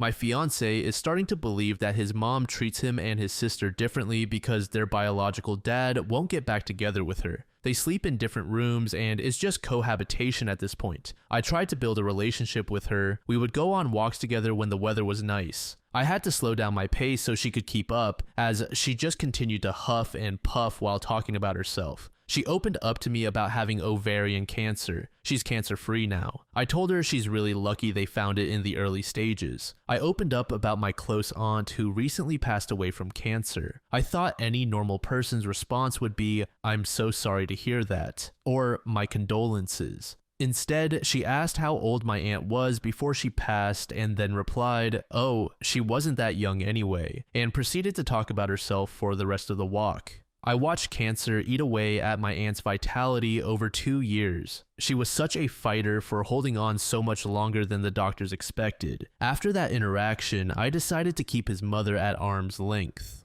Now, about the favoritism, we'll call his youngest sister Kay and the older one V. Kay is very bratty, disrespectful, and spoiled. I tried to get to know both of them by starting conversations, and Kay will openly say things like, "Are you stupid?" or "Are you retarded?" when I ask her about what she's watching or doing. I've worked with kids of all ages for years, and I can quickly pick up when parenting is an issue. Another time, after a family lunch, Kay said very loudly that she's the favorite child and no one cares about the older ones. None of her parents corrected her. Instead, his mom laughed it off and proclaimed she loves them all equally, even if my fiancé is a pain. I brought up how disrespectful and rude Kay is to their mom. Instead of addressing the problem, she proceeded to boast about Kay's achievements and highlight how, if she's driven to do something, she'll do it. She likes to do lots of hobbies, etc. I can see the pedestal she made for her youngest daughter. On the other hand, when she talks about my fiancé or V, she puts them down by saying things like, "Oh, they don't have much to do because they're lazy. They get it from their dad. They don't like to do anything."